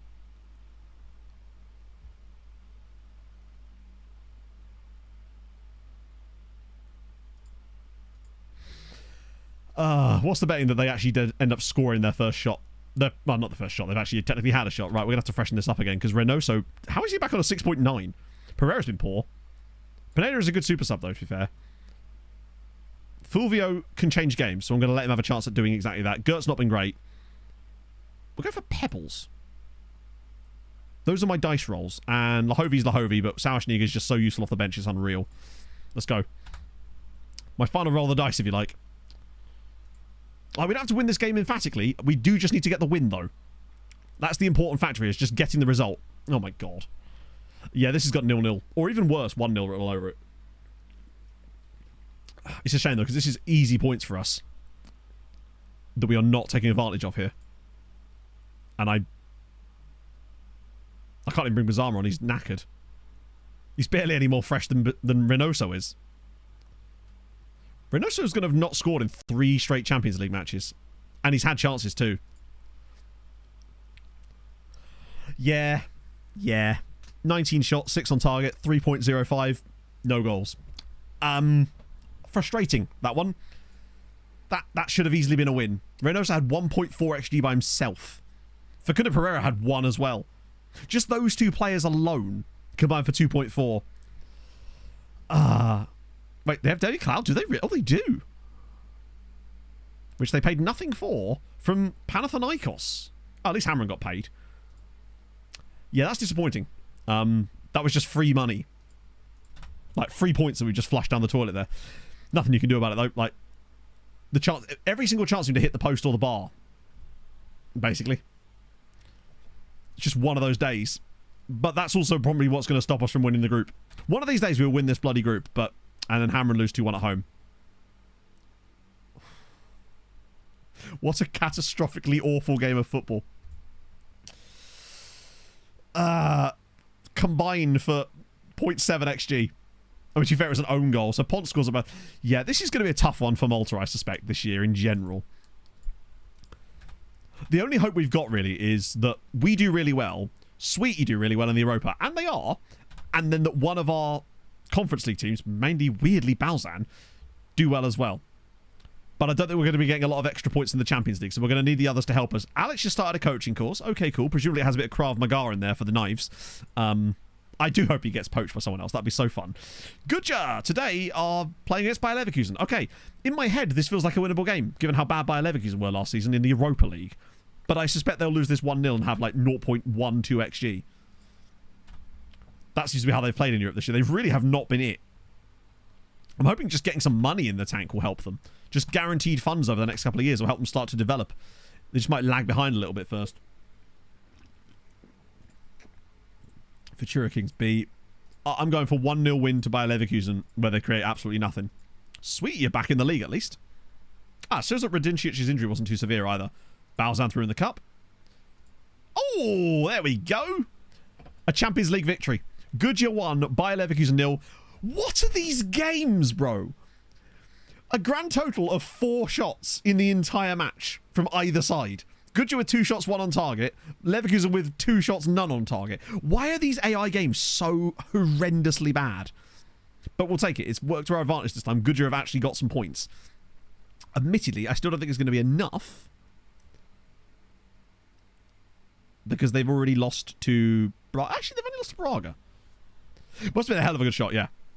And it wasn't a penalty either. So there's that. Alright, second round. Go on, give us someone shit. Just so we can keep stat padding. Victoriosa. Sorry, is it Victoriosa? We will get them as well. Right, cool. Wednesday. No, Thursday won't have Sweetie United, will it? Because they've played about 9 games already. In fact, I believe Sweetie have already finished their campaign. So it's just... There's actually no one in here at all, is there? It's all Conference League. Bikikara versus HJK has to be a win. Balzan, I feel like, are set to disappoint us. They've already played, haven't they? That Brighton game was already played. So it's literally just Bikikara we're focusing on here. They kind of need to. And I know they're not as good as they were because all those loanees have come back, which does still irk me. But they're doing okay. And we didn't lose to Sevilla, at least. It's just 2 games without scoring, unfortunately. But next up, it's Young Boys away. Lahovi injured. Wait, was Lahovi injured? Did it say it on, like, the tick-down thing? Come on, come on, come on, come on. Oh, what a game. I guess so. Anderson Lopez Arroyo with the 5-3. Oh, Tycho. Okay. Johnny Puro gets a couple for SJK, but there's another win for Bikikara. That's the most important thing. 2 games on the board, 4 points. Balzan, 2 games on the board, 4 points. They are both doing us proud. Surprisingly. Oh, yeah, Tycho. That's okay. Anyway, so there's a guy called Jeep Wolf. God, I hope so. Jerp Wolf. Not quite Jeep Wolf, but close enough, right? Coefficients. Yeah, we're still all the way down. We've actually gone behind Spain and Germany because of, unfortunately, well, the obvious stuff. Now, we don't need to be ahead of Spain by that much. And honestly, staying second is actually kind of... The only thing that being second is better is you don't want Spain to end up catching England or something. Particularly as... Oh, no, they'd only gained 7 on them that year. This is going to be... We're going to have to do a lot of lifting this year. We kind of need to go and win the Champions League again, or at least reach the final, but we need something to happen in the Conference League and the Europa League, I think. I think Sweetie have got to go deep. Maybe into the final again. And then Balzan and Bikikara are going to need to do some stuff. Because at the moment, I just don't see Hamron... Hamron are absolutely not getting through. Goodyear, they had a really tough set of games. I think it's unlikely they'll get through either. Imagine that. We finally get above England, but Spain leapfrog us both in the same season. That would be the most us thing ever. Right. It's Trey's o'clock, which means obviously Thursday stream.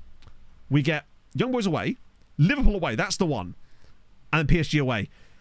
God, I feel so much better if we'd come into those 2 games with 12 points on the board, because then it's like, oh well, right? If you drop a few points, it doesn't matter. But if you start dropping points here, then it's like, are you even going to get top 8 type of situation? We can't really afford that. We kind of got to make sure we get the top 8. Right.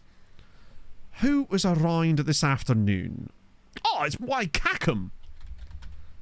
Be rude not to at this stage.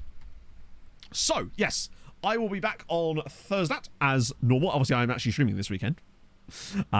So that's a thing as well. Although I might have to miss a couple of streams towards the end of the month as well, but we'll talk about that later when I actually can talk about that. So yes, I will see you guys on Thursday. Stay well, be well, and whatever you do, don't drive your car when you're not supposed to, especially not to King's Lynn, because